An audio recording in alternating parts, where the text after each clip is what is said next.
and finally allow generation of new ideas and approaches to tackle the myriad of legal issues that face not only our country today, but are also relevant to nations throughout the world. There is no gainsaying the fact that the judiciary plays a pivotal role in securing societal peace by providing a structured, institutionalized forum for the determination of discord and dispute and the redressal of civil and criminal wrongs and grievances. The Constitution of Pakistan, Republic of Pakistan, calls for the establishment of democratic state where ideas of social justice and rule of law regime supreme. The judiciary in this regard has the heavy responsibility of being the pillar of which the values of a country are founded upon and are upheld. It is tasked with being the sturdiest branch of the state, a guardian of the Constitution and a protector of people's fundamental rights and basic liberties. In order to be able to discharge this duty, it is vital that the judicial system be independent from any external influence or control in order to ensure that the principles laid down within our constitutional framework are treated as something more than mere ambitions.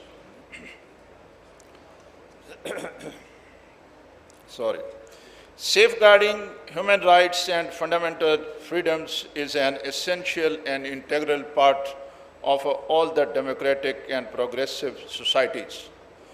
Constitutional courts in Pakistan and the government of Pakistan attaches high priority to promotion and protection of human rights of all the citizens as granted by the Constitution, and in accordance with our religious ethos as well as national and international obligations.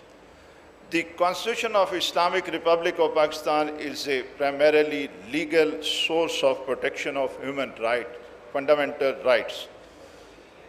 The principles of policy lays down non-justiciable rights in the Constitution, which ensures full participation of women in national life, protection of minorities, promotion of social justice and eradication of the social evils, promotion of local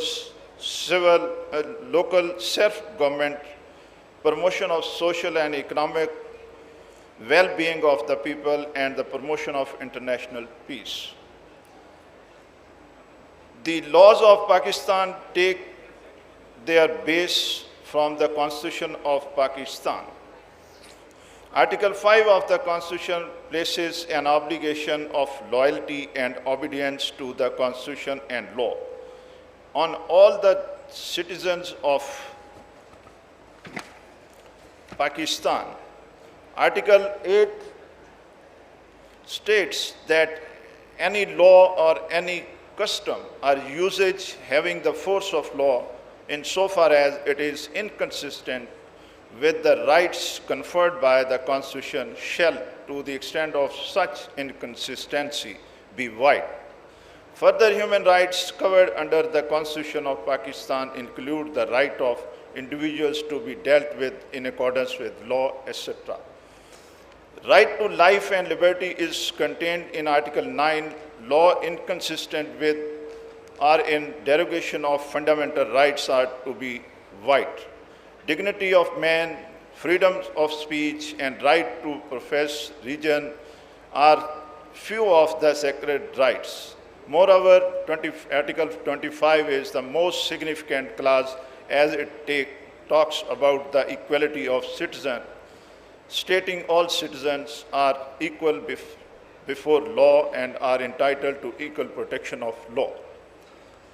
Furthermore, Article 19A of the Constitution Right of information is a fundamental right. The right you have as a citizen to access information from your government and private bodies that receives public funds. Right to information is based on principle that information belongs to the people.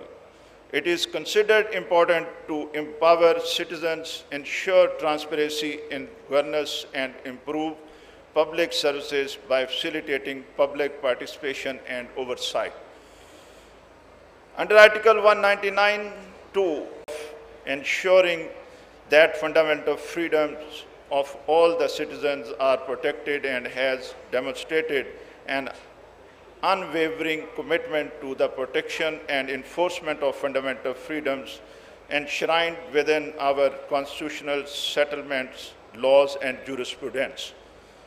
I would now take this opportunity to express my gratitude for the Honorable Chief Justice of Pakistan, Mr. Justice Gulzar Ahmed.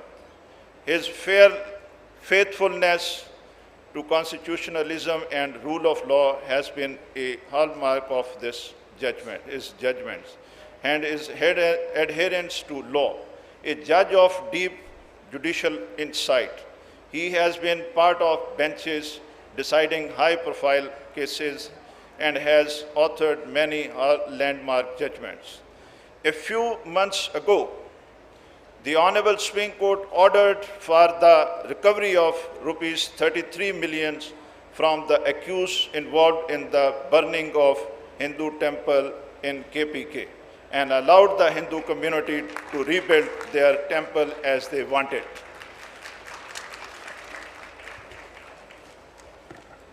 Moreover, His Lordship, while inaugurating the building of Pink Ribbon Hospital, the first ever dedicated breast cancer hospital in Pakistan, highlighted the constitutional right of women in Pakistan and said the women were not only a valuable part of the country, but a lifeline of the society.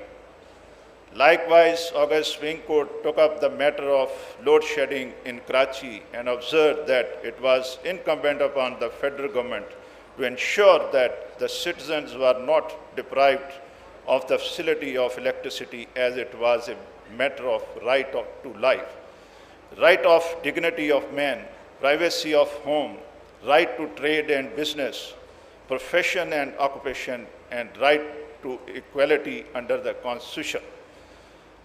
Moreover, in another human rights case, it was opined that economic prosperity was a sine qua non for the implementation of all fundamental rights, the paramount right being that of life. The word justice and the term dispensation of justice might lead you to believe that it is the sole responsibility of the judiciary to dispense justice, which is wrong. Dispensation of justice has several limbs which require all three organs of the state to chip to their bit. Each of them has to perform their functions independently without interfering in the jurisdiction and domain of the other. Moreover, as per import of Article 37D of the Constitution, the state is to ensure inexpensive and expeditious justice. Dispensation of justice is in fact core principle of rule of law. The judiciary has important role in maintaining the rule of law, which is not an abstract consideration, rather it is living faith which derives its inspiration from constitutional character.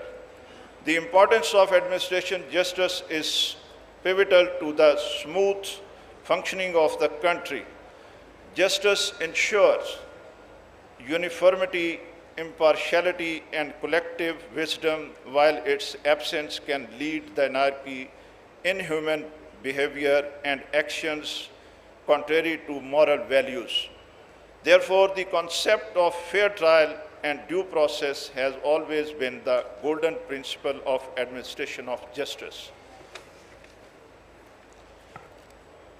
Moreover, the superior courts have contributed significantly to the growth of democracy in Pakistan. This is evident from the several decisions of the courts reviewing legislative and executive actions that were contrary to the provisions of the Constitution. The courts have made radical pronouncement on some constitutional issues such as conduct of election, revenue allocation, division of powers, structuring of discretion, fundamental rights of political parties and local governments, which have gone a long way in strengthening the democracy in Pakistan. In Asad Ali case, PLD 2020-21, Supreme Court 770, the August Supreme Court declared Section 3 of the Punjab Local Government Act 2019 to be ultra vires the Constitution and consequently held that local governments were existing in Punjab prior to promulgation of the said section stood restored and shall complete their term in accordance with law. It is apparent from the few references mentioned above that the courts have been alive to its constitutional responsibilities as far as the protection of democracy is concerned, even at the grassroots level. It would not be out of place to mention here that the courts have performed more than any other organ or person in protecting citizens' rights and ensuring that there is no battle of might, but each player plays in accordance to the rule of the game. Ladies and gentlemen, the judiciary is working day and night for the purpose of improving overall justice system. And consequently, I must say that a silent revolution is taking place in our justice sector. Having said this, I must also contend that the judicial system is far from perfect because of many systemic issues that hinder the dispensation of timely justice in Pakistan, ultimately leading to situations where some groups in our society find themselves at a greater disadvantage, like the minorities, women, and poor. However, we must not let this prevail. To this end, we need to find ways to enhance cooperation between the judiciary, the legal fraternity, and the other related institutions. I firmly believe that these steps will go a long way towards improving the justice delivery system. Hazrat Ali Raziyallahu Ta'ala Anhu once remarked, I firmly believe in the rule of law as the foundation for all of our basic rights. It is indeed right to say rule of law is the cornerstone of all democratic societies, and to strengthen democracy is to create prosperity for our future generations. Thank you all. Thank you very much. Now we move on to our concluding part. Before I invite the Honorable Chief Justice, the guest of honor of today's session, for his concluding remarks, I would request Mr. Justice Qazi Faiz Isa from Supreme Court of Pakistan to please join us on the podium and share his views.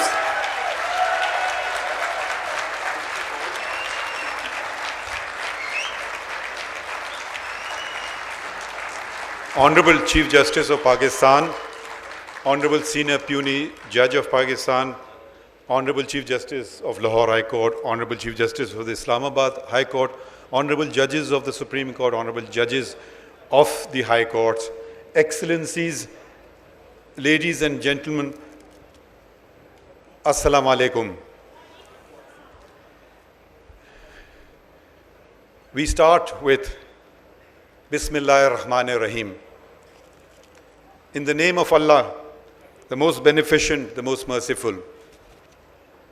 This Quranic verse is also inscribed at the very beginning of our Constitution. And every judge, constitutional office holder, and all members of the armed forces recite it before they proceed to take the oath to uphold the Constitution. Every citizen of Pakistan and every person in Pakistan is required to abide by the Constitution. It's a very long topic, and I'm impressed with your resilience that after 3 hours you're still here. So I'm confident for the future of democracy. If brave people like you show such resilience in hearing old men like me. Thank you. The Constitution guarantees about 24 human rights. I should just mention, I had written a 16-page paper. I won't inflict it on you, but there are copies available for those who want to read it. It's referenced. And why did I write it? I wrote it for the fear of that lady. For the fear of that lady. आके तकरीर कर गए, कुछ पढ़ लेते जज साहब. So, okay, so I don't know if she'll acquit me or not. I'll do my best. I won't go through the entire fundamental rights. The topic is interesting, human rights and strengthening democracy. And each one of the fundamental rights, one can spend a day on talking about it. Now, I shall briefly mention a few fundamental rights which are perceived to be the most under attack in Pakistan. Freedom of the press and the related right to information, and the rights of women, including the right of girls to be educated. Her Excellency Kaminara wanted to see a lady judge in the Supreme Court. What she failed to mention is that a lady judge was appointed for the first time in Balochistan, who rose to the rank of Chief Justice of Balochistan. Asma Jahangir became the President of Pakistan, President of the Supreme Court Bar Association of Pakistan. There was some conference which he had arranged, and there was a large Indian contingent. I said, your nation has still not had a lady as the President of your Bar Association. Yes. Another distinction for this country is, and that is a distinction amongst 50 Muslim countries of the world, we had the first Muslim Prime Minister. Yes. Justice Athar Milana has said a number of things which I did, and he has complimented Kur Sahab, who we're also a bit scared of. And he mentioned judges who did not take oath. He forgot to mention the first of them. He was from Balochistan as well, Justice Dora Patel.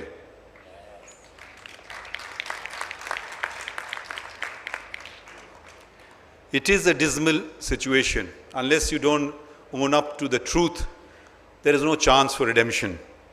The World Press Freedom Index evaluates 180 countries and ranks them according to the prevalence of press freedom. In 2017 and 2018, Pakistan stood at the very low 139th position of the Freedom Index. We've slipped down to the 145th position. This is unforgivable. Why do I say that? We were amongst the first countries of the world who signed up to the Universal Declaration of Human Rights. The first 48 signatories, Pakistan was there. Liaquat Ali Khan signed it. And what did this Universal Declaration of Human Rights say in its Article 19? Everyone has the right to freedom of opinion and expression.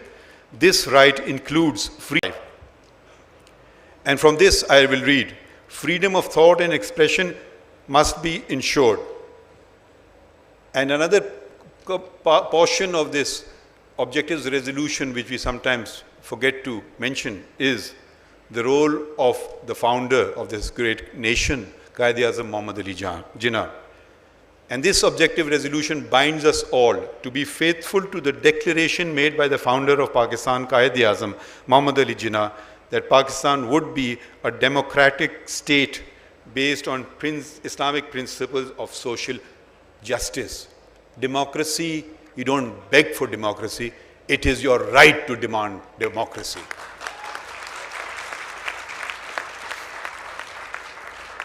One of the greatest constitutional minds that the subcontinent produced was Jinnah. And as far back as the press, he was commenting about the Press Act of 1910.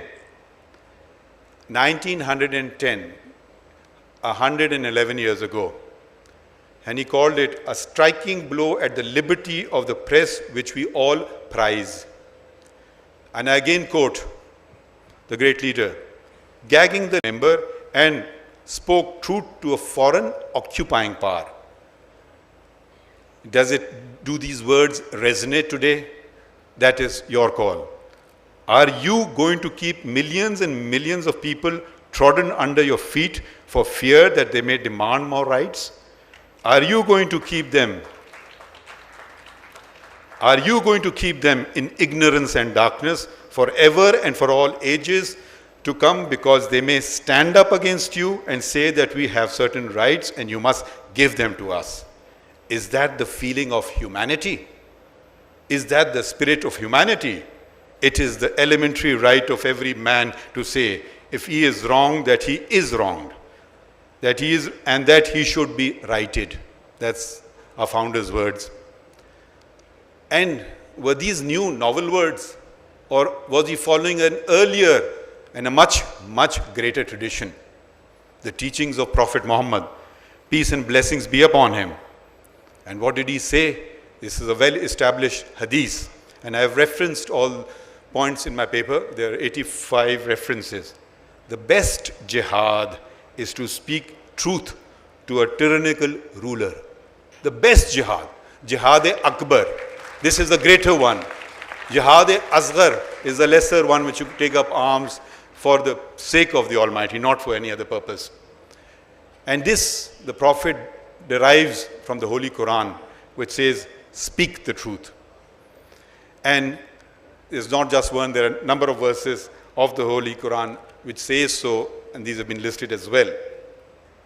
There's a very famous incident. A man came to the Prophet and said, Ya Rasulullah sallallahu alaihi wasallam, I have many sins. I steal, I gamble, I drink, and I lie. But for your sake, I'll give up one of them. Stop lying.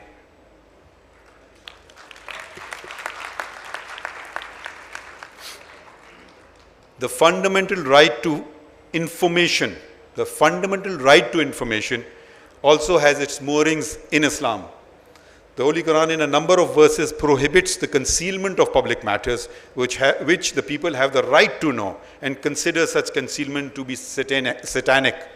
There are many stories which you know better than me, where prophets, where Khulafai Rashidin were asked, how did you get this extra cloak or shirt? And they did not get angry, they answered. There are two important decisions of the courts of Pakistan regarding Pakistan Broadcasting Corporation and Pakistan Television Corporation. I will not go into the details of it. I'll just quote one portion from it. If the Prime Minister spoke as a party leader on Pakistan TV or BBC, then the opposition was entitled to equal coverage. And if this was not done, it would be clearly discriminatory and thus not permissible. This judgment stands till today. A free and robust press is the backbone of democracy, serving both as a conscience and as a mirror. History tells us that totalitarian regimes suppress the press and impose censorship. Now, the other fundamental rights, rights of women. We are doing poorly. I think Excellency Turner mentioned the Global Gender Gap Index, where we are at number 153 out of 156. Why has that happened? Women's participation and empowerment, the founder guaranteed in a select central working committee of the All India Muslim League, encompassing nearly the all of subcontinent. There was always a lady member, Begum Muhammad Ali. Fatima Jinnah was an educated woman, accompanied her brother everywhere where he went, and she stood in elections against the dictator of the day. The non-discriminatory equality principle is embedded in Islam. And I quote the Quran, "The most honored of you in the sight of Allah is the one who is the most righteous." One can be either a man or a woman. There is no distinction. There is no superiority. And another thought which we don't realize how the importance, the significance of women. The part thread by a woman has been incorporated as an obligatory ritual in Islam. As far as I'm aware, with my limited knowledge of other faiths, this is probably the only ritual in established religion which has been established by a woman. And that was the running of Bibi Hajra, may Allah be pleased with her, between the hills of Safa and Marwa, looking for water for her son, Hazrat Ismail alayhi salam. So this is the status, and where have we come to? Where indeed we have come to. These are not isolated examples. The list goes on and on. Prophets, Hazrat Khadija bint Khalid was a businesswoman, widowed, 40 years old, proposed to the Prophet. A young man of 25, 15 years age difference. Can we envisage this happening in today's society? She is referred to as Ummul Mu'mineen, mother of all Muslims. Does anyone emulate her example? Does anyone emulate the example of the Prophet in this regard? Or always the second wife is a younger woman?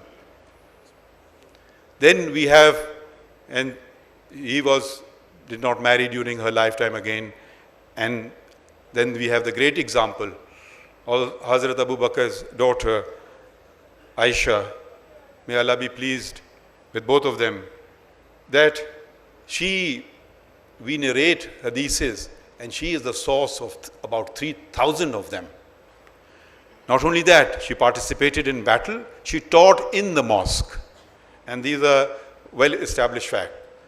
It's not just a case that the Prophet's family were so privileged.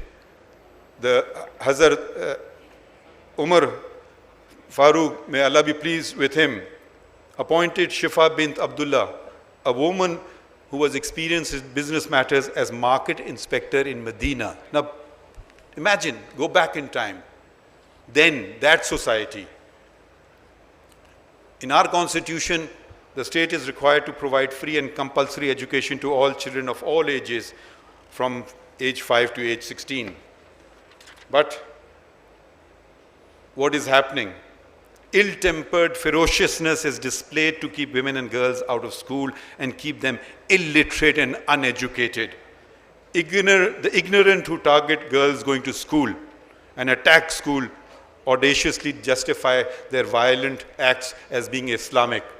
The Holy Quran itself exposes their monstrous lies. The very first wahi, revelation from up high to the Prophet was one word, Iqra, fail amar, the command form of the word, read. Of the myriads of other things that the Almighty could have conveyed to his last prophet, he chose the word Iqra. And then he followed it by the word pen, which is in the 4th verse, and then by the word education or learning, which is in the 5th verse. So the first speech through Archangel Jibreel alayhi salam, or Gabriel, was read, write, education, or learn. So these are the fundamentals of the faith. Now I move to the second part of the, I think that I won't do justice to the thing, and that is how have we judiciary strengthened democracy? I thank the organizers for their graciousness in not placing a question mark at the end. I think they insinuated it though. Pakistan may be the only country in the world whose judiciary has played a major role in determining the course of democracy. 24th October 1954, Ghulam Muhammad, Governor General, boots out, closes shop, closes democracy. Maulvi Tamizuddin Khan assails the act, which Chief Justice Islamabad High Court has mentioned. They go before the 5-member bench of the Sindh Chief Court, it was known as, which unanimously decided allowed the petition. And I just quote one line from it. The Constituent Assembly purported dissolution is a nullity in law, and that both it and the office of its president are still existent. I fail to see how the action of the respondents can possibly be defended on any ground whatsoever. How wrong could 5 judges be? And they were led by Justice Constantine. Because the federal court where the appeal was filed was presided over by Muhammad Munir, and they had other views. And this, if I was to not quote it, you won't believe it, but this is a reported judgment, it is in the textbooks. About the Constituent Assembly, he said, it lived in a fool's paradise if it was ever seized with the notion that it was a sovereign body in the state. Then who is? One doesn't know. I'm quite clear in my mind that we are not concerned with the consequences, however beneficial or disastrous they may be, and brazenly disregarded the consequences. Now what hubris, what utter self-assured hubris. Then elections held, 1956, Constitution comes on 23rd of March 1956. Major General Iskandar Mirza throws it out, throws out the assembly, throws out the elected people, throws out the elected governments. And then, sadly,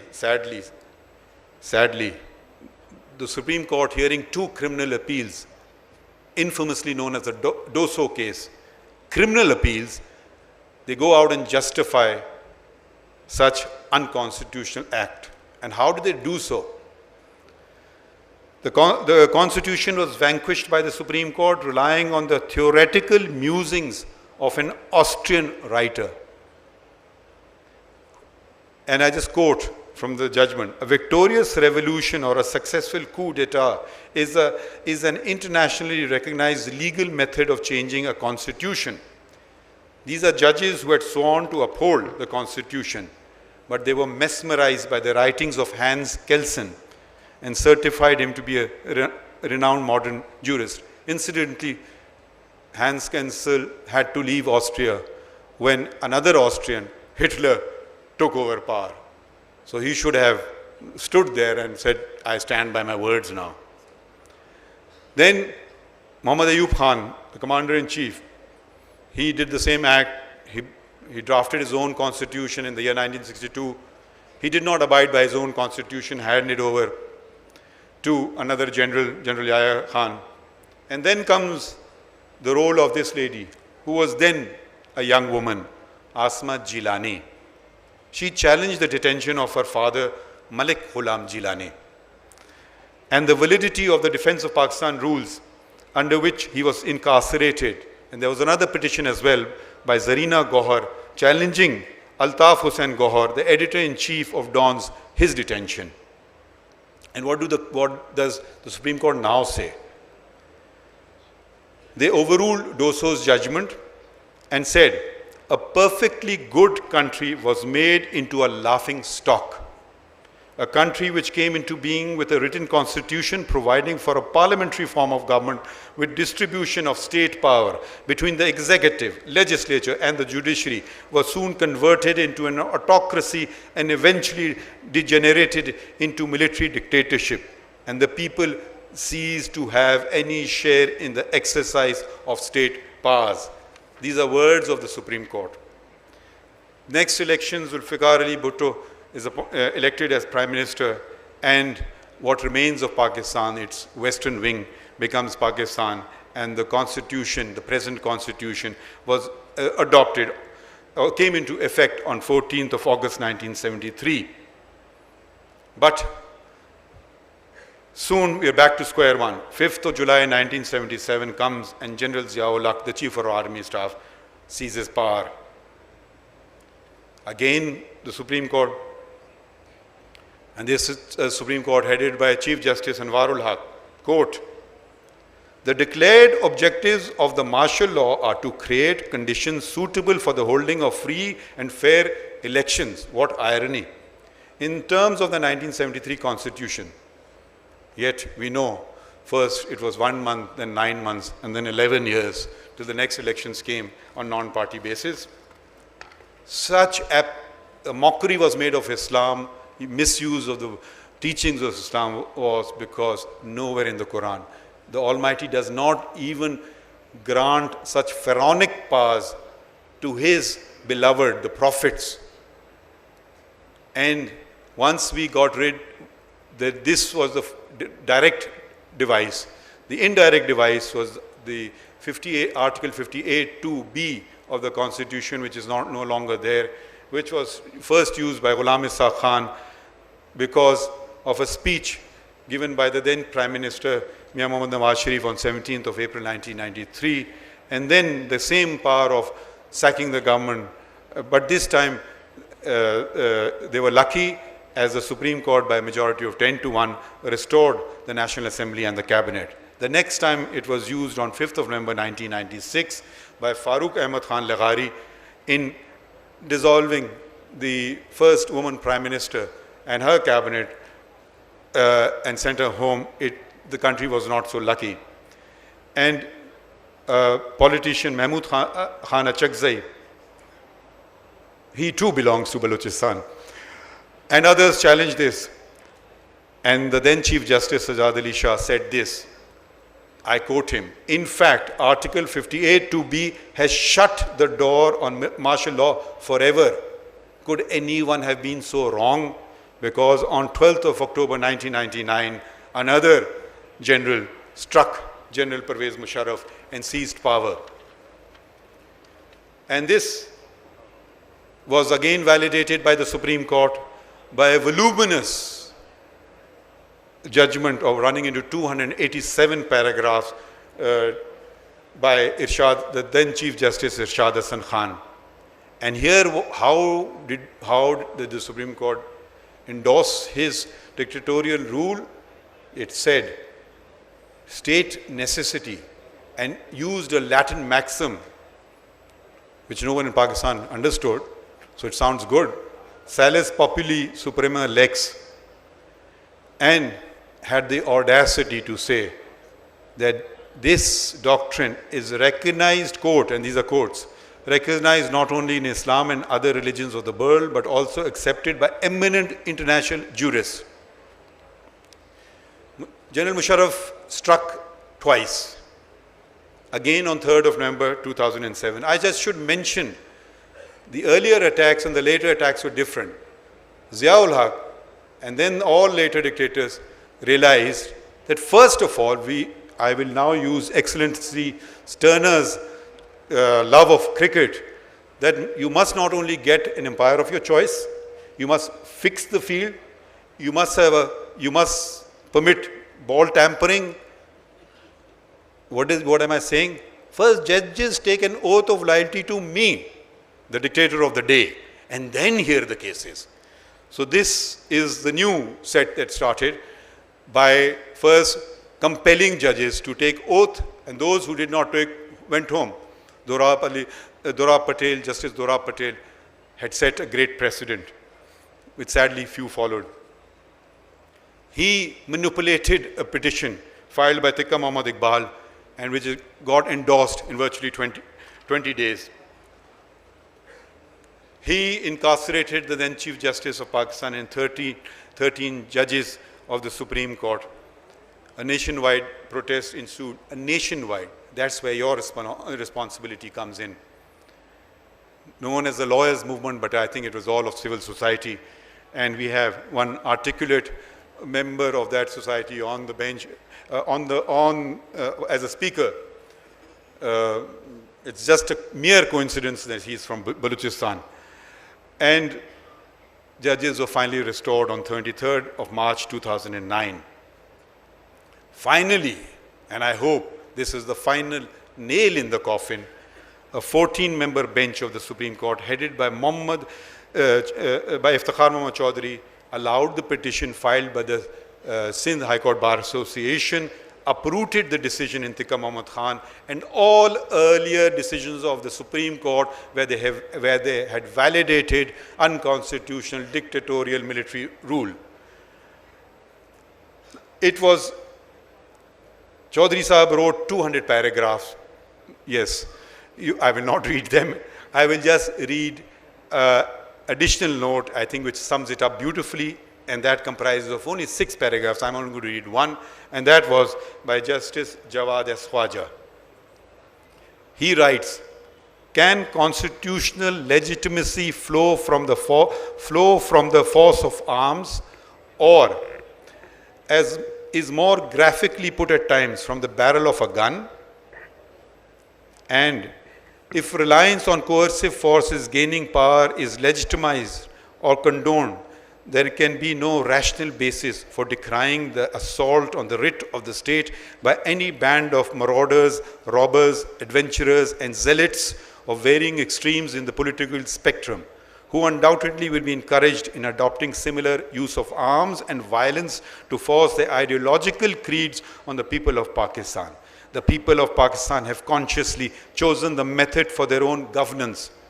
The Constitution is a document which at the conscious level records in classical terms the social contract between the people and those who they chose to entrust with the governance of the state. Courts have nothing to do with it. And I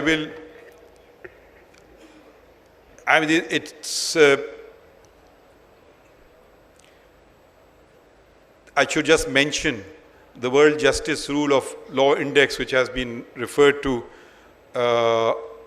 Kursab, here I disagree with you. We are not at 126 number, we are 130 number as per the report out of 139 countries, which is not good. Which is not a matter to clap. It's a matter of reflection. Now, all this is very well. What do we do? What do we collectively do? What do we individually do? And I will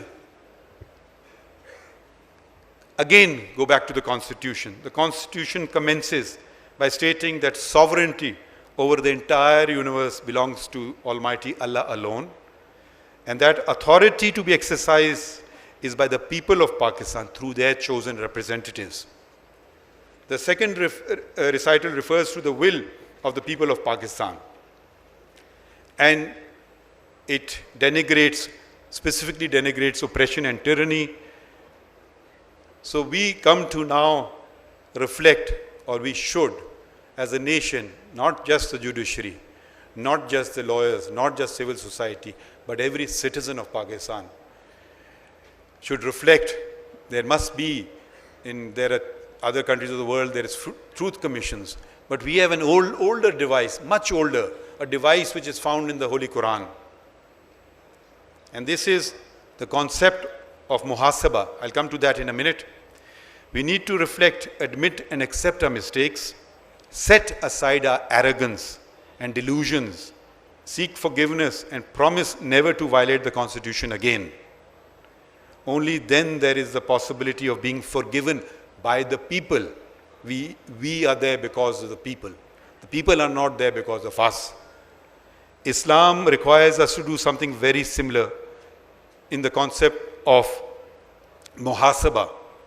Muhasaba means introspections, self-scrutiny, self-evaluation, and self-examination, and leads to seek forgiveness, tawbah, which attracts divine mercy. Almighty Allah has prescribed mercy on himself. This is the Quran, Holy Quran says. Among the 99 names or attributes of God is At-Tawwab, the acceptor of repentance. A person who repents, does tawbah, and resolves not to repeat the same mistake again, frees himself from the web of delusion. Muhasaba redacts self-esteem, self-importance, pride, and arrogance. If we remain delusional and arrogant, do not reflect, do not admit our mistakes, and do not seek forgiveness for our trespasses, there is no possibility of redemption in this world before the people, and in that world before our Creator. Thank you, ladies and gentlemen.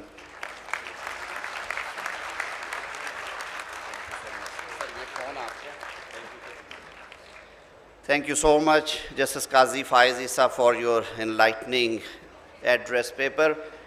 जज साहब से मैं ये भी दरख्वास्त करूँगा कि अगर आप क्योंकि ये काम करते हैं जजमेंट्स में, इसका उर्दू तर्जुमा अगर आप हमें फ़राहम करें आज के इस पेपर का, तो हम उसे जो आसमा जहांगीर फाउंडेशन के वेबसाइट पे लगाएंगे। आपने पूरी हिस्ट्री का अहाता किया। Before I move forward, I've been requested by the management to extend our sincerest thanks to Supreme Court Bar Association office bearers, Pakistan Bar Council members, Wasim Mumtaz साहब, खावर इकराम साहब यहाँ पे हैं, हफीज़ुर रहमान साहब, कल्बे हसन साहब, हमारे साथ ताहिर नसरुल्लाह साहब हैं, पीर मसूद हैं, former president supreme court bar association कुछ इधर बैठे हैं, कुछ सामने अली ज़फ़र साहब हैं, कामरान मुर्तज़ा साहब हैं, सैयद अमजद शाह साहब का मैंने पहले ज़िक्र किया, the office bearers of Punjab bar council, vice chairman mister Farhan Shahzad and Haji Afzal, the chairman executive committee, for their support in holding this session. आप सब ने हमें पूरी गाइडेंस फराहम की और जो लॉजिस्टिक सपोर्ट थी उसके साथ साथ, and I would also request कि जो हमारे यंग स्टार्स हैं, जो वॉल्टियर्स हैं और आसमा जहांगीर फाउंडेशन की तमाम team, they deserve a big applause for organising this event. Now ladies and gentleman, it's time to conclude this session. May I request the chief guest, the chief of ceremony, Chief Justice Pakistan, Mr. Justice Gulzar Ahmed, to please come on the podium.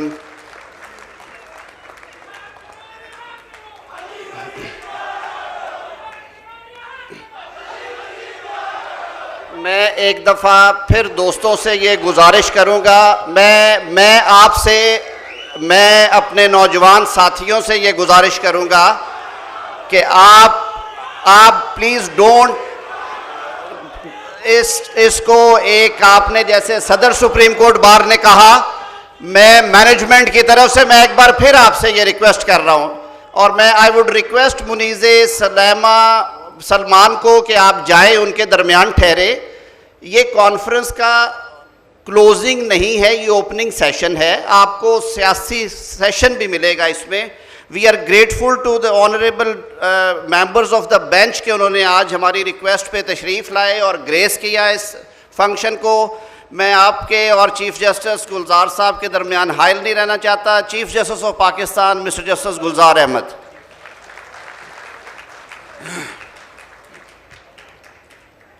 बहुत शुक्रिया। बिस्मिल्लाहिर्रहमानिर्रहीम। अस्सलाम वालेकुम। जनाब साकिब निसार साहब, former chief justice of Pakistan, मेरे भाई जजेस supreme court of Pakistan, high court के जज साहबान, members of the bar, distinguished excellencies from the embassies and European Parliament and so also United Nations.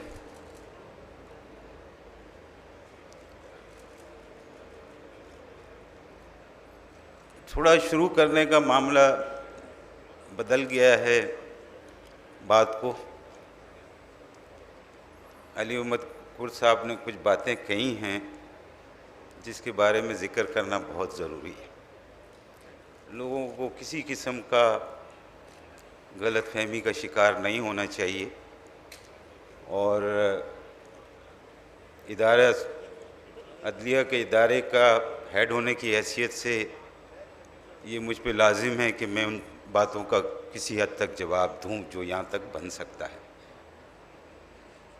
सबसे पहली बात यह है कि जो अली अहमद कुर्द साहब ने मेरी अदालत के बारे में अगर कोई बात कही है तो मैं उसको बिल्कुल उस बात से मैं एग्री नहीं करूँगा। मैं अपनी सुप्रीम कोर्ट के बारे में अगर कहूँ तो मेरे सारे जजेस सुप्रीम कोर्ट ऑफ पाकिस्तान के नहायत तनदेही के साथ एक्स्ट्रा आवर्स लगा के मेहनत के साथ काम कर रहे हैं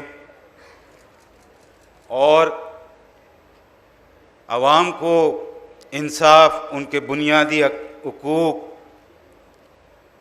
कानून की अमलदारी, आइन की अमलदारी, इंसाफ की बुलंदी और एक डेमोक्रेटिक कंट्री की प्रॉस्पेरिटी के लिए मुस्तकिल काम कर रहे हैं और तनदेही के साथ काम कर रहे हैं।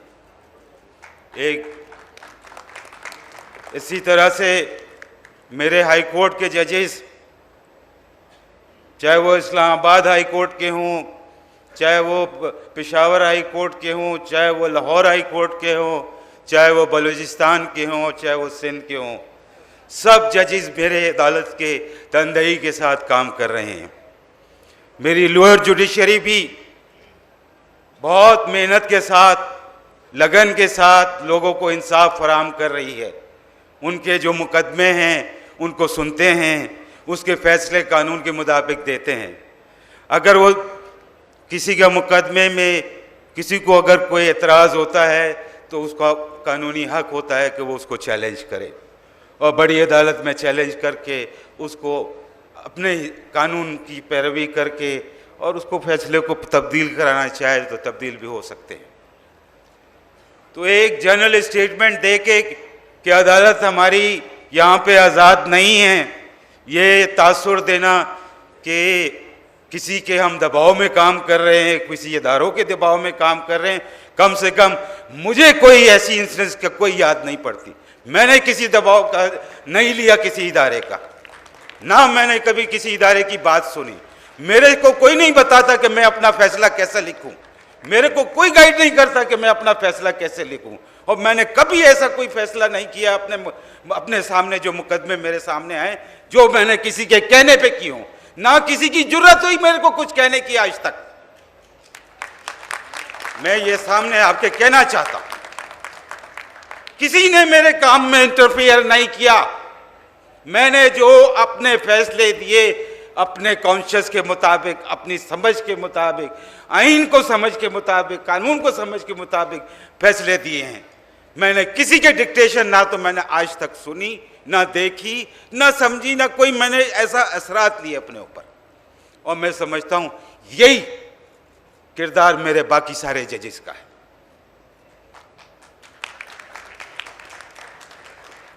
मेरी अदालत लोगों को इंसाफ देती है। अली अहमद कुर्द साहब, आप अदालतों में आए, देखें क्या हो रहा है। आप अदालतों के फैसले पढ़ें, आप देखें क्या हो रहा है। रोज मेरी कोर्ट के जजमेंट से लोगों जजेस मेरे लिखते हैं, किताबों में पब्लिश होती हैं, उनको पढ़ें और देखें किस कदर आज़ादी के साथ हमारी अदालत काम कर रही है और कानून की पैरवी कर रही है, आइन की अमल दरामद कर रही है। ऐसे जनरलाइज स्टेटमेंट देके विदाउट कोटिंग एनी इंस्टेंस, और अगर कोई इंस्टेंस है, कोई गलती का इंस्टेंस है तो वो इंस्टेंस को आके सही कराया जाता है। अदालतों के फैसले एक एवोल्यूशनरी प्रोसेस है। हर दुनिया के मुल्क की अदालत के साथ यही एवोल्यूशनरी प्रोसेस चले हैं। कहीं गलत फैसले आते हैं, कहीं सही फैसले आते हैं, ये गलत फैसले और सही फैसले ये भी लोगों की अपनी अपनी अपनी अपनी ओपिनियंस होते हैं। जरूरी नहीं है कि एक ओपिनियन से दूसरा ओपिनियन माने उस बात को। कुछ लोग कहते हैं ये सही फैसले हैं, कुछ लोग कहते हैं ये गलत फैसले हैं। हर एक का अपना अपना ओपिनियन है, हर एक को अपनी राय का इख्तियार है, सबकी राय का इख्तियार का रिस्पेक्ट किया जाता है। यही खूबसूरती है हमारे कानून की, यही खूबसूरती है हमारे अदालती निज़ाम की, यही डेमोक्रेटिक प्रोसेस की एक खूबसूरती है। और इस पर हम अमलदार आमद करते हैं, कोई हमें रोके? आज तक किसी की हिम्मत नहीं हो हमें रोकने की। हमारी अदालत जो फैसला करना चाहती है फ्री है करने के लिए, और करती है, हर एक का मुआवजा करती है जिसका मुकदमा सामने आता है। बता दें किसकी डिक्टेशन के ऊपर कौन सा फैसला हुआ आज तक? ऐसा नहीं है। गलतफहमियां पैदा नहीं करें लोगों के अंदर। मैं अपने इदारे के बारे में बात करता हूं, लोगों को गलत बातें नहीं बताएं, इंतशार नहीं फैलाएं, इदारों के ऊपर से भरोसा नहीं उठवाएं लोगों का। यह काम नहीं है।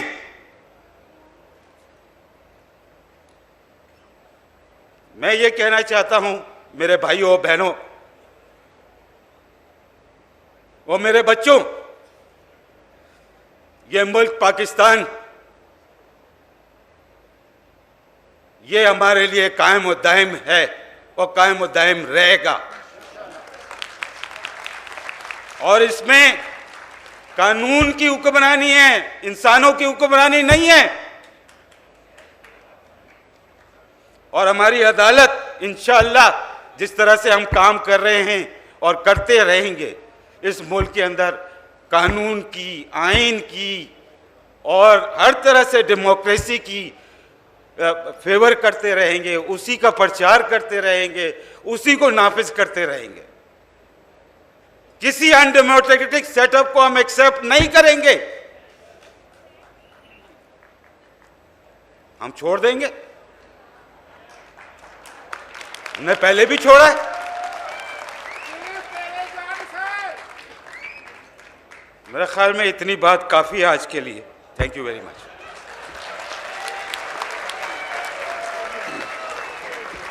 Thank you very much. Chief justice Gulzar Ahmed ने भी आज दिल की बातें की। मैं एक बार फिर Asma Jahangir foundation, Pakistan bar council, supreme court bar association और AJHS की तरफ से आप सब अहबाब का शुक्रगुजार हूँ, मोअज़्ज़ज़ मेहमानान गिरामी का, डेलीगेट्स का, पार्टिसिपेंट्स का, for bearing with us for such a long time. Thank you so much. We are going for a lunch break और उसके बाद हमारे जो रूटीन के सेशंस हैं ये शुरू हो जाएंगे। सब दोस्तों से गुजारिश है कि बाहर लॉन में खाने का एहतमाम है, आप तशरीफ़ ले जाइए। और दोबारा आपके पास प्रोग्राम आया हुआ है, उस प्रोग्राम के मुताबिक जो हमारे आज के डिफरेंट टॉपिक्स के ऊपर सेशंस हो रहे हैं, प्लीज़ मेक श्योर कि आप अपनी चॉइस के सेशन में ज़रूर जाएं। बहुत बहुत शुक्रिया, बहुत शुक्रिया। एक कॉन्फ्रेंस बैग में एक लैपटॉप गलती से शायद बैग एक्सचेंज हो गया किसी के साथ या उसमें निकला है, इस एरिया में था, उसमें कॉन्फ्रेंस का बड़ा इंपॉर्टेंट मटेरियल है उस लैपटॉप में। तो गुजारिश करेंगे ज़रा अपना इर्द गिर्द देख लें, अगर किसी साहिब को मिले तो वो ये मैनेजमेंट डेस्क है उस पर प्लीज़ ज़रूर पहुंचा दें। बहुत शुक्रिया।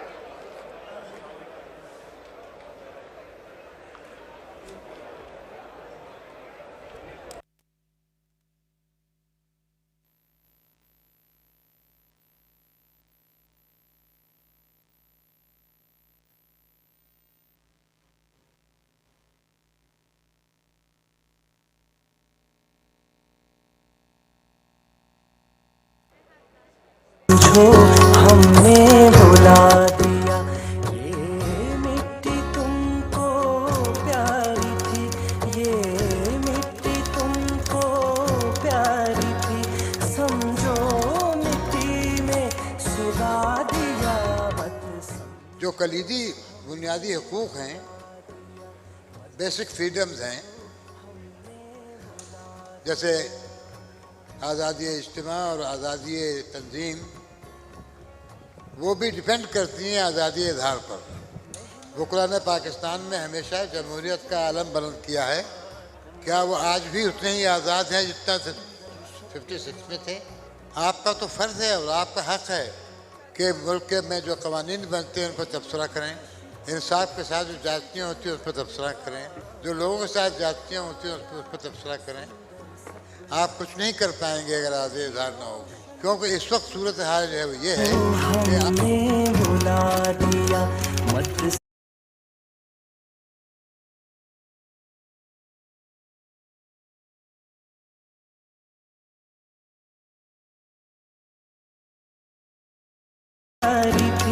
समझो मिट्टी में सुला दिया मत जो कलीदी बुनियादी हकूक़ हैं, बेसिक फ्रीडम्स हैं, जैसे आज़ादी इज्तिमा और आज़ादी तंजीम वो भी डिपेंड करती हैं आज़ादी इज़हार पर। वकला ने पाकिस्तान में हमेशा जमहूरियत का आलम बुलंद किया है। क्या वो आज भी उतने ही आज़ाद हैं जितना 56 में थे? आपका तो फ़र्ज़ है और आपका हक़ है कि मुल्क में जो कवानीन बनते हैं उन पर तबसरा करें, इंसाफ के साथ जो जातियाँ होती हैं उस पर तबसरा करें, जो लोगों के साथ जातियाँ होती हैं उस पर तबसरा करें। आप कुछ नहीं कर पाएंगे अगर आज़ादी इज़हार ना होगी, क्योंकि इस वक्त सूरत हाल जो है वो ये है कि आप तक सच को पहुंचने नहीं दिया जाता। मत समझो हमने बुला दिया, मत समझो हमने बुला दिया। ये कुदरत के बनाए भेद को समाज भेदभाव में, डिस्क्रिमिनेशन में, इनइक्वालिटी में बदल देता है।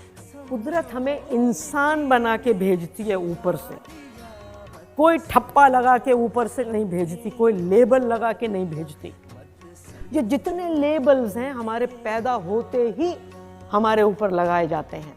कहाँ तो हमारी इतनी बड़ी पहचान थी कि हम पूरी दुनिया में समाने वाले लोग थे, इंसान, और अब हम छोटी सी अपनी पहचान लेके चल रहे हैं। तुमने दिखाया सुंदर सपना।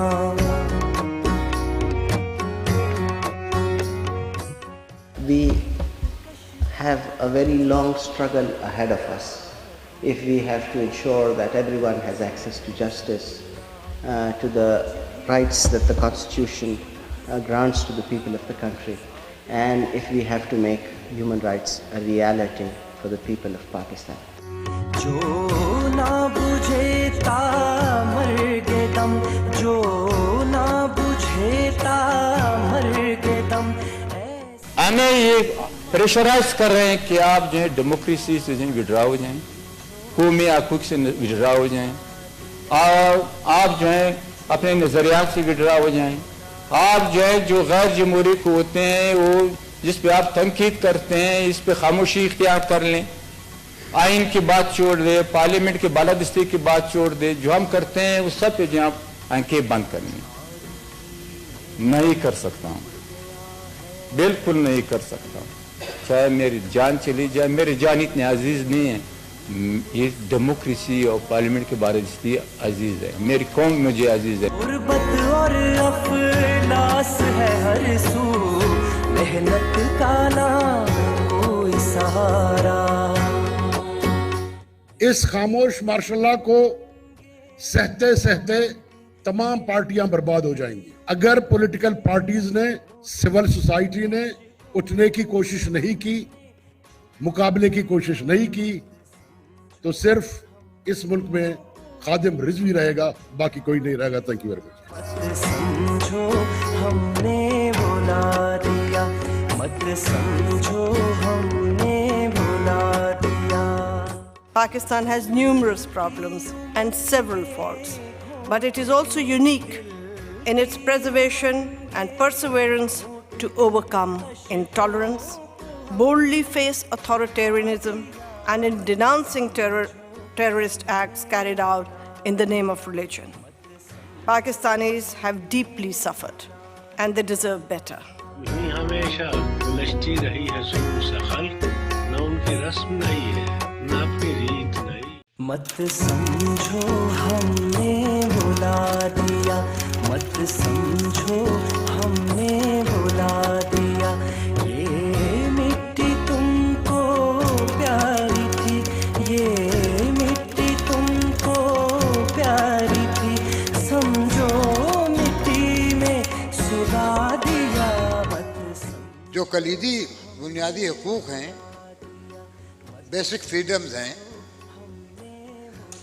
जैसे आज़ादी इज्तिमा और आज़ादी तंजीम, वो भी डिपेंड करती हैं आज़ादी इज़हार पर। वकला ने पाकिस्तान में हमेशा जमहूरियत का आलम बुलंद किया है। क्या वो आज भी उतने ही आज़ाद हैं जितना 56 में थे? आपका तो फ़र्ज़ है और आपका हक़ है कि मुल्क में जो क़वानीन बनते हैं उन पर तबसरा करें, इंसाफ के साथ जो जातियाँ होती हैं उस पर तबसरा करें, जो लोगों के साथ जातियाँ होती हैं उस पर तबसरा करें। आप कुछ नहीं कर पाएंगे अगर आज़ादी इज़हार ना हो, क्योंकि इस वक्त सूरत हाल जो है वो ये है कि आप तक सच को पहुंचने नहीं दिया जाता। मत समझो हमने बुला दिया, मत समझो हमने बुला दिया। ये कुदरत के बनाए भेद को समाज भेदभाव में, डिस्क्रिमिनेशन में, इनइक्वालिटी में बदल देता है। कुदरत हमें इंसान बना के भेजती है ऊपर से, कोई ठप्पा लगा के ऊपर से नहीं भेजती, कोई लेबल लगा के नहीं भेजती। ये जितने लेबल्स हैं हमारे पैदा होते ही हमारे ऊपर लगाए जाते हैं। कहाँ तो हमारी इतनी बड़ी पहचान थी कि हम पूरी दुनिया में समाने वाले लोग थे, इंसान, और अब हम छोटी सी अपनी पहचान लेके चल रहे हैं। तुमने दिखाया सुंदर सपना,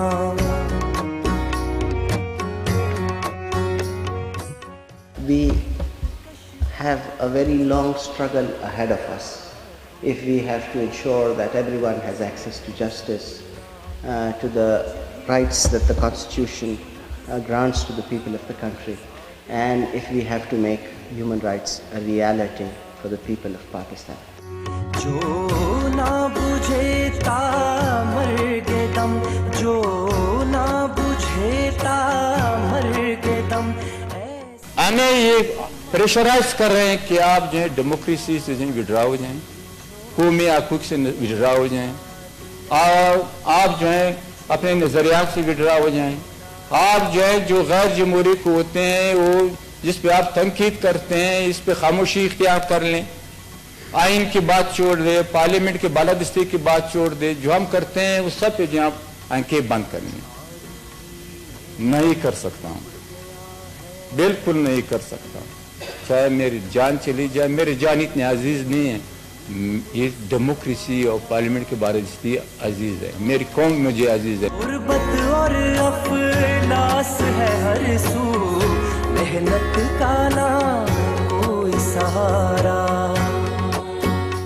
इस खामोश मार्शल लॉ को सहते सहते तमाम पार्टियां बर्बाद हो जाएंगी। अगर पॉलिटिकल पार्टीज ने, सिविल सोसाइटी ने उठने की कोशिश नहीं की, मुकाबले की कोशिश नहीं की, तो सिर्फ इस मुल्क में खादिम रिजवी रहेगा, बाकी कोई नहीं रहेगा। Thank you very much. समझो हमने बुला दिया, मत समझो हमने बुला दिया। Pakistan has numerous problems and several faults, but it is also unique in its preservation and perseverance to overcome intolerance, boldly face authoritarianism, and in denouncing terrorist acts carried out in the name of religion. Pakistanis have deeply suffered, and they deserve better. नहीं हमेशा उलझती रही है ज़रूर खल्क, न उनकी रस्म नहीं है, न अपनी रीत नहीं। मत समझो हमने बुला दिया, मत समझो हमने बुला दिया। ये मिट्टी तुमको प्यारी थी, ये मिट्टी तुमको प्यारी थी, समझो मिट्टी में सुला दिया। जो कलीदी बुनियादी हकूक़ हैं, बेसिक फ्रीडम्स हैं, जैसे आज़ादी इज्तिमा और आज़ादी तंजीम वो भी डिपेंड करती हैं आज़ादी इज़हार पर। वकला ने पाकिस्तान में हमेशा जमहूरियत का आलम बुलंद किया है। क्या वो आज भी उतने ही आज़ाद हैं जितना 56 में थे? आपका तो फ़र्ज़ है और आपका हक़ है कि मुल्क में जो कवानीन बनते हैं उन पर तबसरा करें, इंसाफ के साथ जो जातियाँ होती हैं उस पर तबसरा करें, जो लोगों के साथ जातियाँ होती हैं उस पर तबसरा करें। आप कुछ नहीं कर पाएंगे अगर आज़ादी इज़हार ना होगी, क्योंकि इस वक्त सूरत हाल जो है वो ये है कि आप तक सच को पहुंचने नहीं दिया जाता। मत समझो हमने बुला दिया, मत समझो हमने बुला दिया। कुदरत के बनाए भेद को समाज भेदभाव में, डिस्क्रिमिनेशन में, इनइक्वालिटी में बदल देता है। कुदरत हमें इंसान बना के भेजती है ऊपर से, कोई ठप्पा लगा के ऊपर से नहीं भेजती, कोई लेबल लगा के नहीं भेजती। ये जितने लेबल्स हैं हमारे पैदा होते ही हमारे ऊपर लगाए जाते हैं। कहाँ तो हमारी इतनी बड़ी पहचान थी कि हम पूरी दुनिया में समाने वाले लोग थे, इंसान, और अब हम छोटी सी अपनी पहचान लेके चल रहे हैं। तुमने दिखाया सुंदर सपना,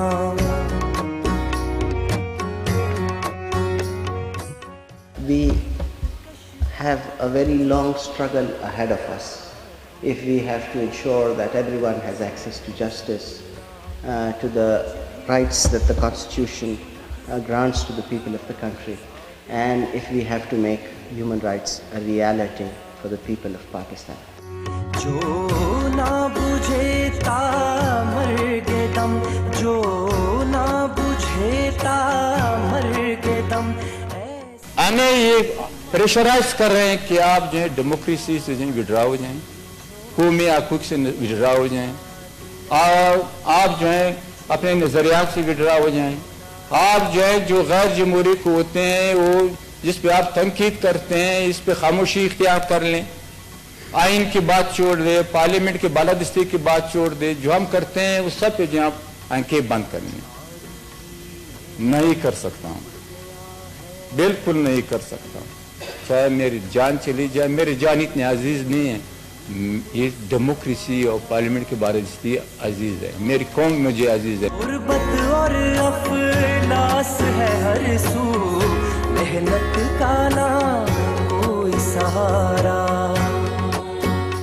इस खामोश मार्शल लॉ को सहते सहते तमाम पार्टियां बर्बाद हो जाएंगी। अगर पॉलिटिकल पार्टीज ने, सिविल सोसाइटी ने उठने की कोशिश नहीं की, मुकाबले की कोशिश नहीं की, तो सिर्फ इस मुल्क में खादिम रिजवी रहेगा, बाकी कोई नहीं रहेगा। Thank you very much. समझो हमने बुला दिया, मत समझो हमने बुला दिया।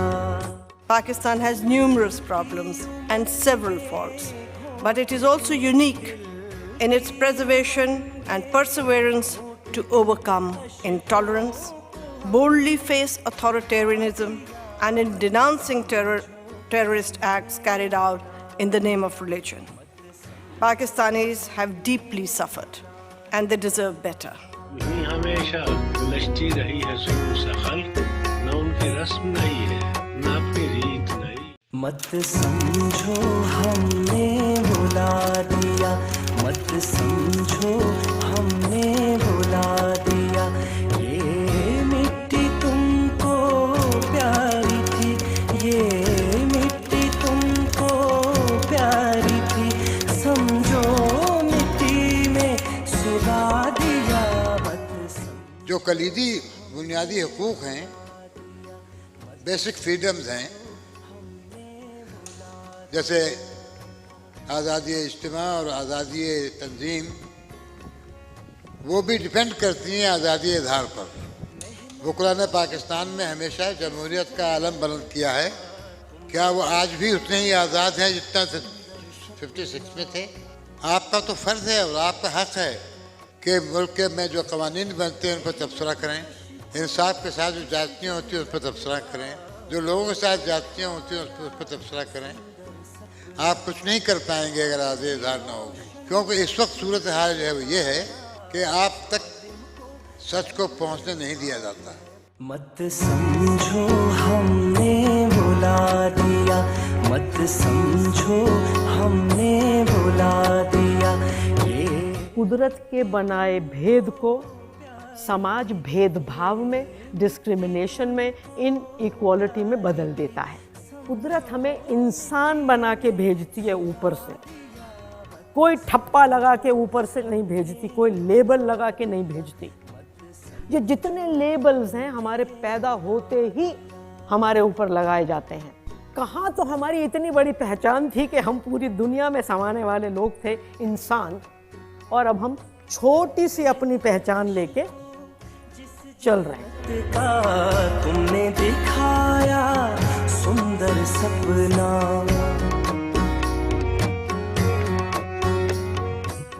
we have a very long struggle ahead of us if we have to ensure that everyone has access to justice, to the rights that the Constitution grants to the people of the country, and if we have to make human rights a reality for the people of Pakistan. जो ना बुझे ता मर के दम, जो ना बुझे ता मर के दम। हमें ये प्रेशराइज कर रहे हैं कि आप जो है डेमोक्रेसी से जो विड्रा हो जाएं, कौमी हकूक़ से विड्रा हो जाएं, और आप जो है अपने नज़रियात से विड्रा हो जाएं। आप जो है जो गैर जमहूरी होते हैं, वो जिस पे आप तनकीद करते हैं, इस पे खामोशी इख्तियार कर लें, आइन की बात छोड़ दे, पार्लियामेंट के बालादस्ती की बात छोड़ दे। जो हम करते हैं उस सब पे जो आप आंखें बंद कर लें। नहीं कर सकता हूँ, बिल्कुल नहीं कर सकता, चाहे मेरी जान चली जाए। मेरी जान इतनी अजीज नहीं है, ये डेमोक्रेसी और पार्लियामेंट के बारे में अजीज है, मेरी कौम मुझे अजीज है। गुर्बत और अफलास है हर सू, मेहनत का ना कोई सहारा। इस खामोश मार्शल को सहते सहते तमाम पार्टियां बर्बाद हो जाएंगी। अगर पॉलिटिकल पार्टीज ने, सिविल सोसाइटी ने उठने की कोशिश नहीं की, मुकाबले की कोशिश नहीं की, तो सिर्फ इस मुल्क में खादिम रिजवी रहेगा, बाकी कोई नहीं रहेगा। Thank you very much. समझो हमने बुला दिया, मत समझो हमने बुला दिया। Pakistan has numerous problems and several faults, but it is also unique in its preservation and perseverance to overcome intolerance, boldly face authoritarianism, and in denouncing terrorist acts carried out in the name of religion. Pakistanis have deeply suffered and they deserve better. नहीं हमेशा उलझती रही है सुकून सा खल्क, न उनकी रस्म नहीं है, न अपनी रीत नहीं। मत समझो हमने बुला दिया, मत समझो हमने बुला दिया। ये मिट्टी तुमको प्यारी थी, ये मिट्टी तुमको प्यारी थी, समझो मिट्टी में सुला दिया। जो कलीदी बुनियादी हकूक़ हैं, बेसिक फ्रीडम्स हैं, जैसे आज़ादी इज्तिमा और आज़ादी तंजीम, वो भी डिपेंड करती हैं आज़ादी इज़हार पर। वकला ने पाकिस्तान में हमेशा जमहूरियत का आलम बुलंद किया है। क्या वो आज भी उतने ही आज़ाद हैं जितना 56 में थे? आपका तो फ़र्ज़ है और आपका हक़ है कि मुल्क में जो कवानीन बनते हैं उन पर तबसरा करें, इंसाफ के साथ जो जातियाँ होती हैं उस पर तबसरा करें, जो लोगों के साथ जातियाँ होती हैं उस पर तबसरा करें। आप कुछ नहीं कर पाएंगे अगर आज़ादी इज़हार ना होगी, क्योंकि इस वक्त सूरत हाल जो है वो ये है कि आप तक सच को पहुंचने नहीं दिया जाता। मत समझो हमने बुला दिया, मत समझो हमने बुला दिया। ये कुदरत के बनाए भेद को समाज भेदभाव में, डिस्क्रिमिनेशन में, इनइक्वालिटी में बदल देता है। कुदरत हमें इंसान बना के भेजती है ऊपर से, कोई ठप्पा लगा के ऊपर से नहीं भेजती, कोई लेबल लगा के नहीं भेजती। ये जितने लेबल्स हैं हमारे पैदा होते ही हमारे ऊपर लगाए जाते हैं। कहाँ तो हमारी इतनी बड़ी पहचान थी कि हम पूरी दुनिया में समाने वाले लोग थे, इंसान, और अब हम छोटी सी अपनी पहचान लेके चल रहे हैं। तुमने दिखाया सुंदर सपना,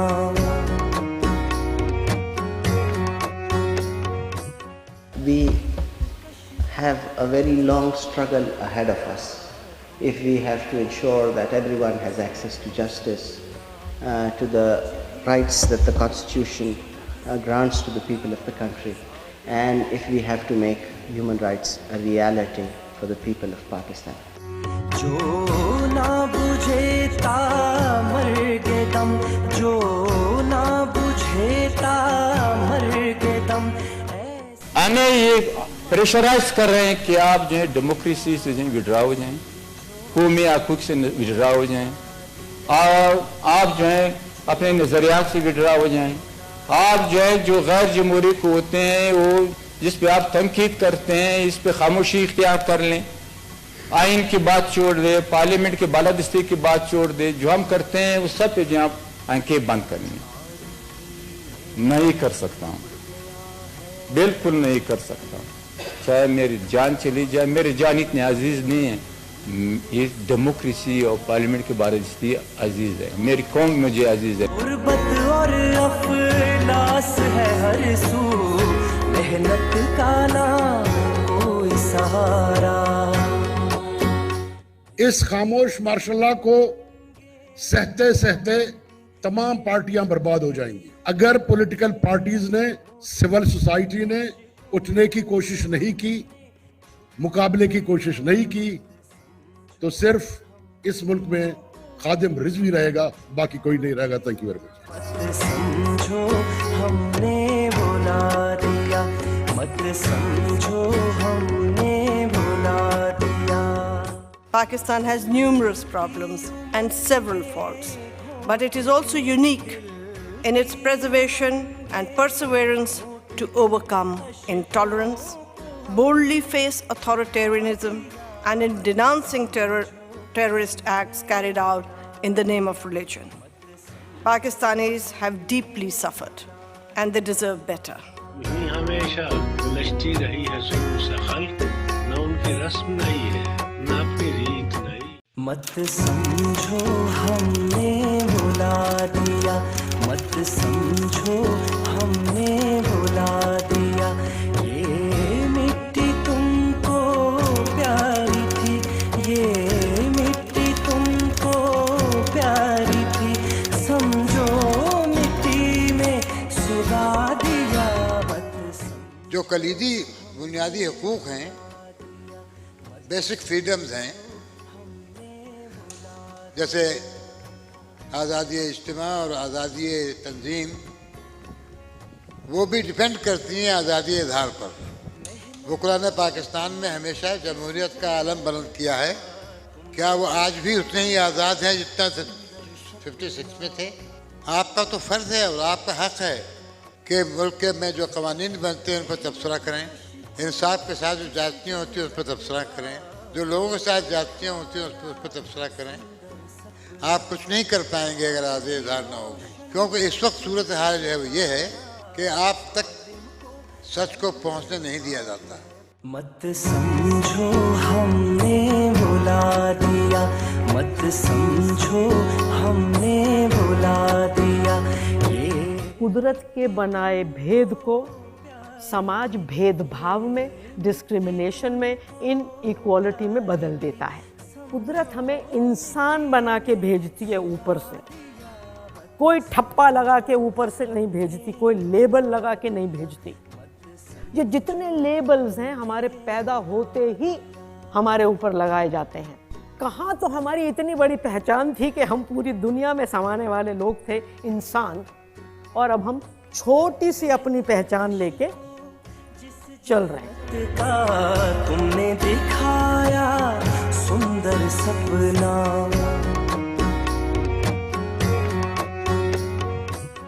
we have a very long struggle ahead of us if we have to ensure that everyone has access to justice, to the rights that the Constitution grants to the people of the country, and if we have to make human rights a reality for the people of Pakistan.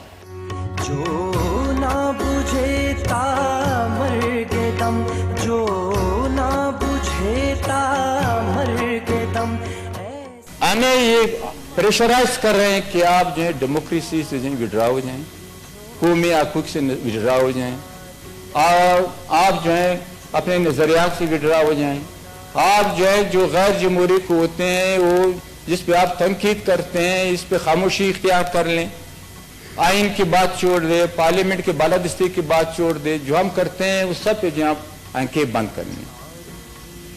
नहीं कर सकता हूँ, बिल्कुल नहीं कर सकता, चाहे मेरी जान चली जाए, मेरी जान इतनी अजीज नहीं है, ये डेमोक्रेसी और पार्लियामेंट के बारे में अजीज है, मेरी कौम मुझे अजीज है। गुर्बत और अफलास है हर सू, मेहनत का ना कोई सहारा। इस खामोश मार्शल को सहते सहते तमाम पार्टियां बर्बाद हो जाएंगी। अगर पॉलिटिकल पार्टीज ने, सिविल सोसाइटी ने उठने की कोशिश नहीं की, मुकाबले की कोशिश नहीं की, तो सिर्फ इस मुल्क में खादिम रिजवी रहेगा, बाकी कोई नहीं रहेगा। Thank you very much. समझो हमने बुला दिया, मत समझो हमने बुला दिया। Pakistan has numerous problems and several faults, but it is also unique in its preservation and perseverance to overcome intolerance, boldly face authoritarianism, and in denouncing terrorist acts carried out in the name of religion. Pakistanis have deeply suffered and they deserve better. नहीं हमेशा उलझती रही है सुरूर से खल्क, न उनकी रस्म नहीं है, न अपनी रीत नहीं। मत समझो हमने बुला दिया, मत समझो हमने बुला दिया, ये मिट्टी तुमको प्यारी थी, ये मिट्टी तुमको प्यारी थी, समझो मिट्टी में सुला दिया। जो कलीदी बुनियादी हकूक़ हैं, बेसिक फ्रीडम्स हैं, जैसे आज़ादी इज्तिमा और आज़ादी तंजीम, वो भी डिपेंड करती हैं आज़ादी इज़हार पर। वकला ने पाकिस्तान में हमेशा जमहूरियत का आलम बुलंद किया है। क्या वो आज भी उतने ही आज़ाद हैं जितना 56 में थे? आपका तो फ़र्ज़ है और आपका हक़ है कि मुल्क में जो क़वानीन बनते हैं उन पर तबसरा करें, इंसाफ के साथ जो जातियाँ होती हैं उस पर तबसरा करें, जो लोगों के साथ जातियाँ होती हैं उस पर तबसरा करें। आप कुछ नहीं कर पाएंगे अगर आज़ादी इज़हार ना हो, क्योंकि इस वक्त सूरत हाल जो है वो ये है कि आप तक सच को पहुंचने नहीं दिया जाता। मत समझो हमने बुला दिया, मत समझो हमने बुला दिया, ये कुदरत के बनाए भेद को समाज भेदभाव में, डिस्क्रिमिनेशन में, इनइक्वालिटी में बदल देता है। कुदरत हमें इंसान बना के भेजती है ऊपर से, कोई ठप्पा लगा के ऊपर से नहीं भेजती, कोई लेबल लगा के नहीं भेजती। ये जितने लेबल्स हैं हमारे पैदा होते ही हमारे ऊपर लगाए जाते हैं।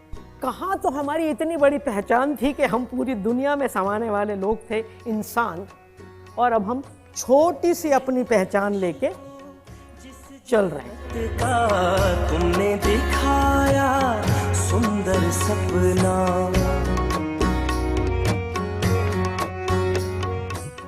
we have a very long struggle ahead of us if we have to ensure that everyone has access to justice, to the rights that the Constitution grants to the people of the country, and if we have to make human rights a reality for the people of Pakistan. जो ना बुझे मर के दम, जो ना बुझे मर के दम। हमें ये प्रेशराइज कर रहे हैं कि आप जो है डेमोक्रेसी से जो विड्रा हो जाएं, कौमी हकूक़ से विड्रा हो जाएं, और आप जो है अपने नज़रियात से विड्रा हो जाएं। आप जो है जो गैर जमहूरी क़ुव्वतें हैं वो जिस पे आप तनकीद करते हैं इस पे खामोशी इख्तियार कर लें, आइन की बात छोड़ दे, पार्लियामेंट की बालादस्ती की बात छोड़ दे, जो हम करते हैं उस सब पे जो आप आंखें बंद कर लें। नहीं कर सकता हूँ, बिल्कुल नहीं कर सकता हूँ, चाहे मेरी जान चली जाए। मेरी जान इतनी अजीज नहीं है, ये डेमोक्रेसी और पार्लियामेंट के बारे में अजीज है, मेरी कौम मुझे अजीज है। गुर्बत और अफलास है हर सू, मेहनत का ना कोई सहारा। इस खामोश मार्शल लॉ को सहते सहते तमाम पार्टियां बर्बाद हो जाएंगी। अगर पॉलिटिकल पार्टीज ने, सिविल सोसाइटी ने उठने की कोशिश नहीं की, मुकाबले की कोशिश नहीं की, तो सिर्फ इस मुल्क में खादिम रिजवी रहेगा, बाकी कोई नहीं रहेगा। Thank you very much. समझो हमने बुला दिया, मत समझो हमने बुला दिया। Pakistan has numerous problems and several faults, but it is also unique in its preservation and perseverance to overcome intolerance, boldly face authoritarianism, and in denouncing terrorist acts carried out in the name of religion. Pakistanis have deeply suffered, and they deserve better. नहीं हमेशा उलझती रही है शुरू से खल्क, न उनकी रस्म नहीं है, न अपनी रीत नहीं। मत समझो हमने बुला दिया, मत समझो हमने बुला दिया। ये मिट्टी तुमको प्यारी थी, ये मिट्टी तुमको प्यारी थी, समझो मिट्टी में सुला दिया। जो कलीदी बुनियादी हकूक़ हैं, बेसिक फ्रीडम्स हैं, जैसे आज़ादी इज्तिमा और आज़ादी तंजीम, वो भी डिपेंड करती हैं आज़ादी इज़हार पर। वकला ने पाकिस्तान में हमेशा जमहूरियत का आलम बुलंद किया है। क्या वो आज भी उतने ही आज़ाद हैं जितना 56 में थे? आपका तो फ़र्ज़ है और आपका हक़ है कि मुल्क में जो क़वानीन बनते हैं उन पर तबसरा करें, इंसाफ के साथ जो जातियाँ होती हैं उस पर तबसरा करें, जो लोगों के साथ जातियाँ होती हैं उस पर तबसरा करें। आप कुछ नहीं कर पाएंगे अगर आज़ादी इज़हार ना होगी, क्योंकि इस वक्त सूरत हाल जो है वो ये है कि आप तक सच को पहुंचने नहीं दिया जाता। मत समझो हमने बुला दिया, मत समझो हमने बुला दिया। ये कुदरत के बनाए भेद को समाज भेदभाव में, डिस्क्रिमिनेशन में, इनइक्वालिटी में बदल देता है। कुदरत हमें इंसान बना के भेजती है ऊपर से, कोई ठप्पा लगा के ऊपर से नहीं भेजती, कोई लेबल लगा के नहीं भेजती। ये जितने लेबल्स हैं हमारे पैदा होते ही हमारे ऊपर लगाए जाते हैं। कहाँ तो हमारी इतनी बड़ी पहचान थी कि हम पूरी दुनिया में समाने वाले लोग थे, इंसान, और अब हम छोटी सी अपनी पहचान लेके चल रहे हैं। तुमने दिखाया सुंदर सपना,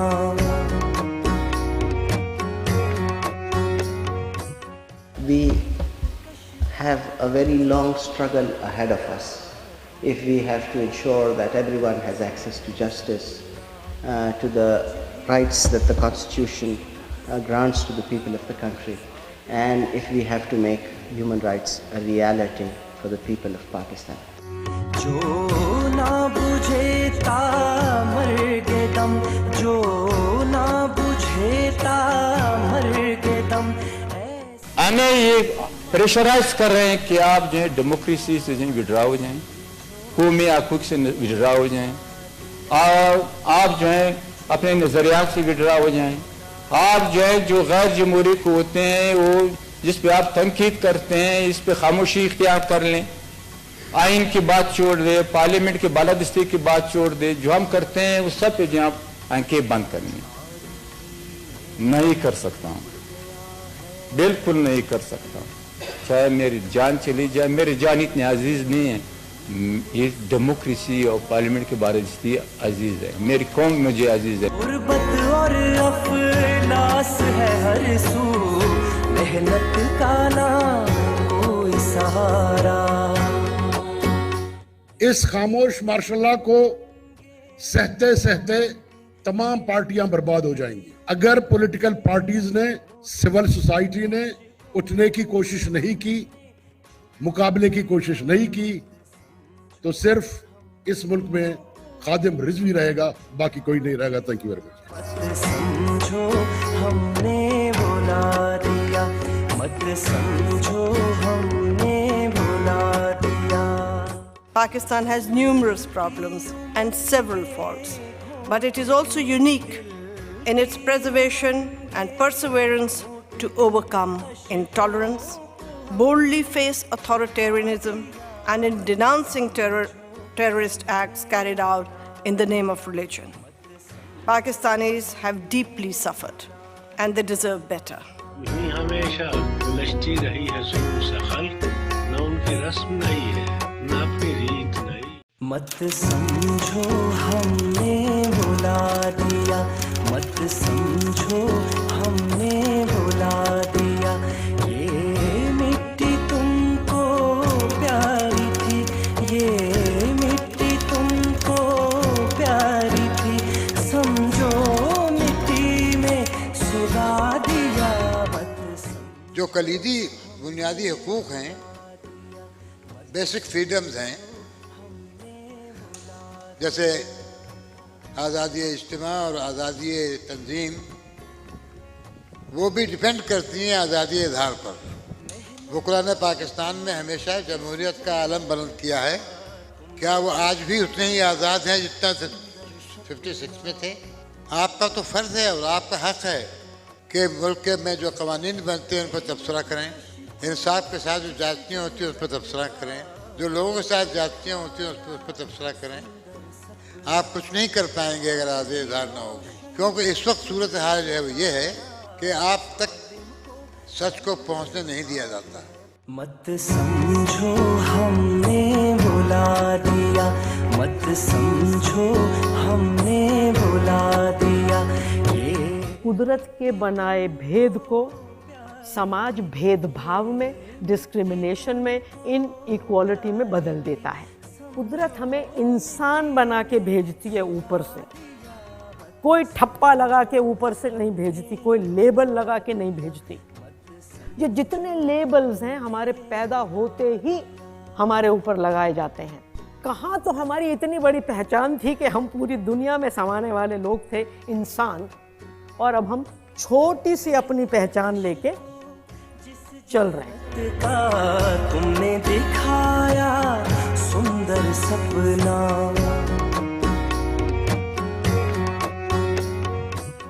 we have a very long struggle ahead of us if we have to ensure that everyone has access to justice, to the rights that the Constitution grants to the people of the country, and if we have to make human rights a reality for the people of Pakistan. जो ना बुझे ता मर के दम, जो ना बुझे ता मर के दम। I have learned through the years many lessons what activism must be all about. Activism must come with integrity, but it must also come with the mind. Her passion and mission was fighting for the rights of the downtrodden. When she passed in 2018, for too many people, a beacon of hope had been extinguished. But passion can't die, and missions can't be abandoned. So even after Asma, the AJHS Legal Aid Cell continues to journey on her path, extending free legal aid to thousands, especially women and children, who would otherwise barely be able to afford fighting a court battle. Asma's legacy is alive through AJHS. AJHS has successfully taken Asma's mission forward, and our pro bono caseload has increased threefold since 2018. In the absence of any state mechanism that provides free legal services, AJHS till date remains the largest service provider in Punjab. And in 2020 alone, AJHS has provided 1,813 women, children, bonded laborers and religious minorities free legal services.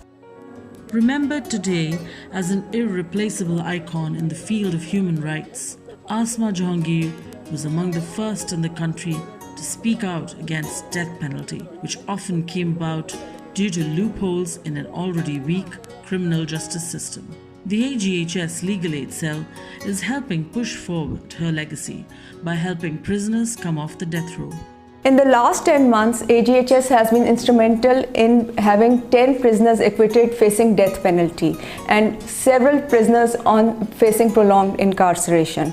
Inspired by her outspoken and bold attitude to point out violations and give voice to the voiceless, the AJCONF Legal Aid Cell formed Pakistan's first human rights digital media outlet, Voicepk. Voicepkdotnet is a unique digital media platform where journalists and lawyers have come together to address human rights abuses against women, children and minorities, and also students, ethnic groups, etc. And on this platform, we have given the victim a voice. Often our stories have been picked up by mainstream media and by very popular shows. Policymakers have taken note of our stories and they have addressed that issue. Asma Jahangir believed that only an empowered woman could bring real change in society. She established a paralegal program to raise awareness among women about their legal rights.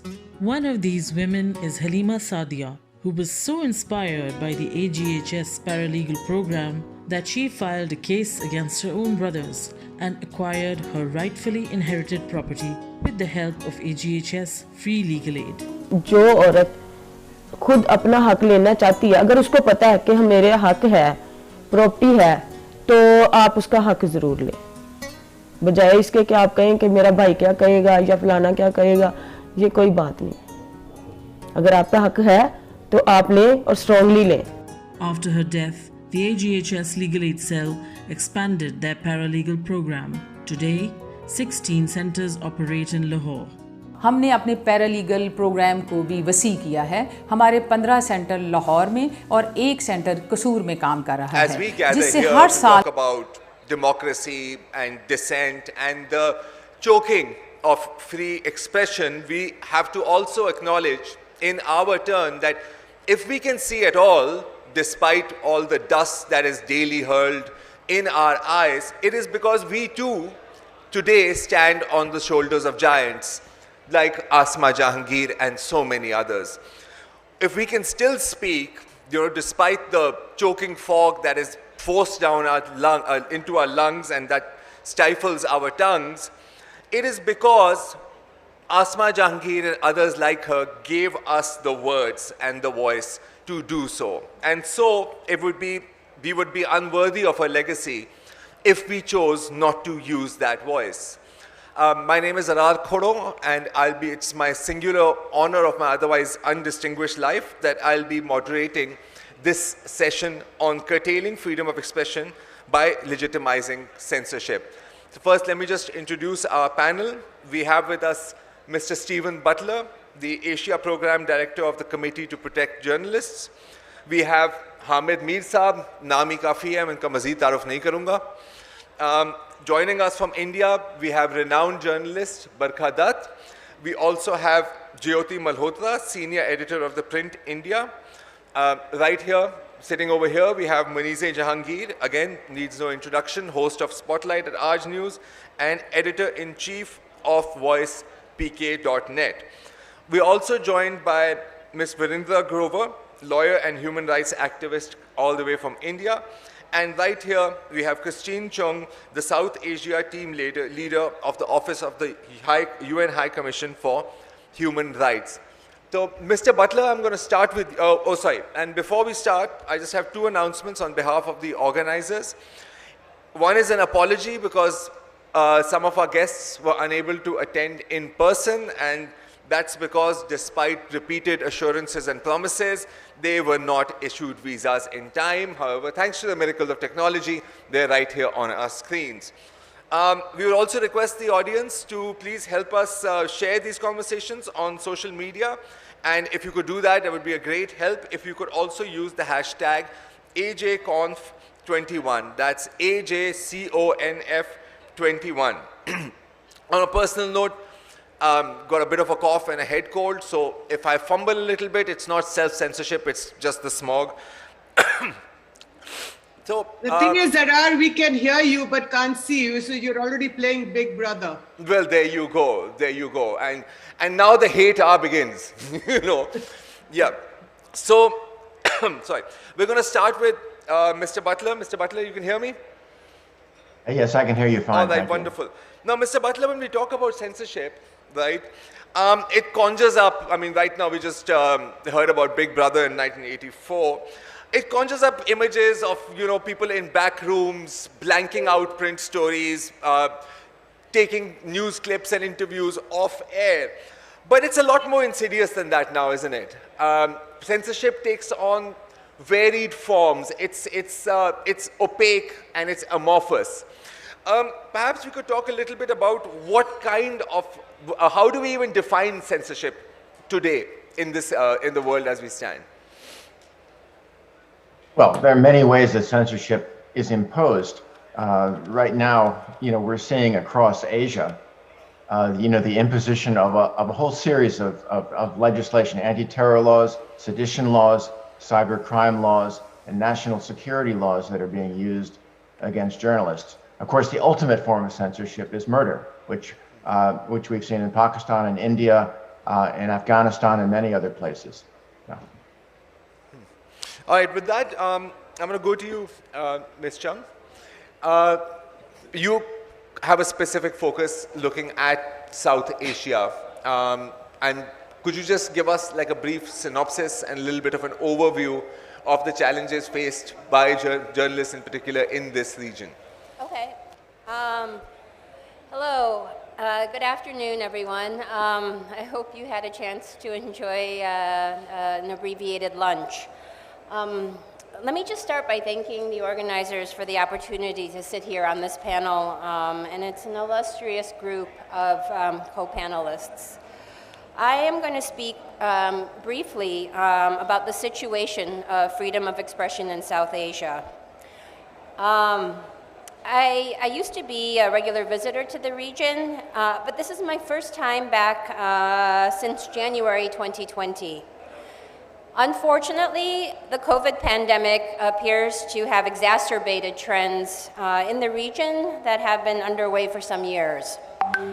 I am going to focus this reflection on the impact of the limitations of this fundamental human right, the freedom of expression, on the media. Last is what the region and what the West should do. I think the region... Sorry. What is that? What was that? Just carry on. Okay. It is important to keep in mind that the violations of the right to freedom of expression extend beyond media professionals more broadly to human rights defenders and others, including ordinary people, doing their normal activities, like joining peaceful demonstrations to protest government policy, or even just doing their jobs. The indicators for South Asia are not good. Despite the flourishing of independent media in the past 2 decades, the combined effect of consolidation of media ownership, the new business environment brought by social media, and state control have contracted this important democratic space. If we look at the region comparatively, South Asian states are falling short of their duties to respect, protect, and fulfill the right to freedom of expression. The Maldives, which comes out at the sort of best ranking, on the World Press Freedom Index for this year, actually, for 2021, ranks 72nd out of 180 countries. Nepal comes in at 106th, Sri Lanka 127th. But India, out of 180 countries, is ranked 142nd.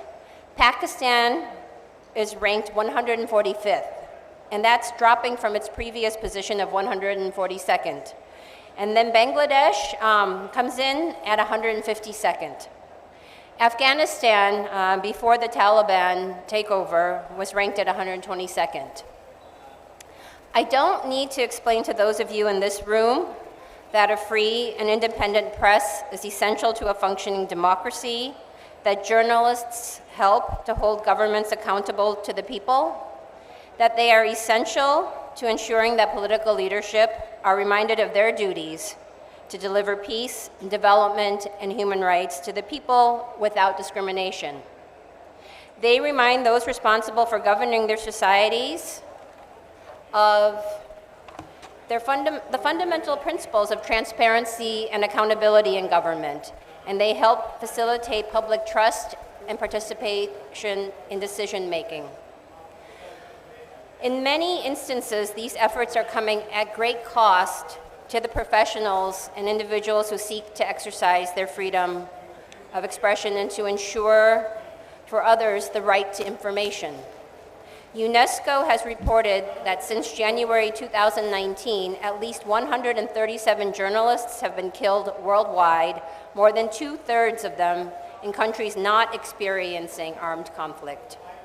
And according to Reporters Without Borders, this year, at least 45 journalists, and that's a broad category that includes citizen journalists and assistants, 45 journalists have been killed this year, and 9 of them were from South Asia. Now, these figures are very conservative because they only include the Reporters Without Borders research, where they've been able to clearly establish that the killings were killed out in connection to the journalistic work. And this situation is actually perpetuated by impunity. UNESCO estimates that in almost 9 out of 10 cases, the killings of journalists go unpunished. And while killings are the most extreme example, many more reporters are routinely subjected to threats of violence, smear campaigns, and vicious online trolling. These attacks can be particularly insidious when they target women journalists and bloggers, and those from minority communities. Public officials appear to be complicit in some of these cases, but proper investigations are rare. And it is not just physical hazards from violence, enforced disappearances, or killings. Many governments have been deploying strategies of legal harassment, including in Asia, in South Asia, by applying vaguely defined laws on national security, defamation, incitement, disinformation, cybersecurity, and to do this to silence critics. In some cases, these are old colonial era laws that have been repurposed. Rosina Islam, a journalist, was recently arrested, is now bailed under the Colonial Era Official Secrets Act, and many others have also been detained under the Digital Security Act following their critical reporting of the Bangladesh government's response to the pandemic. Similarly, in Pakistan, human rights defender Idris Khattak is being charged with treason under the Official Secrets Act, and he's going to be tried by a military court, despite being a civilian. The COVID pandemic has provided new impetus for this kind of censorship, where governments have sought to curtail criticism and debate in the name of combating misinformation. Such legal measures against freedom of expression are not confined to journalists. In India, use of the Unlawful Activities Prevention Act has increased significantly in recent years against a wider circle of activists and in Indian-administered Kashmir. In Indian-administered Kashmir, social media content of government employees is now being subject to police scrutiny for anti-national activities, and this has already reportedly led to dismissals. The COVID pandemic has paused for many of us the usual way of living and working, but the High Commissioner for Human Rights, my boss, has pointed out that the pandemic has made clear to us that media freedom is more necessary than ever. She has said, clarity about what is happening, including the impact of public health policies, can only be established by independent sources. A free press is vital to combating disinformation, deliberate falsehoods intended to advance political ambitions or commercial interests, which intensify social polarization and destroy public trust in important institutions. So it seems that the right to freedom of expression is a matter of life and death after all, and not just for journalists. Thank you. Thank you, Ms. Chung. Hamid साहब, आपकी तरफ आता हूँ मैं. अक्सर कहा जाता है कि there is no freedom of expression in Pakistan. I think that's wrong. Freedom of expression है, freedom of after expression का काफ़ी मसला हो जाता है. यहाँ पर आपकी अपनी राय क्या है इस पर?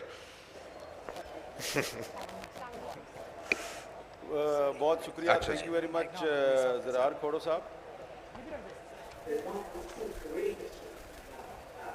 First of all, before responding to your question, I would like to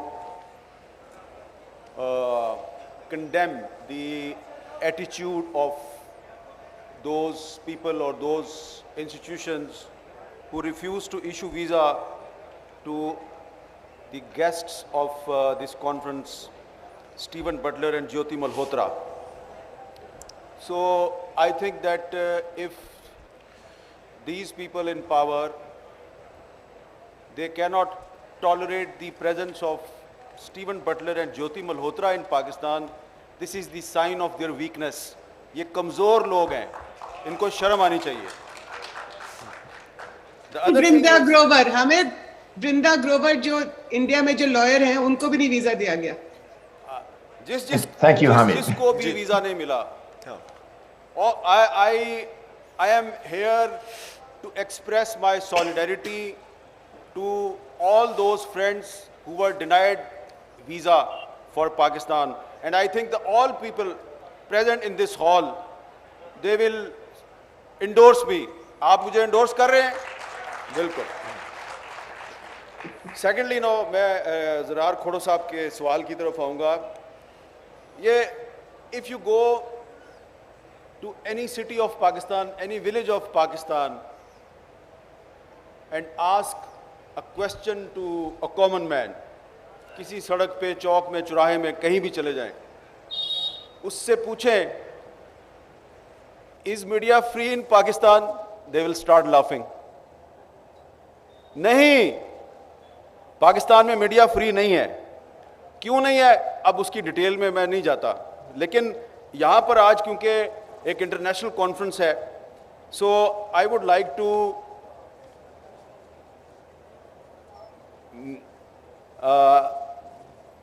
mention something which is very important not only for Pakistan but whole of the South Asia. Sometime back, this year in 2021, the Reporters Without Border, they issued a list of press freedom predators. आज़ादी सहाफ़त के दुश्मनों की एक list जारी की गई है. 37 head of the states are included in that list. आज़ादी सहाफ़त के 37 दुश्मन, कोई सदर है, कोई वज़ीर आज़म है. Out of those 37 people, this is very interesting that the Prime Minister of Pakistan, Imran Khan, is there. Prime Minister of India, Narendra Modi, is there. Prime Minister of Bangladesh, Hasina Wajid, is there. And President of Sri Lanka, Rajapaksa, is there. This is a matter of shame for the whole of South Asia. हमारे south Asia के ये 4 अहम मुल्क हैं. चारों जगह पे democracy है, जमहूरियत है. पाकिस्तान, इंडिया, बांग्लादेश, श्रीलंका. और RSF कह रही है कि ये चारों मुल्क जो हैं, इनके जो प्राइम मिनिस्टर और प्रेसिडेंट हैं, ये सहाफ़त के दुश्मन हैं. अब some people in Pakistan, they may claim that, oh no, you are wrong. The press is free in Pakistan. Like the Chief Justice of Pakistan was making a claim here some time back that the judiciary is free in Pakistan. So he was making this claim. So many people in Pakistan, they will make this claim that the media is free in Pakistan. Okay, so if the media is free in Pakistan, so there is a gentleman sitting in the audience. His name is Matiullah Jan, and he was kidnapped from Islamabad, and he's a journalist, and when he was kidnapped, so almost all the TV channels in Pakistan, they aired the CCTV footage of those people who were in uniform and they were kidnapping him. And their faces were very clear in that footage. Matiullah Jan came back after 24 hours, but the Chief Justice of Pakistan, he called the Islamabad police and other security agencies, and he asked them that who is responsible for that. Matiullah Jan is sitting there, and he will not deny my claim. Everybody is aware that who kidnapped Matiullah Jan, but the police and the other security agencies, they lack courage to tell the Supreme Court of Pakistan that who kidnapped him. Same is the case with the journalist Asad Tur. He was also beaten in Islamabad, and a police report was registered in Islamabad 6 months back. The Home Minister, Mr. Sheikh Rashid, he made a claim that we will arrest the culprits very soon. Now 6 months have been passed, and there is no development in that case. Same is the case of Absar Alam, who was shot in Islamabad. So these cases were registered in Islamabad, not in other part of Pakistan. So Zarar Khoda Sahab, you can judge, and you the lawyers and the human rights activists, the civil society members, you are present and you know that who is doing all that. So you see, when somebody claims that judiciary is free in Pakistan, or somebody claims that media is free in Pakistan, I very humbly disagree with all those people, including the Chief Justice of Pakistan, because he said that मेरी court free है. बिल्कुल आपकी एक राय है, लेकिन मतीउल्लाह जान के मामले में हमें नज़र नहीं आया. अगर आप चाहते हैं कि हम आपको बिलीव करें, and we would like to believe you chief justice साहब, अगर आप चाहते हैं कि हम आपको बिलीव करें, तो फिर जो मतीउल्लाह जान का जो मामला है, और जो असद तूर का मामला है, और जो अबसार आलम का मामला है, उस पर आप लेना सो मोटो नोटिस लें उसका, और दूध का दूध और पानी का पानी कर दें. मैं कोई लंबी स्पीच नहीं करना चाहता. मुझे आसमा जहांगीर साहबा के हवाले से एक बात याद आ रही है. ये अवारी होटल जो है वो ये माल रोड पर है, और यही जो माल रोड है, यहाँ पे एक दफ़ा नहीं बार बार आसमा जहांगीर साहबा ने इंसानी हकूक़ के लिए, आज़ादी सहाफ़त के लिए उन्होंने डंडे खाए, और एक दफ़ा उनके साथ हबीब जालिब साहब भी थे. उस ज़माने में हम स्टूडेंट थे. तो जालिब साहब जो हैं वो हमेशा एक बात कहा करते थे, और देखें ये बात उन्होंने आज से कुछ चार दुहाइयाँ पहले कही थी. 4 decades ago, a poet in Pakistan said something about the threats for press freedom in Pakistan, but after 40-45 years, still he is relevant. फर्जी मुकदमात हैं, झूठी शहादतें, हम फिर भी लिख रहे हैं जुनू की हकायतें. तो ये जो फ्री मीडिया होता है, इस फ्री मीडिया से जो लोग डरते हैं वो कमज़ोर और बुज़दिल लोग होते हैं. और जिस मुल्क में मीडिया फ्री नहीं होता, उस मुल्क में जुडिशरी फ्री नहीं होती. तो मैं बड़ी आजिज़ी से, बड़े अदब से सिर्फ ये गुजारिश करूँगा कि there is a barometer for free judiciary. There is a barometer for free parliament in every country. If you want to judge the independence of judiciary and the independence of parliament, you should only analyze the independence of media. And if media is not independent, then rest assured, judiciary is not free and parliament is not free. And if judiciary, parliament and media is not free, then there is no democracy. So, sorry to say, मैं समझता हूँ कि there is hybrid democracy, which means fake democracy in Pakistan. And fake democracy is the biggest threat for this country. And if you love Pakistan, you have to give freedom to media, independence to judiciary and independence to your parliament. मेरा ख्याल है ज़रार खोड़ा साहब आपको मेरे सवाल का जवाब बिल्कुल सर. लेकिन फिर भी हामिद साहब देखें, हामिद साहब यूके में फिर भी, यूके से फिर भी ज़्यादा फ्री है आपका मीडिया. मैं नहीं कह रहा, it's just a bad joke. It was a bad joke उस वक्त भी, it's a bad joke now. We need rule of law, but there is rule by law There is legalization of censorship in Pakistan. That is another subject. That is another subject. उस पर हमने एक और session में बात करनी है. But there is no rule of law in Pakistan. There is rule by law. बिल्कुल हर में ऐसे ही होता है. आपने जो अल्फाज इस्तेमाल किए ना अभी हामिद साहब, आपने बुज़दिल का लफ्ज़ इस्तेमाल किया था, आपने एक और लफ्ज़ इस्तेमाल किया था, बुज़दिल के साथ एक और लफ्ज़ इस्तेमाल किया था. मैं एक इजाफा करना जो आप कहना चाह रहे हैं वो कह दें. नहीं मैं कह रहा हूँ आपके दिल में है, बोल दें. मैं कह रहा हूँ कि मैं एक और लफ्ज़ उसके साथ इजाफा करना चाह रहा हूँ, और वो है बेवकूफ़ भी हैं. और बेवकूफ़ पता है क्यों है? क्योंकि आप वीज़ा बंद कर देंगे तो क्या पूरी जगह की इंटरनेट भी बंद कर देंगे, स्क्रीन भी बंद कर देंगे? मतलब कौन ये इस तरह के फैसले लेता है? कौन सा आप, क्या हम 70 या 60 की दिहाई में बैठे हुए हैं यहाँ पे? दूसरी बात है कि आप मुझे दिल पर हाथ रख के बताएं, हमले से पहले असद तूर के वीडियो लॉग्स आप में से कितने लोग देखते थे? अगर उस वक्त हज़ारों लोग देखते थे, अब शायद लाखों लोग देखते हैं, करोड़ों लोग देखते हैं. तो ये जितना भी बंद करने की कोशिश करते हैं, the more they try to clamp down, पानी अपना रुख वैसे ही ढूंढ लेगा और हमेशा ढूंढ लेता है. तो आप बेसिकली ना सिर्फ अवाम को तो आप बेवकूफ़ नहीं बना सकते, अवाम सब समझती है, ये शायद अपने आप को ही बेवकूफ़ बनाकर खुश हो जाते हैं, अपने ही बंद कमरों में अपने लिए ही तालियां बजाते हैं कि sir what a well done job. अभी miss Chong and mister Butler, we were both talking about how, and Hamid Mir साहब आपने भी ये बात की कि फ्री मीडिया के बगैर जमहूरियत मुमकिन नहीं है. You can not have democracy without a free media. So I am going to turn now to our Indian colleagues, and we have with us Jyoti. I don't know if Barka Dutt has joined us yet, but we have Jyoti Malhotra and Ms. Grover with us.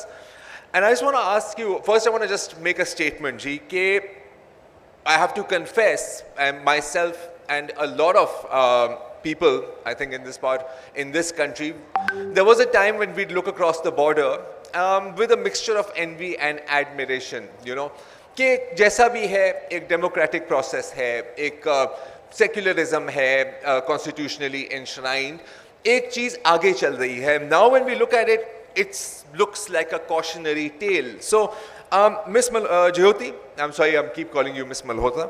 Jyoti, I want to come to you that in this atmosphere, I mean, where we see large parts of the electronic media sort of fanning the flames of hatred, we see state, again, जैसे अभी हामिद मीर साहब ने कहा, again ruled by law. Munawwar Farooqi is arrested for a joke that he never even cracked. Abhi Tripura mein, we have seen journalists being arrested simply for reporting the news. How difficult has it become to even carry on the semblance of independent journalism in this kind of an atmosphere? Jyoti.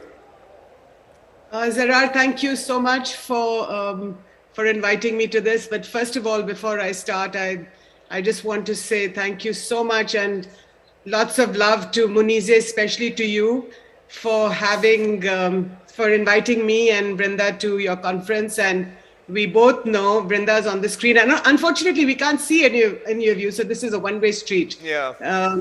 But anyway, but I really do want to thank you all for inviting us to the conference. Asma was such a special person, and Munize, you've really inherited the fighting gene, and I think because of you, you must have moved half the Hindu Kush mountains by now, or at least the Margala Hills in Islamabad. But unfortunately, the powers that be didn't give way. But having said that, we are both here with you in spirit, and very, very happy to be here online and be part of this conference. I also want to thank two other people, Mariam Najamuddin and Rehan Peracha. They have been very, very helpful to me especially, and I'm sure to Brinda. So thank you all for this love across the border. Now, to answer your questions, Zarar, I have 3 points to make. The first is कि आज के दिन हम सब राष्ट्र विरोधी हैं. Now, I don't know if you understand this Hindi word, but the word is anti-national. कि आज का जो दिन है 20 November ko, we are all anti-national, and I'll tell you why. The reason is that if you look at the Indian media today, if you look at the newspapers this morning, they're all celebrating the repeal of 3 farm laws that were brought about last year, over a year ago, by the Narendra Modi government. And I'm not going into the laws themselves, whether they were good or bad. There's a lot of argument. कि कुछ बहुत लोगों का ये कहना है कि जो ग्रीन रेवोल्यूशन था 60 के दशक में, उसका जो बेनिफिट है वो सब खत्म हो रहा है, और ये जो फार्म लॉज थे ये पूरे पंजाब के एग्रीकल्चर को, जो किसानी है उसको एक पूरी तरह से खत्म कर रही थी. तो मैं उसके बेनिफिट्स और उसके जो है उसकी कमजोरियों पे नहीं जाने वाली. मैं ये कहना चाहती हूँ कि जो ऑर्डिनेंस के तहत पे उसके जो on the strength of the ordinance जो फार्म लॉज जो पार्लियामेंट के अंदर जो supposedly ये जो legislation जो फिर लाए गए थे, and for a full year or more than a year, farmers, thousands and thousands of farmers have been sitting on the outskirts of Delhi. तो आज के दिन जब ये farm laws और हमारे जो प्रधानमंत्री हैं, elected prime minister, not a selected or a hybrid prime minister, we have to make that very, very clear, Zarar. You said you used to look at India, with a mixture of envy and admiration. All I'm saying to you is that you cannot give up, and neither can we give up. And that's the strength of our democracies. And when things are bad, then we have to keep going. I mean, look at Hamid. Hamid Mir is on this panel. Unfortunately, we can't see him. But Hamid Mir has 2 bullets in his body, but he's refusing to kowtow to the Forge or to the powers that be, or to anybody who says that he is not going to let Hamid speak. I mean, he's been taken off his show has been taken off by Geo for the comments that he made 6 months ago. He's still not back on them. But guess what? The Washington Post has given him a space to speak up. So I think that if journalists are going to be shut down in one space, then another window will open for them in another space. And not just will the window open, but we have to open the window. We have to keep the windows open. So when you talk about what's happening in my country, you're absolutely right. Comedians like Munawar Farooqi, there's another guy called Nalin Yadav. There were these 3 or 4 young men who in Bhopal more than a year ago were arrested because a BJP MP's son basically said कि मुझे इनके जो jokes है, और उन्होंने अभी तक jokes crack ही नहीं किए थे, जो आपको पता है. And they shut them down. और बेचारे को मेरे ख्याल 50-55 दिन जो है वो जेल के अंदर रहे हैं for no reason at all. Similarly, अभी जो त्रिपुरा में incidents हुए हैं, but the Tripura case is a little bit different. There was a group of lawyers that went to Tripura to look at the alleged vandalism of a mosque. अब इसमें क्या हुआ है कि जो हमारा जो Ministry of Home Affairs है, which is the equivalent of your Interior Ministry, Home Affairs Ministry ने ये साफ एक स्टेटमेंट दिया एंड और बार-बार यही रिपीट किया है कि जो मस्जिद के अंदर या मस्जिद के चारों तरफ इस तरह का कोई जो है the masjid was not vandalized, उसमें कोई उसके साथ कुछ नहीं हुआ. लेकिन इसके बावजूद जो रिपोर्टिंग हुई है उसमें हमारे यहाँ एक लॉ है जिसको कहते हैं unlawful activities of prevention act. It's basically UAPA. It's an anti terror law. और आपने देखा होगा कि पिछले 1.5 साल में ये जो UAPA है ये आवाम के खिलाफ और जर्नलिस्ट के खिलाफ जो है with great regularity this law is being applied. So one is that in Tripura there are young journalists against whom laws like this have been applied. You've seen comedians, Veer Das, who has just made a big, who was at the Kennedy Center in the US recently. Again, there is a petition against him by a BJP leader in Delhi. And there is a journalist called Siddiq Kappan who has been in jail for more than a year. क्योंकि वो पिछले साल हाथरस में एक gang rape हुआ था और उसके खिलाफ जब उसको वो रिपोर्टिंग के लिए वो जा रहा था तो उसको वहीं पे मेरठ में वो पकड़ा गया और वहाँ तब से वो बेचारा पिछले साल 1.5 साल 1.25 साल से अभी तक जेल के अंदर है. So while you have a court, and I'm not even going to get into the Aryan Khan case, अब वो जो है अब उसमें तो हम these are separate stories. Why Bollywood is being shut down? Why are they trying to shut down Bollywood? Why are they trying to censor voices that will speak up? And remember, emergency के दौरान हमारे यहाँ जब 1975 और 77 के बीच तो 2-2.5 साल जो emergency हुई थी, उसके दौरान जो फिल्मी जगत था, उस वक़्त के जो हिंदी मूवीज़ उस वक़्त के जो एक्टर्स थे वो काफ़ी क्रिटिकल रहे थे उस ज़माने में इंदिरा गांधी के खिलाफ. तो ये जो सारा जो narrative, the stitching together of this narrative of people who want to speak up and who are now being the government is trying to shut down alternative voices. लेकिन मैं एक और बात कहना चाहूँगी. I think you're absolutely right. Just because they deny you visas or just because they try and shut you down, इसका ये नहीं मतलब हुआ कि you should be shut down. So I think that's where smaller news outlets like mine come in. I work with a print.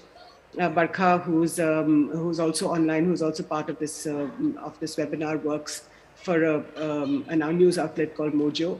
And these news outlets which are now providing alternative opinion, alternative news, our sources are of course the same, but because we are smaller and therefore we have the courage to speak up, and these voices are getting heard in India. और हमारी जो सब्सक्राइबरशिप है, हमारे जो readership है, it's growing on a daily basis. Pandemic के दौरान आपको पता है कि इंडिया के अंदर क्या हुआ, खास करके सेकेंड वेव जो अप्रैल मई जून के जो अंदर जो हादसे हुए हैं वो आप सब जानते हैं, मैं उनको रिपीट नहीं करूँगी. लेकिन हमारी जैसे वेबसाइट्स ने, हमारी जैसे न्यूज़ आउटलेट्स ने ये जो सारे ऑल्टरनेटिव जो वॉइसेस जो ब्रॉडकास्ट किए हैं, उनके इन लोगों को इंटरव्यू किए हैं, जो हालात जो आवाम की हालात थी उसको वो बार बार जो है ये जो सारी स्टोरीज जो सामने आई थी. तो मैं ये कहने की कोशिश कर रही हूँ कि आपके देश में, आपके मुल्क में जो आपने अभी हाइब्रिड गवर्नमेंट की बात की, जो हम साफ कहते हैं कि जो पाकिस्तान की फौज है that controls Pakistan, it has always controlled Pakistan since independence in 1947 and it's not going to let that power go away. So in a sense it's like So जो आप मीडिया की बात कर रहे थे पाकिस्तान के अंदर, जो आपने हामिद से जो सवाल पूछा कि why that you believe that there is some sort of control or it's after the event, and I would say it's a bit like the government saying in India or the army or the military establishment saying in Pakistan, or encouraging the media to fall in love with the oppressor. तो एक ये जो Stockholm syndrome वाली बात होती है कि आप मीडिया को इतनी कस के घेरते हैं, you put the media into such a tight embrace that you are exhorting journalists to fall in love with you. But I will end with the third point that I wanted to make is at the end of the day, both India and Pakistan have to listen to their people. There is no alternative to listening to the voices of the people. आप कुछ भी कर लें, आप कुछ भी देख लें. देखिए, जब नवाज शरीफ कुछ सालों के लिए जब आपके यहाँ प्रधानमंत्री थे, you had to listen to the voices of the prime minister. अब उनको आपने निकाल के जो है फौज ने किसी भी तरीके से वो आप सब जानते हैं, and I'm not going to go into that, and the former prime minister is now sitting in exile in London. But your alternatives, और अवारी होटल के अंदर मैं देख रही थी आपको ये जो आसमा जहांगीर की जो कॉन्फ्रेंस है उसमें आपने मोहसिन दावर को बुलाया है.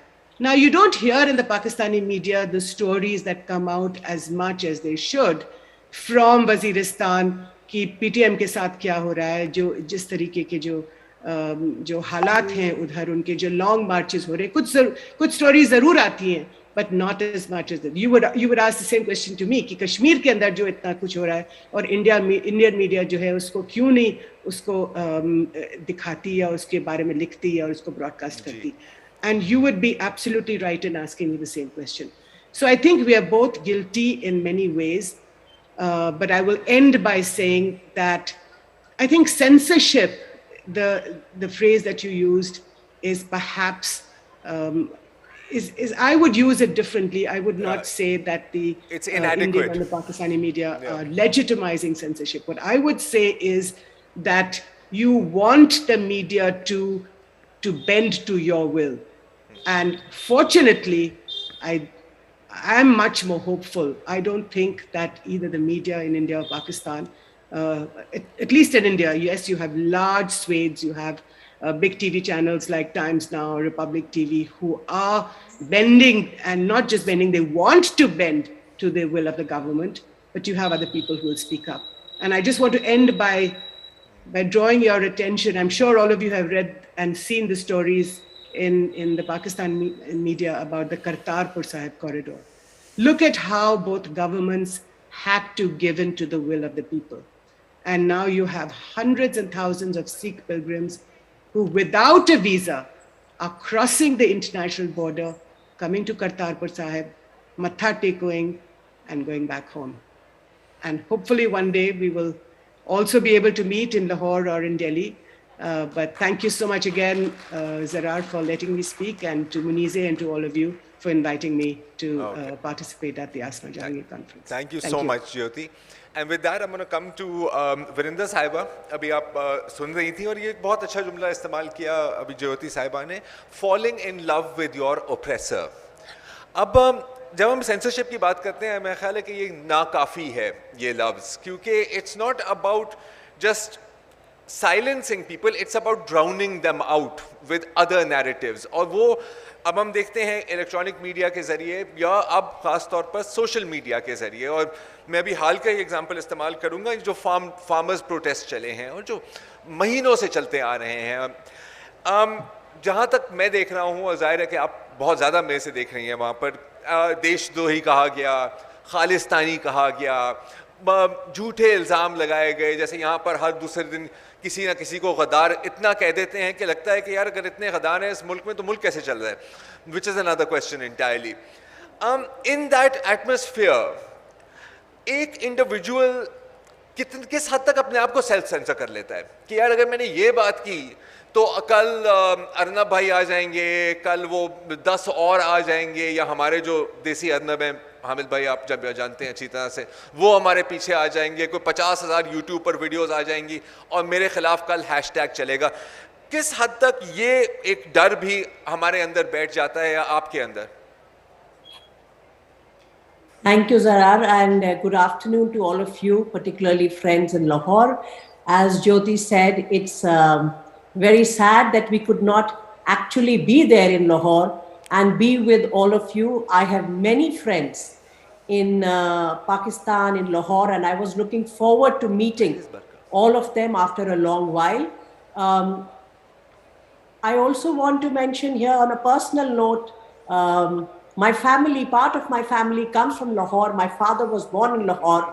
I have actually never visited Pakistan, and I am very sure that one of these days we will be able to make sure that we can meet. I can travel, and friends will make sure that I can travel there of you in Pakistan itself. Thank you, Munize. Thank you, Mariam. Thank you, Rehan, for all the hard work that you did. But I'm sure we'll chip away at these borders and boundaries and enable friends and colleagues to move across for conversations and dialogues, which we will carry on regardless. I had the good fortune of knowing Asma, and I also want to remember at this moment Rahman Saab and Kamran, all of whom I had the good fortune of knowing as a member of South Asians for Human Rights Seher, of which Salima and many others are present. Salima Hashmi and others, I'm sure, are present in Lahore today as part of these programs.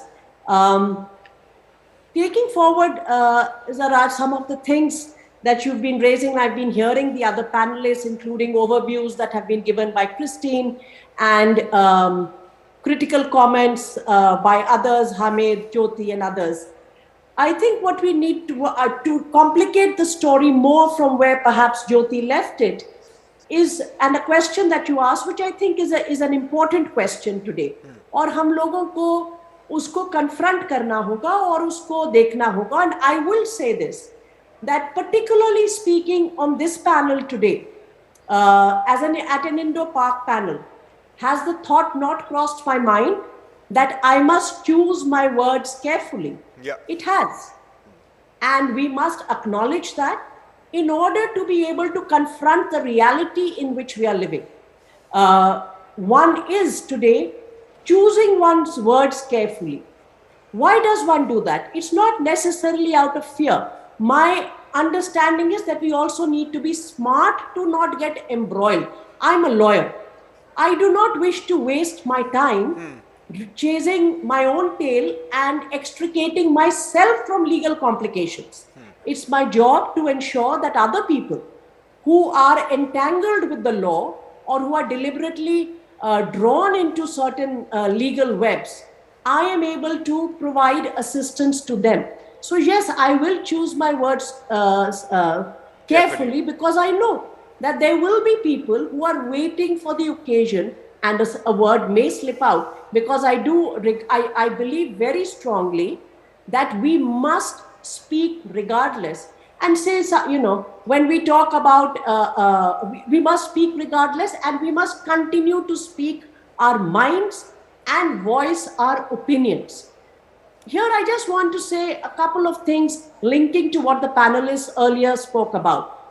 Hamid, आपने कहा कि आप लोग India को देखते हैं और सोचते थे कि हम भी उस तरह की जमहूरियत कब होगी। हम लोग भी आपको देखते थे, आपके जैसे मैंने नाम लिए उन लोगों को देखते थे कि एक आर्मी रूल होने के बावजूद कितनी हिम्मत और हौसले से आप लोग लड़ते हैं और सड़क पर उतरते हैं उस लड़ाई के लिए, कोर्ट में जाते हैं, अखबारों में लिखते हैं। तो वो लड़ाई की जो एक इंस्पिरेशन है कि अगर जमहूरियत नहीं है तो उसके लिए हर हाल में हम सबको लड़ना होगा। दूसरी बात कि हम, which is you know, it's well known to everybody present in this kind of program, democracy is not about casting ballots. Democracy is practiced by people. And therefore, in order to ensure that we have a stronger democracy, it is not about who's winning the vote or who's getting a majority in parliament. It is about how we are going to push that democracy to become a people's democracy, which is perhaps what the farmers' struggle showed to us very clearly, the people's resistance for just laws and a just regime. Yes, we all do censor ourselves, but what is it that is happening today, apart from social media, which is the new beast in our midst? I, for one, do not write on Twitter, ever. I eavesdrop on Twitter, of course. Like everybody else, I want to know if I need my hourly news, that's where I'm going to go. But I don't write on Twitter at all, which is a decision I took for myself. The Taliban, that I think the problem is whether the Taliban I think accepts a different ये कोई खलाई मखलूक आ गई है यार, इसको रोको। a different view, ज़मीनी मखलूक है। I think there's a cross connection. I was wondering that the Taliban wants to tell me what it's like वो जैसे 80s में क्रॉस लाइन हो जाती थी ना एक ज़माने में, अगर कोई किसी को याद है वही है जी। Very true. तो जो मसला इस वक्त मुझे लगता है हम लोग censorship क्यों करते हैं? Law has been commissioned by all regimes today to actually censor our speech. And through the weapon of law, this kind of censoring is taking place. As was mentioned earlier, sedition, a colonial provision, continues to be one of the most legally oppressive measures. And under sedition, of course, you know, we have Supreme Court judgments which keep saying, no, for it to be within the bounds of freedom of expression, it has to be very narrowly, strictly interpreted. But that's not how the policeman on the ground is going to read it. So you will have activists, you will have journalists who, and all other human rights defenders who for words that they speak will be embroiled and will be entangled in cases regarding sedition. And then you can be racing from court to court with FIRs hanging over your head and warrants of arrest. You have the Official Secrets Act, you have the Unlawful Activities Prevention Act. So law today is not necessarily an enabling tool in a democracy. It has become an instrument in the arsenal of the state, and therefore we need to revisit how do we understand laws. I also think we need to understand the location of different people. Human rights defenders, women human rights defenders who are targeted in a very different manner. A recent example being a lot of Muslim women being targeted on social media by a website which was putting them up for sale. Who were these Muslim women? These Muslim women were not just Muslim women. They were Muslim women who on Twitter and other social media were voicing strong political views, challenging the right wing, challenging patriarchy. So it is an attempt to silence and stifle certain voices. As was mentioned earlier, we have seen perhaps one of the longest internet blockades in Kashmir ever known in a democracy. That's what the UN Special Rapporteur said. So there are parts and there are locations. If you are a Dalit reporter, the manner in which you will be targeted would be different. And I think it's important to recognize this complexity because everybody does not get targeted in the same manner. And those attacks, which are then recorded, of course, by organizations which are looking into journalism and journalist protection, record that. But these are certain kinds of targeting that is taking place through the law. Absolutely.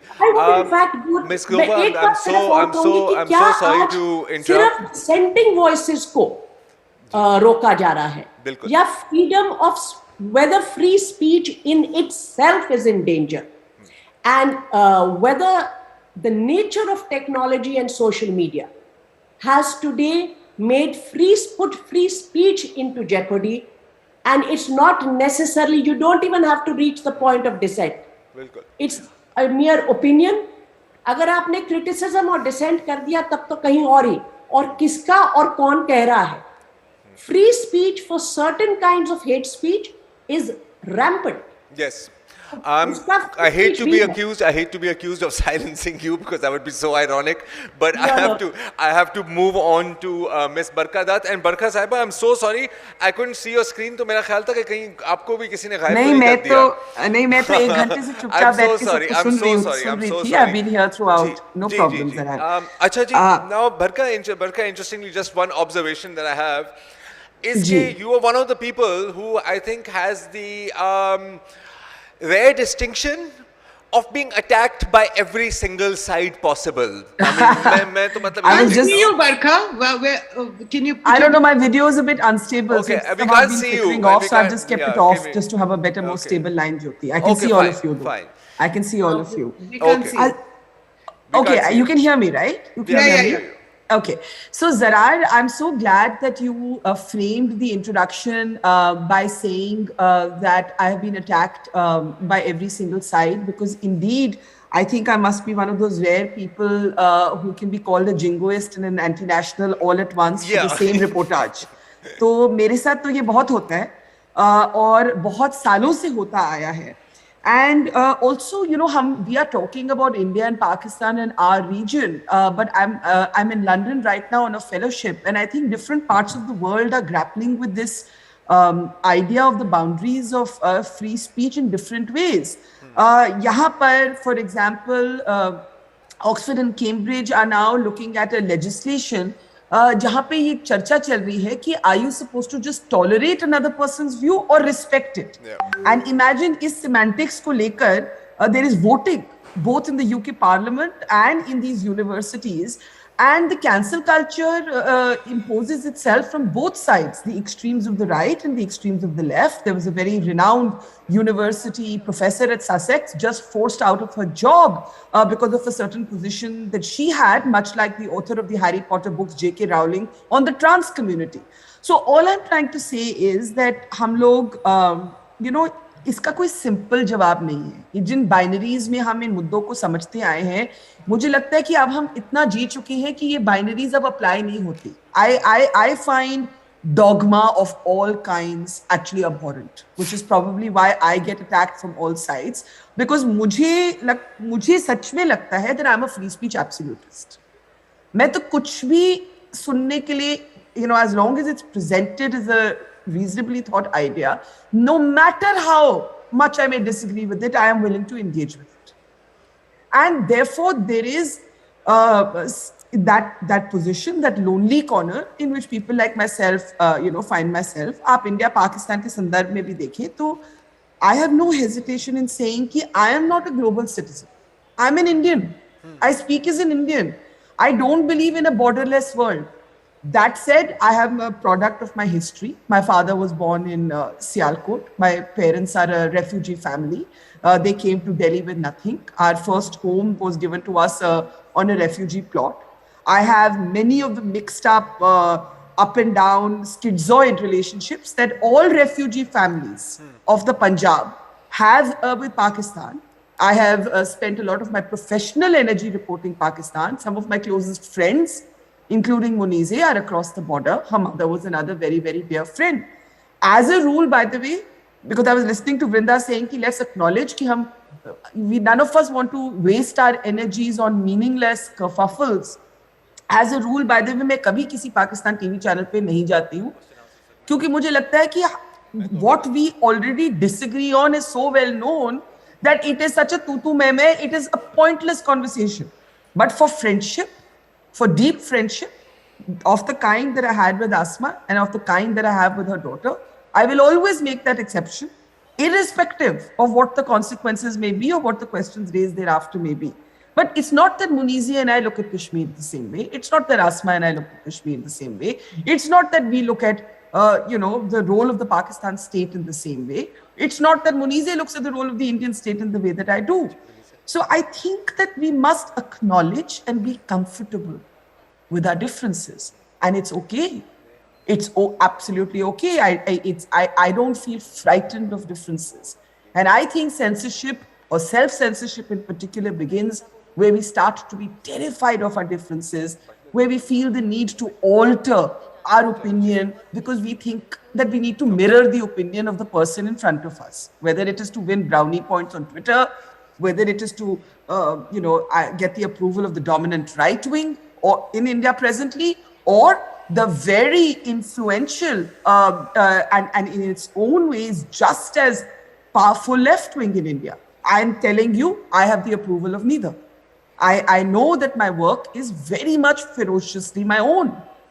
And it's okay. I'm comfortable with telling the truth as I see it, as I record it, as I chronicle it. And on this day, I just want to, because all of you have already spoken about all that is wrong, I just want to say that yesterday I heard a farmer at the protest site say, when these laws were repealed by Prime Minister Modi, he was making jalebis. And unhone hamare colleague, as Jyoti mentioned, I now am the editor of a digital platform called Mojo Story, and it has really given me a new, I would say a new, passion for journalism that I had lost in my years in TV. But khair, तो वो किसान, sorry Zarar Alain after this, वो किसान जलेबी बना रहे थे celebrate करने के लिए the repeal of the farm laws. तो उनसे बोला गया कि ये आप मोदी जी से क्या कहना चाहेंगे? उन्होंने कहा हम मोदी जी से कहेंगे कि वो यहाँ आए, हम उनको भी जलेबी खिलाएंगे. So the same sort of leader whom they had criticized vociferously for 1 year, who was compelled in the end by a powerful people's movement to defer to the will of the people, was now being invited with grace and civility to come to the protest site to partake of the celebrations. This is a reminder to us that actually dissent is still alive. Actually, the power of people is still alive. Actually, the power of even the media that chooses to tell the stories is still alive. That we haven't lost our voice. And I agree with Jyoti that there is no question of giving up.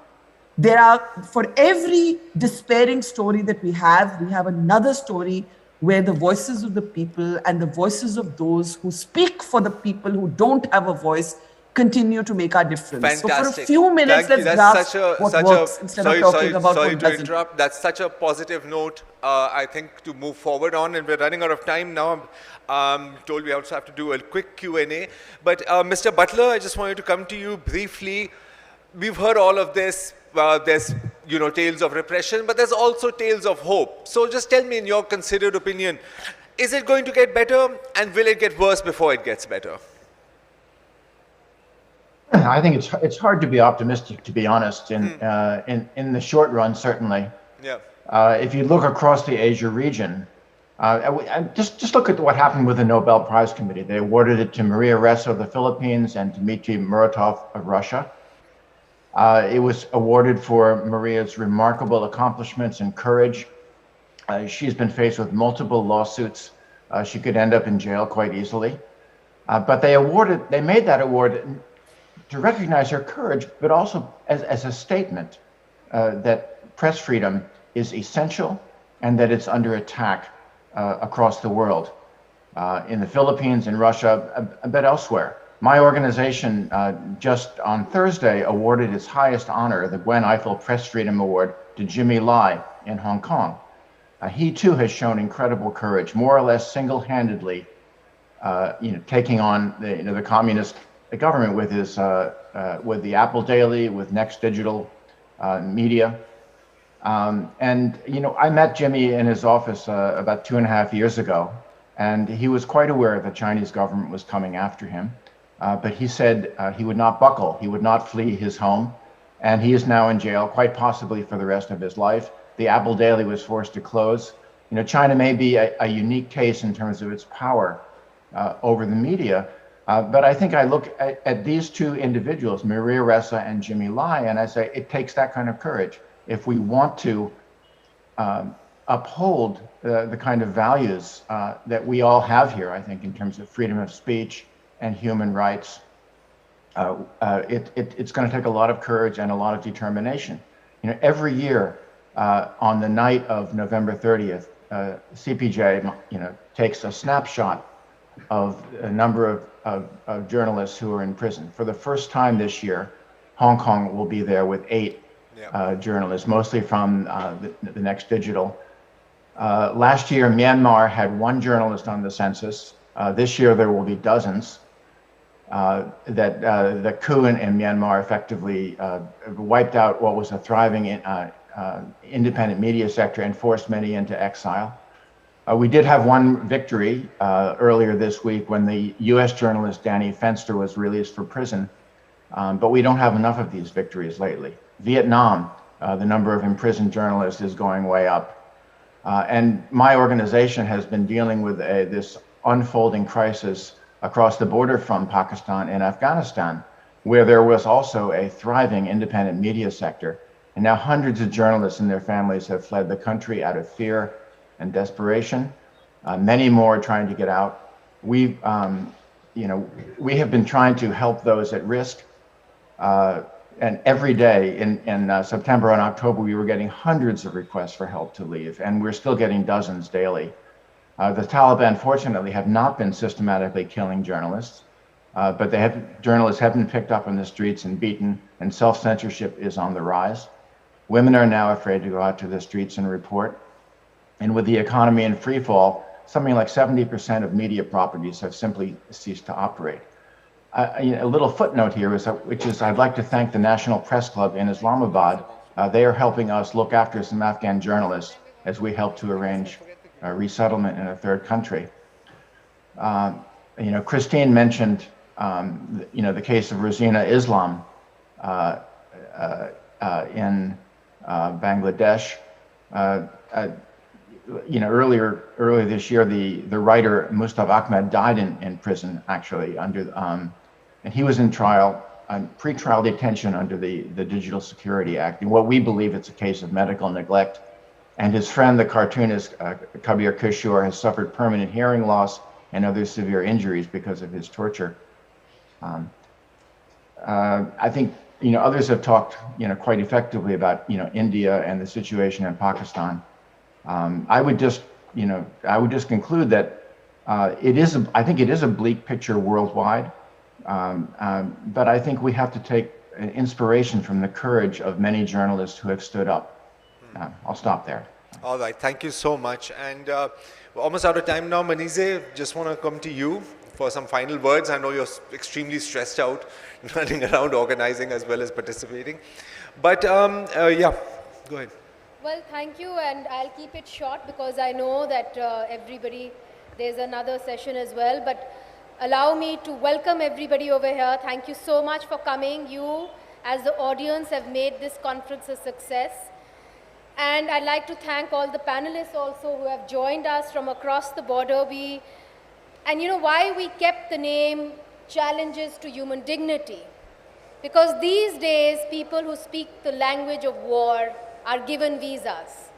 There are no borders for them. They can cross the borders.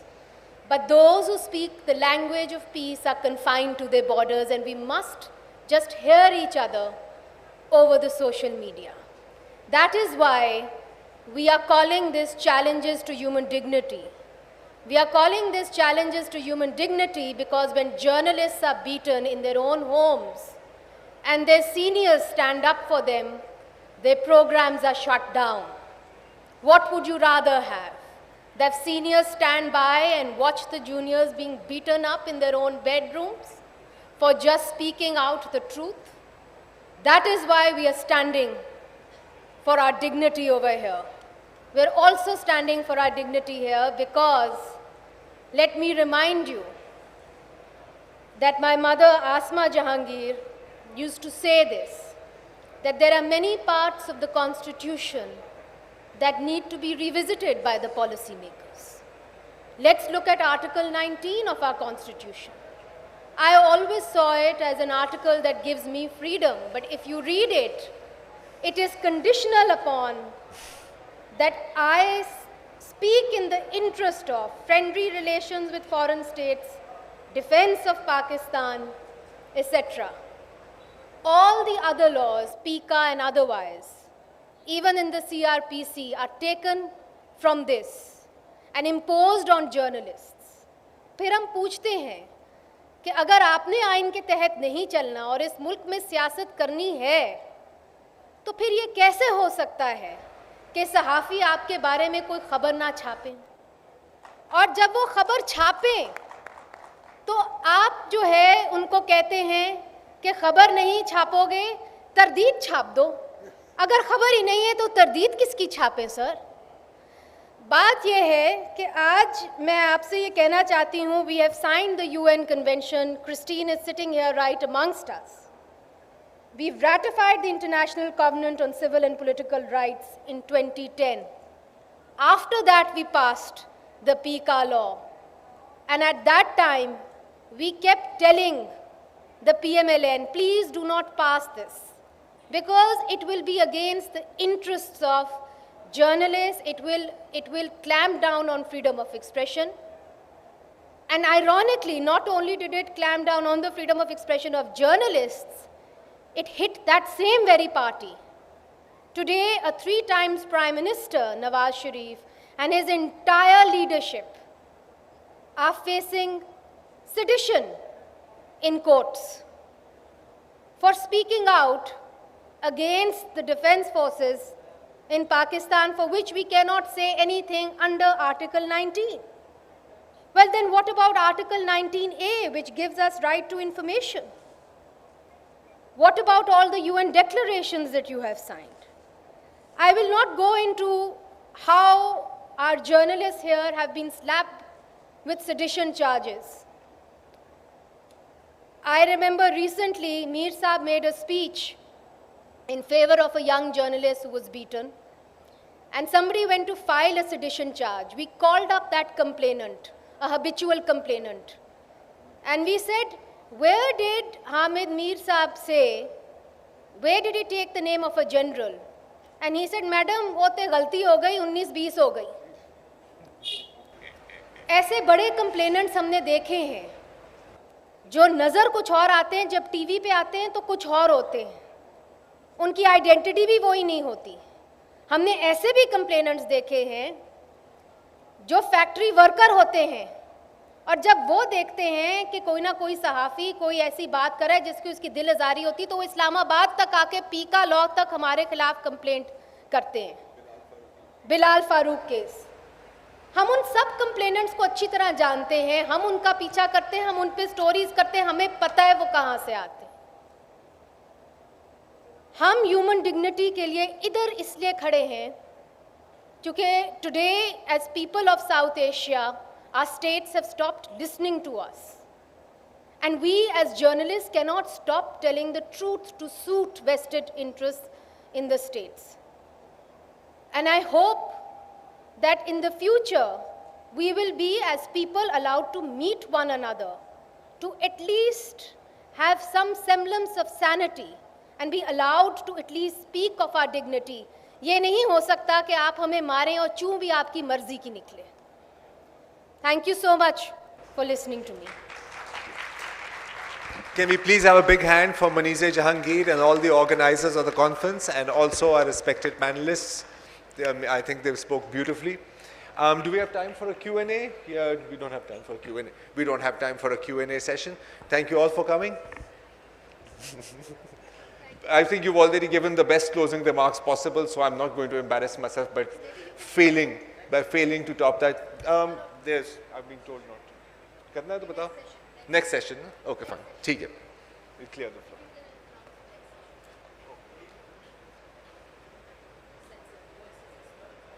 Thank you, everyone. Thank you. Nice to see you Stick all. around for the next time session in person. which, okay. Thank you. The next session is we are hearing directly from the censored, जिसमें एक बार फिर हामिद मीर साहब होंगे और अंबर शमसी and कहाँ है मतीउल्लाह जान साहब यहाँ पे सामने बैठे हुए हैं. ये मतीउल्लाह जान साहब आ जाए सर जी.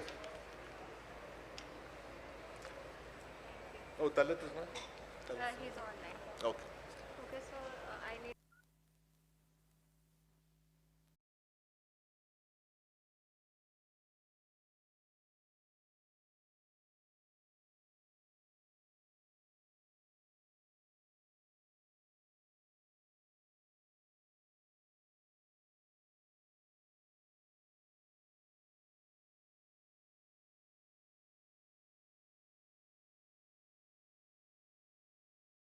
भुला दिया मत समझो हमने भुला दिया ये मिट्टी तुमको प्यारी थी ये मिट्टी तुमको प्यारी थी समझो मिट्टी में सुला दिया मत जो कलीदी बुनियादी हकूक़ हैं, बेसिक फ्रीडम्स हैं,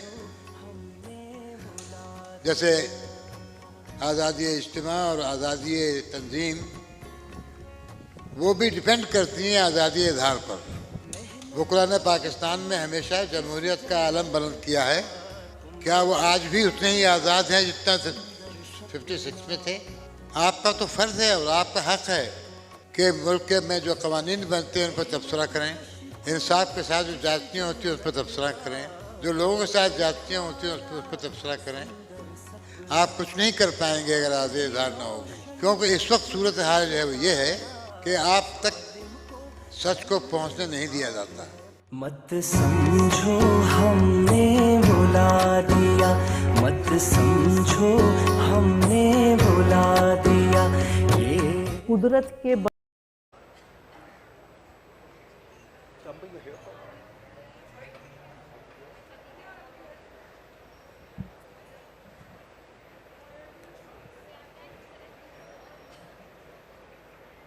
हेलो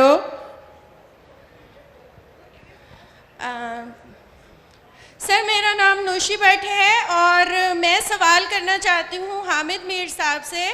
जैसे कि हामिद मीर साहब ने कहा कि मीडिया पे बहुत सारी पाबंदियां हैं, लेकिन यहाँ पे सर अगर हम बात करते हैं तो सिर्फ मेन स्ट्रीम मीडिया की बात होती है, लेकिन जो सोशल मीडिया के ऊपर पाबंदियां लगती हैं पाकिस्तान में, उस हवाले से कोई भी हमारे साथ खड़ा नहीं होता. मतलब आप लोगों के साथ अगर कोई भी मसला हो जाता है तो हम लोग आप लोगों के लिए सड़कों पे आते हैं, लेकिन सर हमारे साथ अगर कुछ हो जाता है तो हमारा तो कोई नाम भी नहीं जानता. आपका सवाल बहुत अच्छा है, लेकिन अभी जब पाकिस्तान मीडिया डेवलपमेंट अथॉरिटी के नाम से एक लॉ इंट्रोड्यूस करवाने की कोशिश हुई थी, तो उस लॉ पर जो हमारा बुनियादी इतराज़ था वो ये नहीं था कि जी इससे टीवी चैनल्स या अखबारों की आज़ादी जो है उस पर असर पड़ेगा. उस पर हमारा बुनियादी इतराज़ ये था कि उससे the whole Pakistan will become an open air jail. उसमें कुछ ऐसी क्लॉजेस थी जिससे कि सिर्फ सोशल मीडिया नहीं बल्कि पाकिस्तान का हर शहरी जो है उसकी जो फ्रीडम ऑफ एक्सप्रेशन है उसको कर्टेल किया जा सकता है। और उसमें यह भी था कि अगर आप कोई यूट्यूब चैनल चला रहे हैं तो उस यूट्यूब चैनल को चलाने के लिए भी आपको गवर्नमेंट ऑफ पाकिस्तान से एक NOC लेना पड़ेगा। और फिर अगर आप कोई ऐसी बात करते हैं जो गवर्नमेंट को पसंद नहीं आती तो आपको 5 करोड़ से 25 करोड़ रुपए तक जुर्माना हो सकता है। दैट इज़ द रीज़न कि हमने आपके राइट्स के लिए 13 सितंबर को पार्लियामेंट हाउस के सामने 2 दिन तक धरना दिया। और ये बात आपकी बिल्कुल दुरुस्त है कि जो सोशल मीडिया पे जो लोग आवाज़ बुलंद करते हैं उनके लिए जो रेगुलर मीडिया है उसको खड़ा होना चाहिए। लेकिन अब तो आप देखें ना कि जो रेगुलर मीडिया पे भी जो लोग कोई बात करते हैं तो वो अंबर शमसी की तरह गायब हो जाते हैं वहाँ से, या उनके साथ कुछ और भी लोग हैं, मैं सबके नाम नहीं ले सकता, जो गायब हो जाते हैं। तो सोशल मीडिया जो है वहाँ वहाँ जो लोग आवाज़ बुलंद कर रहे हैं, सच बोल रहे हैं, उनके लिए बात करनी, उनके राइट्स को प्रोटेक्ट करना इसलिए भी ज़रूरी है कि आजकल जो पाकिस्तान का रेगुलर मीडिया है उस पर तो बहुत कम सच्चाई जो है वो नज़र आती है। ज़्यादातर सच्चाई तो सोशल मीडिया पे नज़र आती है। आप देखें ना, मसलन आजकल इस वक्त गवादर में एक धरना चल रहा है 4-5 दिन से, किसी टीवी चैनल या अखबार में आपको उस धरने की खबर नज़र नहीं आएगी। इसी तरह यहाँ पर ये जो सब्जेक्ट है, टॉपिक है यहाँ पे, वो है चैलेंजेस टू ह्यूमन डिग्निटी। तो ह्यूमन डिग्निटी के लिए जो सबसे बड़ा चैलेंज है पाकिस्तान में वो है इन्फोर्स डिसअपीयरेंसेस, लापता अफराद। और कोयटा में कोई 4,500 दिन हो गए हैं, वहाँ पे एक कोयटा प्रेस क्लब के बाहर एक कैंप चल रहा है जिसमें मिसिंग पर्सनस की फैमिलीज़ बैठी हुई हैं। सिर्फ सोशल मीडिया पे उसको कवरेज मिलती है, कोई टीवी चैनल या कोई अखबार जो है वो उसको नहीं देखता। इसी तरह मंजूर पश्तीन साहब हैं, उनकी तो तकरीर या इंटरव्यू आप कहीं नहीं देखेंगे। तो इसलिए नसीम ज़हरा साहबा, मैं एक सवाल का जवाब दे रहा हूँ, ठीक है सर? मैं ये कहना चाहती हूँ तो इसलिए मैं आपकी बात से एग्री करता हूँ, आपने जो कहा है मैं आपसे एग्री करता हूँ। हमने पहले भी आपके लिए आवाज़ बुलंद की है, लेकिन अगर उसमें कोई कोताही होगी है तो आइंदा ज़रा ज़ोर से आवाज़ बुलंद करेंगे आप। सर ज़रूर ज़ोर से आवाज़ बुलंद करें, क्योंकि हम लोग अब लिखने से पहले जेब में 5 लाख रुपया रखें तो फिर कुछ लिख सकते हैं। ठीक है, थैंक यू। चलो सर, ये मेरा एक छोटा सा सवाल है। तहरीक लब्बैक के इतने धरने हुए, वहाँ पे 6-7 पुलिस वाले भी हलाक हुए, मगर इन द एंड उनकी कमिटमेंट और डील क्या हुई है कि जिसकी वजह से 7 रिजवी साहब वो रिहा हो गए हैं और वो अब एक जुलूस अपना एक उर्स भी कर रहे हैं उनका खातून हुसैन रिजवी साहब का। तो behind the curtain, behind the scenes ये क्या कमिटमेंट हुई है जिस वजह से 7 रिजवी रिहा हो गया है, और जो 5-6 बंदे जो शहीद हुए उनका क्या बनेगा, और जो इतनी मुल्क में अनरेस्ट हुई उसका क्या बनेगा? अब ये आप फिर वही वाली बात कर रहे हैं। मैं देखे ना, मेरे पे तो अब टीवी चैनल पे तो मैं बात नहीं कर सकता, लेकिन मैंने वॉशिंगटन पोस्ट में ये जो आपने सवाल किया है, मैंने इस पे इस वीक में लिखा है कि जिन लोगों ने पुलिस वालों को कत्ल किया, फ़ौजियों को मारा, उनके सर कलम किए, उन पर उनके साथ आप ट्रीटीज़ कर रहे हैं, उनके साथ मुआहदे कर रहे हैं, लेकिन अली वज़ीर जिसने सिर्फ एक तकरीर की, उस अली वज़ीर की तकरीर जो है उस पर आप उसको माफ़ करने के लिए तैयार नहीं है। तो ये है ना वो डायलमा, रूल ऑफ लॉ, जो मैं कह रहा था थोड़ी देर पहले कि पाकिस्तान में रूल ऑफ लॉ नहीं है, रूल बाय लॉ है। तो लीगलाइजेशन ऑफ सेंसरशिप हो रही है, और मेरा ख्याल अब अगला सेशन जो है शुरू होने वाला है। नसीम ज़हरा साहब आ गई हैं, तो इसलिए अगर यही जो डिस्कशन है इसको अगले सेशन में कंटिन्यू करते हैं। जी, ओवर टू नसीम ज़हरा साहब। जी, अस्सलाम वालेकुम एवरीबॉडी। बड़ा ज़बरदस्त पैनल है भाई। अब इस पे मेरा ख्याल है मैं आधे मिनट में I will just turn it over to the panel. आज जो डिस्कशन है वो है basically censorship, voices excluded from main stream. सबसे पहले तो जो अजब बात है वो ये है कि ये इतना पैराडॉक्स है, डिजिटल एरा में एक्सक्लूड करना, ये तो नहायत हिमाकत की बात है। इससे बढ़ के तो कहना कुछ मुश्किल है, क्योंकि यू कांट एक्सक्लूड। एक तो ये बात, दूसरा ये कि ये जहनियत क्या है जो एक्सक्लूड करती है।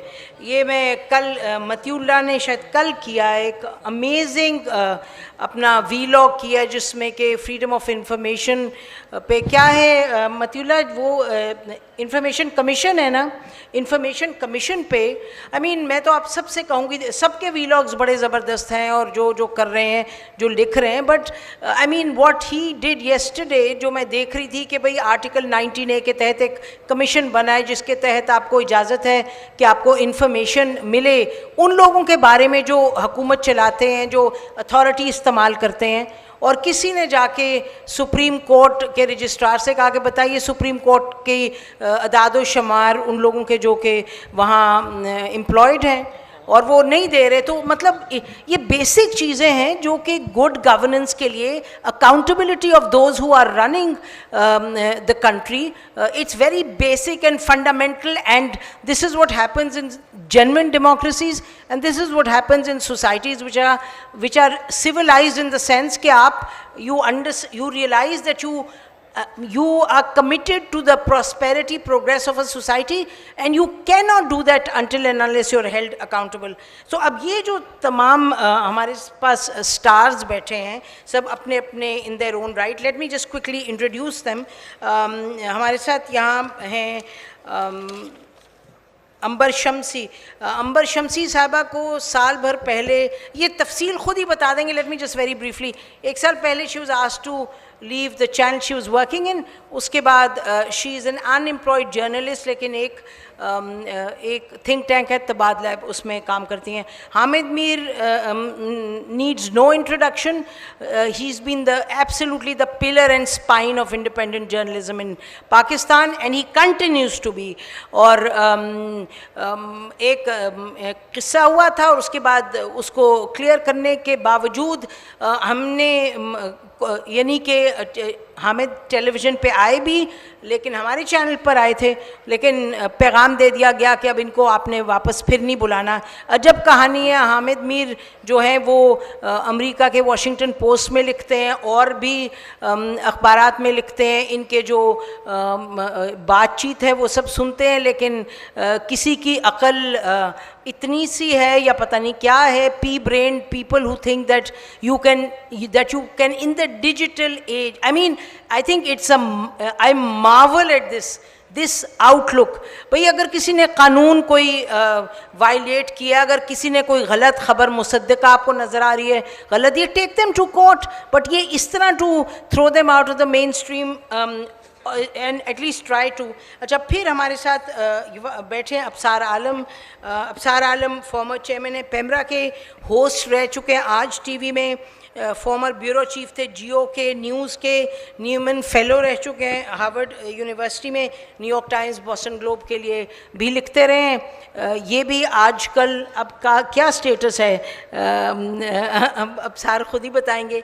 अच्छा, उनके साथ मतियुल्लाह जान साहब हैं जो अब अपना चैनल MJ TV चलाते हैं, and Matiullah asks the most uncomfortable questions, the most direct questions but very important questions, और इनकी जो perseverance है उसकी दाद देते हैं हम कि despite all kinds of criticism and all kinds of exclusion, Matiullah जान वक्त टेलीविज़न में भी थे, ये लिखते भी रहे हैं, और अब ये उनका जो अपना चैनल है वो बड़े ज़ोरों शोर से उसको चला रहे हैं, लोग देखते हैं, लाखों लोग देखते हैं what he puts out। और आखिर में last but not certainly least Farooq Tariq साहब हैं, लेबर लीडर हैं, जाने पहचानी शख्सियत हैं, जनरल सेक्रेटरी हैं पाकिस्तान किसान नेटवर्क के, और आपको मालूम है उकाड़ा में और भी जहाँ जहाँ इश्यूज़ रहे कंटेस्टेड लैंड के, उस पे ये रूहे रवा रहे हैं इन मूवमेंट्स के। हकूक़ खल्क़ पार्टी उसके भी ये मेंबर रहे हैं, और इस वक्त एक जो पार्टी है उसको बढ़ाया जा रही है, ये उसको लीड कर रहे हैं एक नई पार्टी अम्मार जान के साथ मिलके। और obviously working for the rights of the voiceless and the weak. तो ये है पैनल मेरा ख्याल है. अच्छा, आप लोगों को ये रिक्वेस्ट मैं करती हूँ कि ऑर्गेनाइजर्स ने कहा सिंस आप लोग सारे इतने सुपरस्टार्स हैं 5-5 मिनट की बजाय आपको 7-7 मिनट मिल जाए, बिकॉज आप लोग मानेंगे कि इनको टाइम मिलना चाहिए ज़्यादा. 5 मिनट में तो इनकी बात नहीं हो पाएगी, तो 7-7 8-8 मिनट. हामिद मीर देख के कह रहे हैं 8 मिनट क्या 80 मिनट दें, बट चलें लेट्स स्टार्ट विद अंबर. आइए please stay with the time. जी बहुत बहुत शुक्रिया and you know huge congratulations again. इतने कुछ साल बाद ये आसमा जहांगीर कॉन्फ्रेंस हो रही है. दिलचस्प बात ये है कि जब आप हुकूक की बात करते हैं मेन स्ट्रीम मीडिया पर, तभी आपकी आवाज़ बंद की जाती है. जब आप पावर पॉलिटिक्स की बात करते हैं तब आपकी आवाज़ शायद बंद नहीं होती. नसीम ज़हरा साहिबा ने मेरा एक मुख्तसर सा इंट्रोडक्शन तो किया है. मेरा नाम अंबर शम्सी है, मैं बहुत सालों से सहाफ़ी रही हूँ. बदकिस्मती रही ही कि कुछ साल पहले मैंने सोचा कि मेन स्ट्रीम में शामिल हूँ ताकि वो प्रोग्रेसिव जमहूरियत पसंद जो वैल्यूज़ हैं वो टेलीविज़न पे लाने चाहिए, ज़रूरी हैं. उन चीज़ों पे बात करनी ज़रूरी है जो शायद कम होती है. बदकिस्मती इसलिए क्योंकि जैसे ही मेरी आवाज़ ज़्यादा बुलंद होना शुरू हो गई और ज़्यादा पहुँचने लगी पावर कॉरिडोर तक, तब ऐसा हुआ कि उसके बाद एक सिलसिला शुरू हुआ जहाँ ना सिर्फ मेरे ख़िलाफ़ एक जो इब्तिदा में कहूँगी कि मेरी कुछ इंटरव्यूज़ थे वो उतारे गए थे मेन स्ट्रीम से.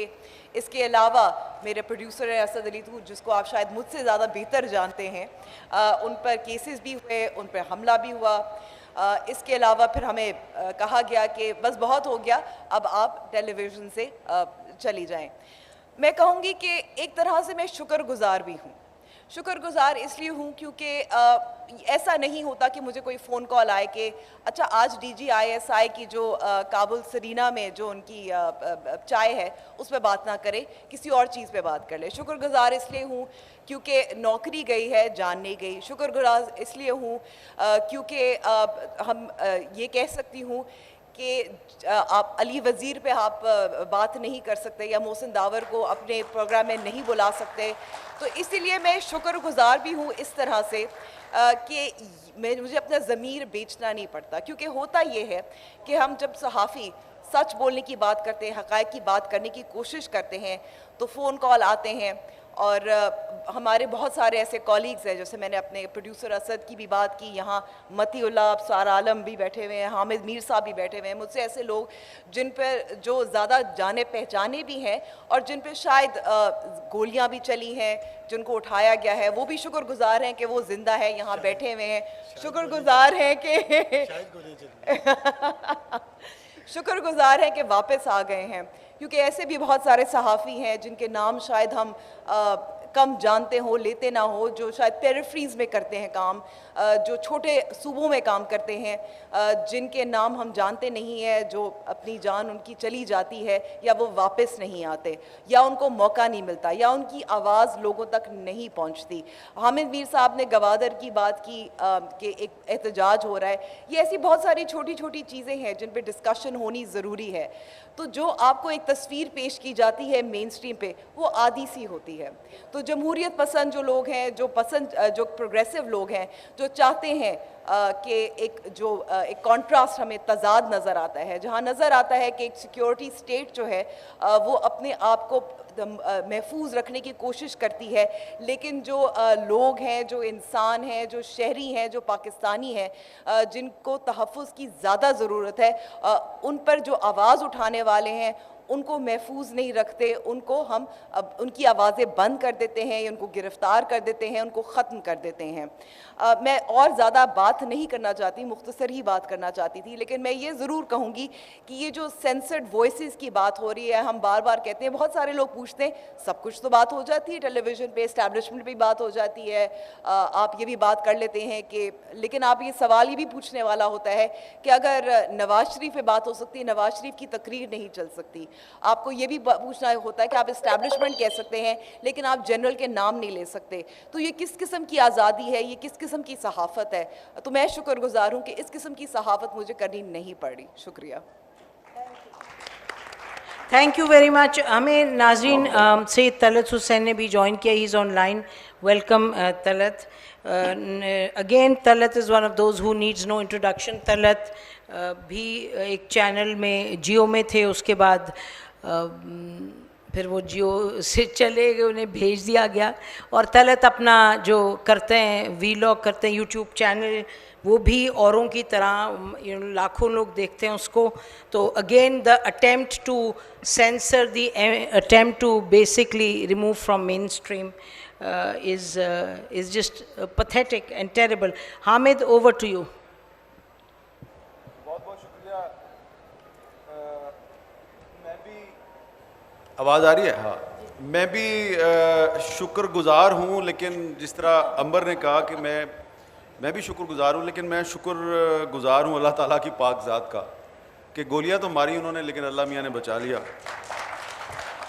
लेकिन ये जो इन्होंने बताया कि इनके साथ जिस तरह इनको डिसअपीयर किया गया स्क्रीन से, तो इसका इनको कोई नुकसान नहीं हुआ. नुकसान उनको हुआ है जिन्होंने इनको डिसअपीयर किया. और इसी तरह मैं भी यही समझता हूँ कि अगर मैं डिसअपीयर हूँ 6 महीने से, तो मुझे उसका नुकसान नहीं हुआ. लेकिन एक मुझे तकलीफ़ बड़ी है कि मैं ये समझता हूँ कि पूरी दुनिया में पाकिस्तान बदनाम हुआ है. अबसार आलम साहब के वाक़े पे पूरी दुनिया में पाकिस्तान बदनाम हुआ. असद तूर के वाक़े पे पूरी दुनिया में पाकिस्तान बदनाम हुआ. और अभी जो पहला सेशन था उसमें कुछ तकरीरें ऐसी थी जिनको सुनकर तो मैं सोच रहा था कि जनाब जस्टिस काजी फ़ायज़ साहब कुरान पाक का हवाला दे रहे थे कि कुरान कहता है कि सच बोले. तो हम आजकल सिलेक्टिव सच बोलते हैं. प्रॉब्लम ये है, मसलन एक एफिडेविट आया पिछले दिनों. उस एफिडेविट में बताया गया जी कि एक साबिक चीफ जस्टिस साहब जो हैं उन्होंने फ़लाँ जज साहब को फ़ोन किया था. वो एक दावा है, एक स्टेटमेंट है एफिडेविट की सूरत में, लेकिन वो भी एक वर्जन है. उसको भी कुछ लोगों के ख्याल में रिपोर्ट होना चाहिए, कुछ लोगों के ख्याल में नहीं रिपोर्ट होना चाहिए. लेकिन जो लोग उसके हक़ में आर्गूमेंट्स दे रहे हैं वो कह रहे हैं जी कि ये तो बड़ा ज़रूरी था, इसको रिपोर्ट करना बड़ा ज़रूरी था. मैं उनसे एग्री करता हूँ.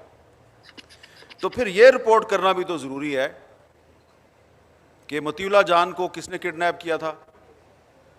फिर ये रिपोर्ट करना भी तो ज़रूरी है कि अबसार आलम को गोली किसने मारी. फिर ये रिपोर्ट करना भी ज़रूरी है कि असद तूर की जो FIR है उसमें क्या लिखा हुआ है. और ये कौन रिपोर्ट करेगा? ये आम वर्किंग जर्नलिस्ट रिपोर्टर ने रिपोर्ट नहीं करना. ये उन्होंने रिपोर्ट करना है जिनको कॉल आती है, टेलीफोन कॉल. यानी आप एक चीफ जस्टिस टेलीफोन कॉल कर रहा है, आप उसकी खबर बना के छाप रहे हैं. ज़रूर छापें, 100 दफ़ा छापें. लेकिन जब आपको कोई टेलीफोन कॉल करता है कि फ़लाँ रिपोर्टर की खबर गायब कर दो और फ़लाँ अंबर शमसी साहबा जो है उनको कहें कि अब आप TV चैनल पे नहीं आ सकती हैं, आपकी छुट्टी हो गई. ये टेलीफोन कॉल किसको आती है? ये मैनेजमेंट को आती है, ये ओनर्स को आती है. उनको चाहिए ना ज़रा ये भी सच पाकिस्तान के अवाम के सामने ले आएँ. तो इसलिए थोड़ी सी मैंने एक दफ़ा फिर करेज हासिल की कि ज़रा बता दें लोगों को, चले आप अपने TV चैनल पे ख़बर नहीं चला सकते, अपने अखबार पे ख़बर नहीं चला सकते, मतीउल्लाह जान की तरह एक वीलॉग कर दें कि वो मुझे फ़लाँ साहब ने कॉल की है कि मंजूर पश्तीन का या मोहसन दावड़ का कोई बयान जो है वो TV चैनल या अखबार पे नहीं आएगा. अली वज़ीर पे जो केस चल रहा है उसकी हेयरिंग जिस अदालत में हो रही है उसकी प्रोसीडिंग रिपोर्ट नहीं होगी. तो ये जो हम सिलेक्टिव सच बोल के और फिर अलंबरदार बन जाते हैं आज़ादी सहाफ़त के, ये जो है ना मुनाफ़िकत, ये ख़त्म होनी चाहिए. क्योंकि आप कहते हैं जी हम सारे मुसलमान हैं, तो अगर आप वाकई मुसलमान हैं तो फिर एक सच्चे मुसलमान की हैसियत से जो टेलीफोन कॉल करता है उसका भी नाम बताएं, और जो आप लोग ख़ुद रिसीव करते हैं और फिर उसको इम्प्लीमेंट करते हैं. अब मैंने ये नसीम ज़हरा साहबा ने ख़ुद ही बता दिया. पिछले दिनों इन्होंने एक अपने टॉक शो में मुझे बुला लिया और उसके बाद इन्होंने मुझे नहीं बताया, लेकिन इन्होंने आज खुद ही बता दिया कि इनको कन्वे किया गया कि आइंदा नहीं बुलाना। वो कौन कन्वे करता है? ठीक है ना, ये वही कन्वे करते हैं जिनको ना अबसार आलम अच्छा लगता है, ना मतुला जान अच्छा लगता है, ना अंबर शमसी अच्छी, कोई भी अच्छा नहीं लगता। कभी आपको कोई चीफ सुप्रीम कोर्ट का जज अच्छा नहीं लगता, कभी आपको कोई जर्नलिस्ट अच्छा नहीं लगता, कभी आपको कोई वकील अच्छा नहीं लगता, कभी आपको कोई सियासतदान अच्छा नहीं लगता। तो लेकिन फिर आप इतने मुहिब वतन हैं, फिर आप पार्लियामेंट में कुलभूषण यादव के हक में लेजिस्लेशन करते हैं और कहते हैं कि ये तो बड़ा नेशनल इंटरेस्ट था भाई, ये बड़ा ज़रूरी था, हमने बहुत, ये तो वरना पाकिस्तान पर पाबंदियाँ लग जाती, पाकिस्तान पे यूनाइटेड नेशंस की सिक्योरिटी काउंसिल पाबंदियाँ लगा देती। तो ये जो बैंड आउटफिट के साथ आप मुआहदे कर रहे हैं, इससे पाबंदियाँ नहीं लगती। ये सच क्यों नहीं बताते आप? तो मैं समझता हूँ कि पिछले सेशन में भी ये कह रहा था कि हमारे ऑनरेबल चीफ जस्टिस साहब ने आज इस डाइस पे खड़े होकर दावा किया है कि पाकिस्तान में जुडिशरी आज़ाद है। उनकी राय की मैं बड़ी एहतराम करता हूँ, लेकिन किसी भी मुल्क में अगर आपने ये पता लगाना है कि जुडिशरी कितनी आज़ाद है और पार्लियामेंट कितनी आज़ाद है, तो सिर्फ ये देख लें कि वहाँ पे मीडिया कितना आज़ाद है। तो अगर तो मीडिया आज़ाद नहीं है तो फिर आई एम सॉरी टू से, फिर ना जुडिशरी आज़ाद है, फिर ना पार्लियामेंट आज़ाद है। पार्लियामेंट कितनी आज़ाद है कल आपको पता चल गया है। Upper house of the parliament है सेनेट, वहाँ पे ऑपोजिशन की मेजॉरिटी है। कल भी गवर्नमेंट ने वहाँ से अपने तमाम बिल मंजूर करवा लिए। तो कितनी है जी जनाब ये आज़ाद पार्लियामेंट? तो इसलिए ये बड़ा आसान है। जो लोग कहते हैं कि पाकिस्तान में मीडिया आज़ाद है, वो देख लें कि मीडिया कितना आज़ाद है। ये 1 2 3 4 5 5 मिसालें आपके सामने बैठी हुई हैं और हर एक की अपनी एक कहानी है, और इन सब कहानियों की एक कहानी, पाकिस्तान में मीडिया आज़ाद नहीं है। तो जिन लोगों ने पाकिस्तान में मीडिया को पाबंद किया हुआ है, उन्होंने पाकिस्तान को पाबंद किया हुआ है। वो पाकिस्तान के आइन और पाकिस्तान की इंटेग्रिटी के दुश्मन है। ये बात आप 1971 में नहीं मानते थे, वक्त और हालात ने साबित किया। आप आज ये नहीं मान रहे, लेकिन ये जो आज के हालात है ना, इनको मानने के लिए आपको 50 साल इंतज़ार नहीं करना पड़ेगा, क्योंकि 71 को तो आज 2021 में 50 साल हो गए हैं। ये जो आज आप कर रहे हैं पाकिस्तान के साथ, ये अल्लाह ना करे जो आप कर रहे हैं, वो अली अहमद कुर्द साहब बिल्कुल सही कह रहे थे कि ये आपकी मुट्ठी से रेत की तरह जो है ना चीज़ें जो हैं वो निकल रही हैं। अल्लाह करे ऐसा ना हो, लेकिन ये अब ज़्यादा चलेगा नहीं। आपको बहुत जल्द पता चल जाएगा कि पाकिस्तान के असल दुश्मन ना अबसार आलम साहब थे, ना मतुला जान थे, ना अंबर शमसी थी, आप हैं। पाकिस्तान के असल दुश्मन आप हैं। थैंक यू जी, शुक्रिया हामिद। आपका ख्याल है आप ही को फ़ोन कॉल आते हैं? आपका ख्याल है कि पार्लियामान और सेनेट में लोगों को फ़ोन कॉल नहीं आते? आफ्टर ऑल जो बिल्स कैसे पास हुए ये तो सबको मालूम है। बहरहाल हामिद बिल्कुल ठीक कह रहे हैं। ये तो मंतक आपको बताता है कि ये चीज़ें चलती नहीं। अब आप टीटीपी पे देख लें और टीटीपी पे देख लें। एक बात शुरू की थी, मेरा ख्याल है पुश बैक हुआ है, उनको अब अपनी पॉलिसी को बदलना पड़ेगा। Anyway, over to you अबसार। बिस्मिल्लाहिर्रहमानिर्रहीम। बहुत शुक्रिया नसीम। और आज यहाँ अपनी बात के करने का आप लोग जिक्र कर रहे हैं फ़ोन कॉल्स का। तो फ़ोन कॉल्स पे तो हमारा मीडिया चलता है या नहीं चलता, लेकिन जब सिक्योरिटेड वॉइसेस की बात होती है तो बाज़ वॉइसेस, जिसमें मेरी भी एक आवाज़ है, वो बग़ैर फ़ोन कॉल के भी बंद हुई हैं बग़ैर किसी फ़ोन कॉल। हमारे टीवी चैनल के मालिकान इतने समझदार हैं कि उन्हें पता है कि बाज़ लोगों को बुलाएंगे नहीं तो बेहतर है कॉल ही नहीं आएगी। 4 साल पैमरा से मुझे छोड़े हुए हो गए हैं, निकाले गए हुए, और आज तक किसी टीवी चैनल ने मुझे नहीं बुलाया सिवाय मुनीज़ा जहांगीर के, जो उन्होंने पिछले महीने प्रेस फ्रीडम डे पे, क्योंकि मैं भी विक्टिम हूँ इस चीज़ का, तो उन्होंने बुलाया। 4 साल में पाकिस्तान के तमाम टीवी चैनल्स में से सिर्फ मुनीज़ा जहांगीर वो एक बहादुर आवाज़ है जिसने मुझे बुलाया और मेरी बात सुनी। कोई अखबार मेरा आर्टिकल नहीं छाप सकता, ना छापता है ना कहते हैं। खुद रब्ता किया कई दफ़ा उन्होंने, शुरू में मैंने कहा ठीक है मैं लिखता हूँ, मैं लिखना शुरू किया तो उन्होंने इनकार कर दिया।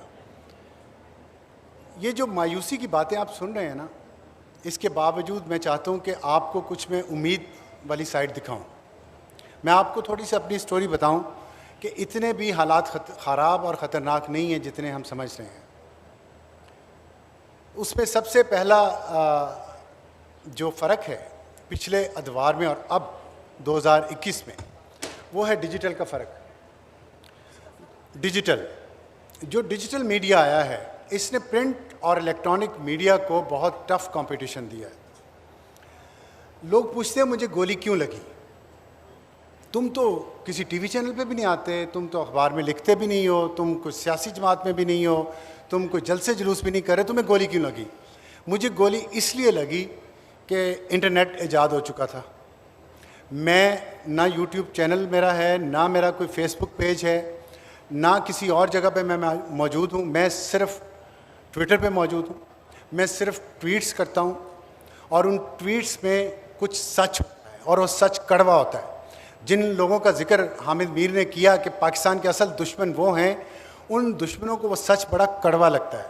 उन ट्वीट्स की बुनियाद पर पहले मुझ पर गद्दारी के मुकदमे कायम किए गए जेहलम में, वो नहीं बात बनी। फिर दोबारा साइबर क्राइम्स एक्ट के तहत मुझ पर मुकदमे कायम किए गए। फिर उसके बाद मुझे आखिर उन्होंने गोली मार दी। उन्होंने कहा कि इसका यही इलाज है। लेकिन ना हम तब समझे थे, ना हम अब समझेंगे।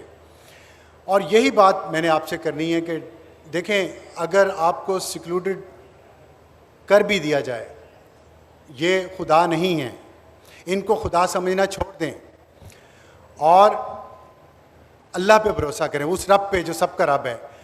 और दूसरी बात यह है कि जब आपके पास ये डिजिटल मीडिया है तो आपको किसी अखबार की, किसी टीवी चैनल की, किसी एंकर की ज़रूरत नहीं है अपना सच बाहर लाने के लिए। आपको ये डिजिटल मीडिया आपकी आवाज़ को, आपके सच को हर जगह फैला देगा। आप देख लें, जनरल आसम बाजवा के बारे में किसी टीवी चैनल ने कोई शो किया उसकी करप्शन के बारे में? वो अरबपति जर्नैल है। किसी टीवी चैनल ने एक प्रोग्राम किया, किसी ने एक ट्रांसमिशन चलाई? नहीं चलाई। लेकिन डिजिटल मीडिया पे वो खबर ब्रेक हुई, डिजिटल मीडिया ने उसका एहतसाब किया और आखिरकार उसको अपने दोनों ओहदे छोड़ के इस मुल्क से फ़रार होना पड़ा। ये ताकत है डिजिटल मीडिया की और ये ताकत है सच की। इसी सच की ताकत को मैं आपको थोड़ा और एक बात करना चाहता हूं कि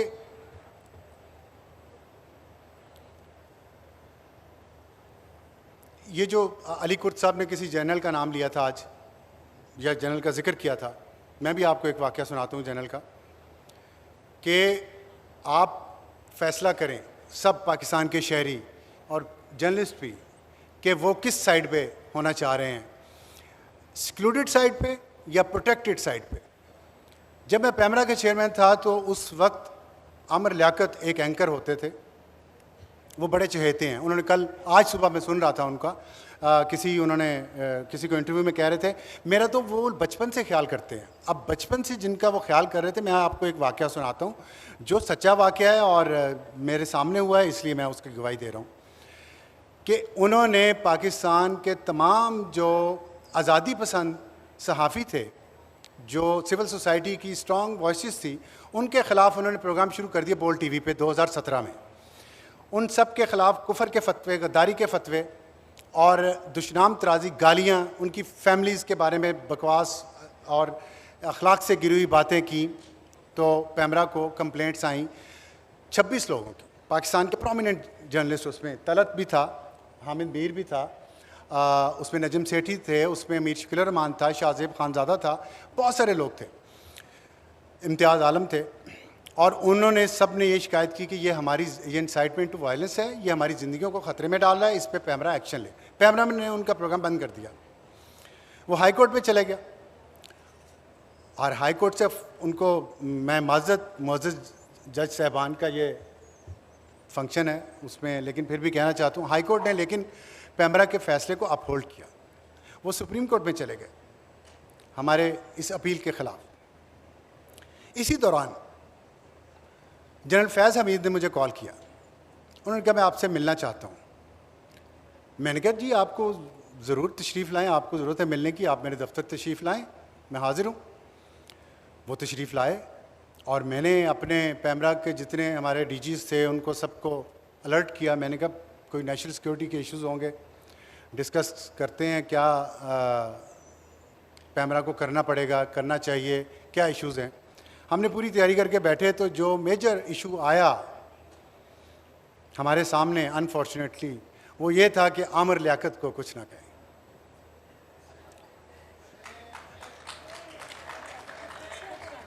कुछ ना कहें, आमिर लियाकत को कुछ ना कहें, ऐसे ही कहा गया। खैर मैंने कहा जी ये तो नहीं हो सकता, वो तो काउंसिल ऑफ कंप्लेंट में केस चला गया। काउंसिल ऑफ कंप्लेंट, तलत भी उसमें कंप्लेनेंट थे उसमें, और तलत ने जो कंप्लेंट लिखी थी उसके अल्फाज अभी भी मेरे दिल पे नक्श हैं। इसकी ज़ाती बातें इसलिए मैं करना नहीं चाहता, लेकिन बहुत दुखी दिल से इसने वो कंप्लेंट की थी, इसको याद होगा। तो मैंने कहा जी ये तो नहीं हो सकता। बहरहाल वो चले गए। उसके बाद सुप्रीम कोर्ट में केस चला गया हमारा, और आमिर लियाकत पे पाबंदी जारी थी। तो honourable chief justice Saqib Nisar साहब वो केस को बनफ से रवीज सुन रहे थे, और मैं वहाँ पे आर्ग्यू कर रहा था in favour of ban on Aamir Liaquat. हमें बहुत उम्मीद थी कि हमारा केस बड़ा मजबूत है और हम बड़े अच्छे आर्गूमेंट्स दे रहे थे। तो अचानक चीफ जस्टिस साहब ने, ऑनरेबल चीफ जस्टिस साहब ने कहा कि अभी ब्रेक है, ब्रेक से वापस आके हम फैसला सुना देते हैं। वो ब्रेक पे चले गए। हम बड़े खुश थे कि ये फैसला पैमरा का जारी रहेगा, और इस पे जो भी काउंसिल ऑफ कंप्लेंट का फैसला होगा वही फाइनल होगा। जज साहब और उनका मुअज़्ज़ज़ बेंच ब्रेक से वापस आए तो उनका मूड बदला हुआ था। उन्होंने आते ही कहा कि आमिर लियाकत पे पाबंदी हटा दी है हमने, आमिर लियाकत प्रोग्राम करेगा, और उन्होंने पैमरा को उसी वक्त पाबंद किया कि आपकी, उन्होंने ये तो नहीं कहा कि आपकी ये सज़ा है, लेकिन हमें तो सज़ा ही लगी। उन्होंने कहा आप लोग रोज़ाना आमिर लियाकत का प्रोग्राम देखेंगे, इसका ट्रांसक्रिप्ट बनाएंगे, और उसके ट्रांसक्रिप्ट की कॉपी और उसकी वीडियो रोज़ाना आप सुप्रीम कोर्ट में फ़ाइल करेंगे। हम फैसला करेंगे कि ये ठीक काम कर रहा है कि नहीं कर रहा। इंसाफ का बोलबाला। ये आज हमारे मुअज़्ज़ज़ चीफ जस्टिस साहब फरमा रहे थे कि इस मुल्क में हुक्मरानी है कानून की, ये कानून की हुक्मरानी की मैंने आपको एक मिसाल दी है। उसके बाद आमिर लियाकत साहब ने फिर वही काम शुरू कर दिया। बहरहाल हमारा उस पर काम ख़त्म हो गया। तो मैं आपसे ये दरख्वास्त करना चाहता हूँ सबसे, ख़ास तौर पे पंजाबियों से और फिर ख़ास तौर पे लाहौर के लोगों से, कि इन खौफ के बुतों को तोड़ दें, इन खौफ के बुतों को तोड़ दें। हम मालिक हैं इस मुल्क के, आप मालिक हैं इस मुल्क के। ये जो मीनार पाकिस्तान यहाँ पे खड़ा है, आपसे कुछ किलोमीटर दूर, ये आपको रोज़ाना याद करवाएगा कि इस मुल्क के मालिक इस मुल्क के अवाम हैं, जिन्होंने 23 मार्च 1940 को यहाँ करारदाद पाकिस्तान पेश की थी। उस वक्त इस मुल्क की अदलिया और इस मुल्क के जर्नैल ब्रिटिश राज के साथ थे। वो इस मुल्क में करारदाद पास करने वालों में नहीं थे। वो हमें नहीं बता सकते कि हुब्बुल वतनी क्या है। काजी फाइज ईसा के वालिद हमें बता सकते हैं, क्योंकि वो उन करारदाद पास करने वालों के साथ थे। लेकिन जो यहाँ की अशराफिया थी वो अवाम के साथ नहीं थी। ये मुल्क अवाम ने बनाया, अपनी जद्दोजहद से बनाया है, जमहूरी तरीके से बनाया है, आइनी तरीके से बनाया है। इसीलिए इस मुल्क को हिफाजत भी अवाम ही कर सकते हैं, आइन ही कर सकता है, जमहूरियत का निज़ाम ही कर सकता है। कोई जज, कोई जर्नैल, उसको ये हक़ नहीं है कि वो आइन की लाइन क्रॉस करे, या वो जो आइन में उसको इख्तियारात दिए गए उससे तजावुज़ करे, या वो उन लोगों को प्रोटेक्ट करे जो हम पे गोलियाँ चलाते हैं, जो हमारी आज़ादी को सल्ब करते हैं, जो अपने आप को एहतसाब से बालातर समझते हैं। और ये मैंने इसलिए भी ये बात कर रहा हूँ कि जितने भी केसेस हैं सहाफ़ियों पे हमलों के, और 138 सहाफ़ी पाकिस्तान में मारे जा चुके हैं, ख़ास तौर पे 2001 से लेके आज तक, उनमें से किसी एक केस का फ़ैसला नहीं हो सका। मेरा सवाल है चीफ जस्टिस, मुअज़्ज़ज़ चीफ जस्टिस ऑफ पाकिस्तान से, कि एक केस का फ़ैसला तो कर दें किसी का। हमारे इस्लामाबाद में जो दुनिया का ख़तरनाक तरीन कैपिटल सिटी है जर्नलिस्ट के लिए, उसमें जितने सहाफ़ियों पे हमले हुए हैं, किसी एक का मुजरिम पकड़ा नहीं गया। क्या ये बाइस शर्म नहीं है हमारे निज़ाम इंसाफ के लिए और हमारे प्रोसिक्यूशन के सिस्टम के लिए और हमारी पुलिस के लिए?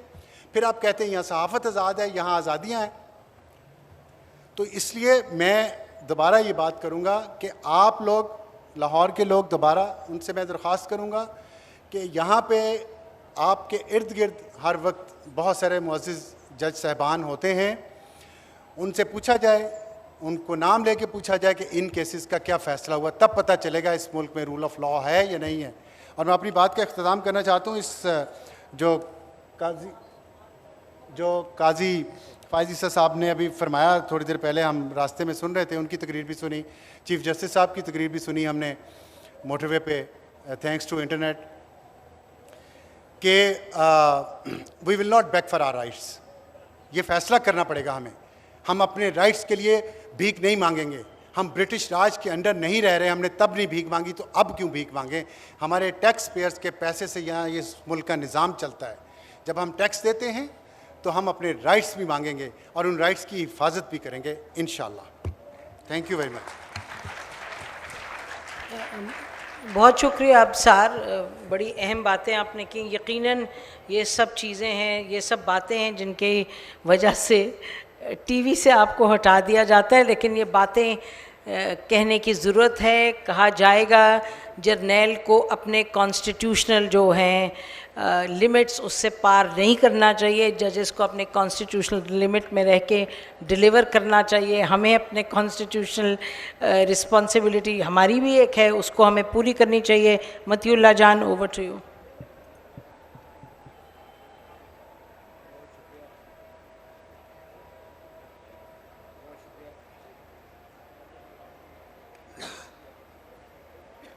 बहुत शुक्रिया। बैड लक टू मी, 2 साल बाद बोलने का मौका मिले तो वो अजानें शुरू होगी, लेकिन मेरे ख्याल में हम थोड़ा सा इंतज़ार कर लेते हैं एहतियातन। हम पहले ही बड़े ज़ेर एताब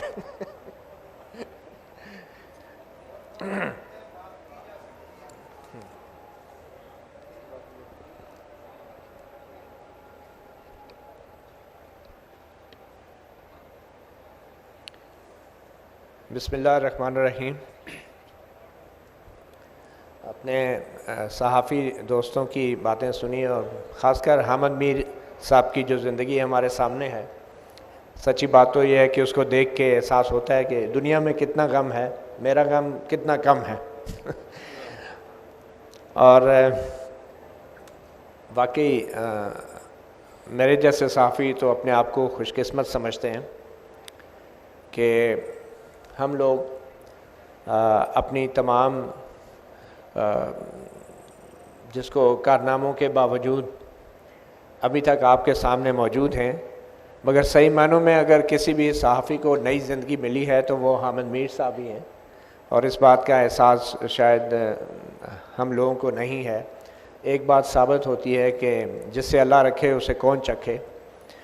तो आज बड़ा अहम दिन है, आज 20 नवंबर है और 20 नवंबर शायद पाकिस्तान की तारीख़ में इसलिए भी याद रखा जाएगा कि आज एक इदारे के सरबराह की तब्दीली हो रही है, और शायद कुछ लोग इसको यौम जमहूरियत भी करार देंगे। और अगर इसी दौरान हुकूमत तब्दील होगी तो नई हुकूमत जो है वो एक और तमगा जमहूरियत का भी ऐलान कर सकती है। बड़ी ही एक अजीब सिचुएशन है। मीडिया के ऊपर तो पाबंदियां हैं ही, सियासतदानों की जो हालत ज़ार है वो भी हमारे सामने है, मगर आज ये वक्त भी देखना था कि हमारी मुल्क की आला तरीन अदालत के जो सरबराह हैं वो बड़े जोशीले अंदाज में जुल्फ़िकार अली भुट्टो के स्टाइल में डाइस पे मुक्के बरसा के कह रहे थे कि हम आज़ाद हैं। जहाँ रीजनिंग, लॉजिक, कॉन्स्टिट्यूशन और आइन जिस मुल्क में होता है, वहाँ पे वकीलों और जजों को डाइस पे मुक्के मार के अपनी दलील देने की ज़रूरत नहीं पड़ती।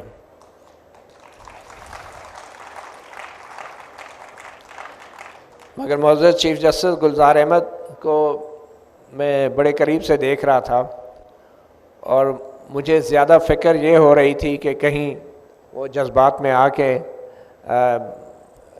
कुछ और प्रॉब्लम ना उनके साथ हो जाए, क्योंकि वो वाकई बहुत गुस्से में थे। अब मीडिया के अंदर भी कुछ ऐसी सूरत हाल है। बहुत से एंकर हजरात इसी तरह अपने स्टूडियोज़ में बैठ के डाइस पे मुक्के बरसा के कह रहे होते हैं कि मीडिया आज़ाद है। तो आज मुझे एहसास हो रहा था कि हमारी अदलिया भी उतनी ही आज़ाद है जितनी हमारा मीडिया जितना आज़ाद है। और हामिद मीर साहब ने दुरुस्त बात की कि अगर आपने ये देखना है किसी भी मुल्क की मीडिया कितनी आज़ाद है और पार्लियामेंट कितनी बालादस्त है तो अदलिया कितने आज़ाद है, तो आप देख लें कि मीडिया पे क्या खबरें चल सकती हैं और क्या नहीं चल सकती।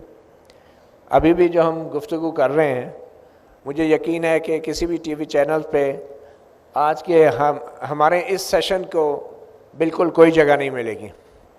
चीफ जस्टिस साहब की तकरीर तो फिर भी दिखा दी गई होगी क्योंकि वो चीफ जस्टिस ऑफ पाकिस्तान हैं, मगर अली अहमद कुर्द साहब की तकरीर नहीं दिखाई होगी कि जिसके ऊपर चीफ जस्टिस साहब ने रद्द-ए-अमल दिया।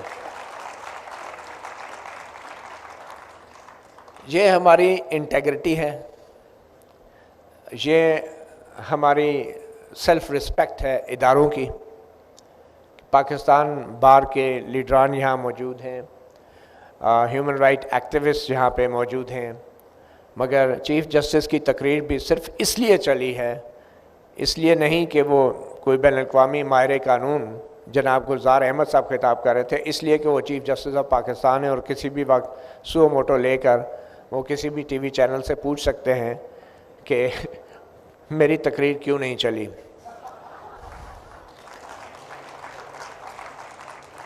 और इससे पहले भी मौजूद चीफ जस्टिस साहिबान यहाँ पे आते रहे हैं। हमने तो इरशाद हसन खान साहब को भी देखा है जो लाइव टेलीविज़न पे माइक छीन कर भी इलेक्शंस के नताइज का ऐलान करते थे जब वो चीफ इलेक्शन कमिश्नर बन गए। हमने उसके बाद इफ्तिखार मोहम्मद चौधरी साहब को भी देखा है कि जिन्होंने मीडिया ही की वजह से वो वकला की एक कामयाब तहरीक चली और वो अपने ओहदे पर बहाल हुए और फिर जो कुछ उन्होंने सियासी इदारों के साथ किया और हुकूमतों के साथ किया वो भी एक तारीख का हिस्सा है। और आज हम ये भी देख रहे हैं कि सुप्रीम कोर्ट ऑफ पाकिस्तान में एक केस चल रहा है मीडिया को हिरासा करने के ख़िलाफ़, और वो केस कुछ ऐसे चला कि एक मुअज़्ज़ज़ अदालत में जब कुछ सहाफ़ी चले गए मुअज़्ज़ज़ जस्टिस कादिर फाजीसा साहब की अदालत में, मेरे तो शायद उस पर कुछ अपने ही तकनीकी तहफ़्फ़ुज़ात थे, तो उस पर जो अहकामात जारी हुए तो चीफ जस्टिस उस वक्त जो कायम मकाम चीफ जस्टिस से मुअज़्ज़ज़ जस्टिस उमरता बंदयाल, उन्होंने वो बेंच तोड़ दिया और नया बेंच बनाया और कहा कि हम सुनेंगे कि मीडिया को कौन हिरासा कर रहा है, और वो केस आज तक नहीं सुना गया। अदलिया भी आज़ाद है, मीडिया भी आज़ाद है। मुअज़्ज़ज़ जजेस के बच्चे अगवा होते हैं, उनको भी वापस मिल जाते हैं, साफ़ी भी अगवा होते हैं, वापस आ जाते हैं।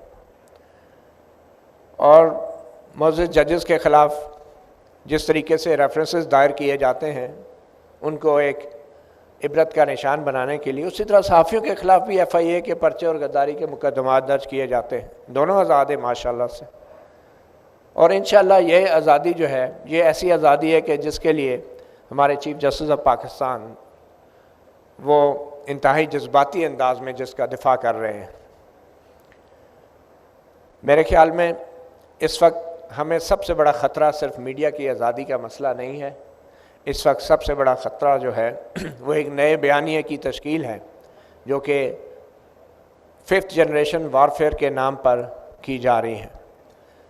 पिछले 50 साल के दौरान जनरल ज़ियाउल हक़ के दौर के बाद से नौजवान नस्ल को ये पढ़ाया गया है, बताया गया है कि सियासतदान करप्ट होते हैं, सियासी जमातें पे ख़ानदानों का कब्ज़ा है और पार्लियामेंट नाकारा है, जमहूरियत नाकाम है, पार्लिमानी निज़ाम नाकाम है, कभी सदारती निज़ाम की बात होती है, कभी इस्लामी निज़ाम की बात होती है।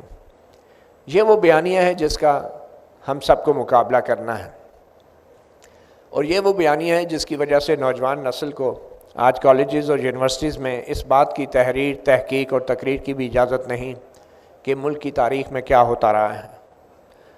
कायद-ए-आज़म मोहम्मद अली जिन्ना के ऊपर PhD करने पे तो सरकारी तौर पे पाबंदी हमारी यूनिवर्सिटियों में लगाई गई है। ये बहुत से आपके दोस्तों को शायद पता होगा कि कायद-ए-आज़म मोहम्मद अली जिन्ना के ऊपर तहकीक के हवाले PhD के लेवल की तहकीक पर सरकारी तौर पे पाबंदी है। इस हवाले से एक नोटिफिकेशन भी जारी किया गया।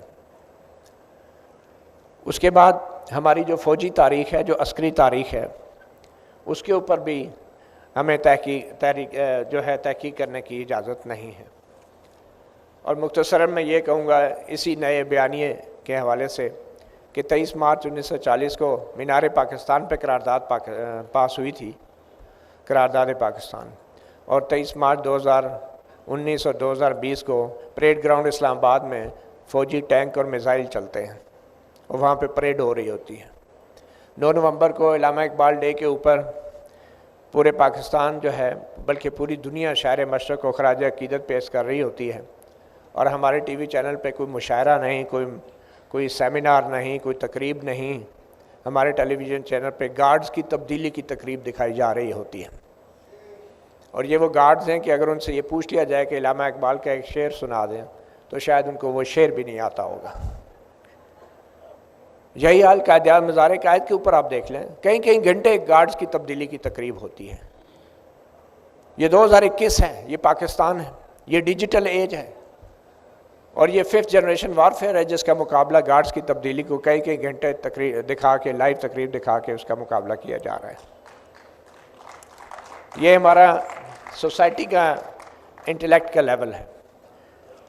मैंने अपनी बात बिल्कुल नहीं की क्योंकि हमारे साथ जो हुआ वो तो हुआ, मगर असल जो ख़तरा है वो सिर्फ सहाफ़ियों को नहीं है, इस पूरे मुल्क को है। इसलिए हमें अपनी बात से ज़रा आगे बढ़ के इस मुल्क की भी बात करनी चाहिए। Thank you very much. जी थैंक यू मतिउल्लाह, बिल्कुल सही आपने कहा कि जो बयाने की रट है, और जो एक तरफ टीटीपी है, दूसरी तरफ टीएलपी है, एक दिन एक कहानी, दूसरी दिन दूसरी कहानी। और ये खुशकिस्मती की बात यही है कि डिजिटल एरा में हम हैं और दूध का दूध, पानी का पानी फ़ौरन सामने आ जाता है। और मेरा ख्याल है हामिद कह रहे थे या अबसार के 50 साल नहीं आपको इंतज़ार करना पड़ेगा। जब आप कोई गलती करते हैं तो हमें तो लगता है 5 दिन में आपको पता चल जाता है, if not with in 5 minutes. और जब तक ये आवाज़ें हैं तो जब तक हमें मालूम है कि इंशाल्लाह जो ख़तरनाक इक़दामात हैं जो मुल्क की तबाही के लिए, लोगों की तबाही के लिए हैं, वो इक़दामात they will never see the light of day, they will always be a fight back इंशाल्लाह। जी अब हमारे पास लेबर लीडर हैं। जी फ़ारूक साहब चलिए। शुक्रिया नसीम।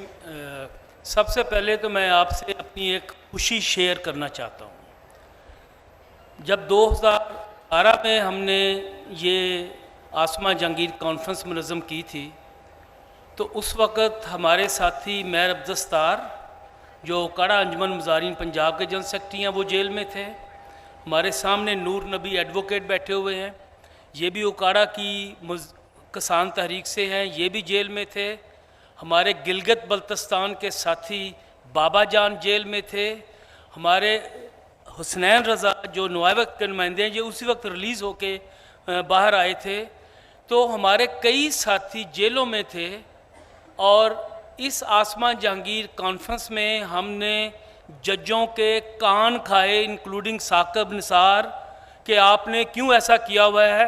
ये बिल्कुल उसी तरह जिस तरह आज अली वज़ीर की रिहाई के लिए यहाँ पे नारे लगाए गए, उसी तरह उस वक्त नारे लगाए गए। और आज खुशी की बात ये है कि आज मैर अब्दस्तार भी इस कॉन्फ्रेंस में मौजूद है और बाबा जान भी है, नूर नबी भी है, हुसनैन रज़ा भी है। और ये है एक तरीक़ाकार हमारा अपनी आवाज़ को जो है बुलंद करने का। अब मैं आता हूँ जो इशू है। देखें, हमें पहले मेन स्ट्रीम मीडिया तो एक्सक्लूड करता था, चूँकि हम वो लोग हैं जो मेहनतकश तबकात की बात करते हैं, किसानों की, मजलूम तबकात की, रूरल पुअर की, मुजारिन की और खेत मजदूर की बात करने वाले। आजकल एक नया ट्रेंड शुरू हो गया है। हम खुश थे कि चलो सोशल मीडिया पे तो हम हैं, आजकल सोशल मीडिया भी हमें एक्सक्लूड है। जब भी हम तालिबान के ख़िलाफ़ कोई पोस्ट लगाते हैं, पाकिस्तान में फेसबुक में पता नहीं उनके दोस्त बैठे हुए हैं, वो हमें कहते हैं ये आप हमारे स्टैंडर्ड पे पूरा नहीं उतरे, आपको हम बैन कर रहे हैं, आप लाइव नहीं आ सकते, आपको जो है वो आप इतने दिन कोई चीज़ यहाँ पे अपडेट नहीं कर सकते। यानी पहले मेन स्ट्रीम मीडिया से आउट किया, अब सोशल मीडिया से भी आउट करने के लिए ये एक तरीक़ाकार यहाँ पे जो है वो जारी है। देखें, ये इशू बिल्कुल वाज़ेह है कि यहाँ पे एक मुतबादल नुक्ता नज़र की तामीर की ज़रूरत है और वो तभी मुमकिन हो सकता है जब हमें अपनी बात को कहने की आज़ादी हो। लेकिन इशू ये है कि यहाँ पे मिलिट्री इस्टेब्लिशमेंट ही हमारी जान नहीं छोड़ती, कभी डायरेक्ट रूल करके और कभी इनडायरेक्ट रूल करके।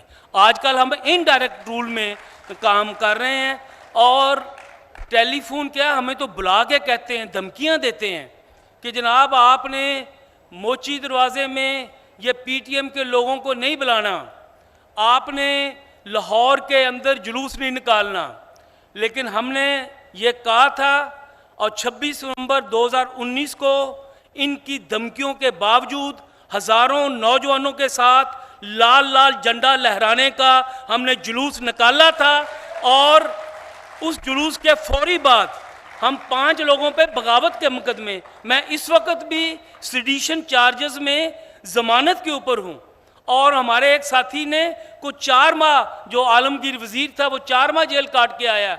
लेकिन हम उन्हें ये बताना चाहते हैं, आप सेडिशन चार्जेस लगाएं या कोई भी लगाएं, अब फिर इस 26 नवंबर को, इस जुमे को दिन हज़ारों नौजवान लाहौर की मार रोड पर लाल लाल झंडा लहराएंगे। ये हमारा आपसे वादा है।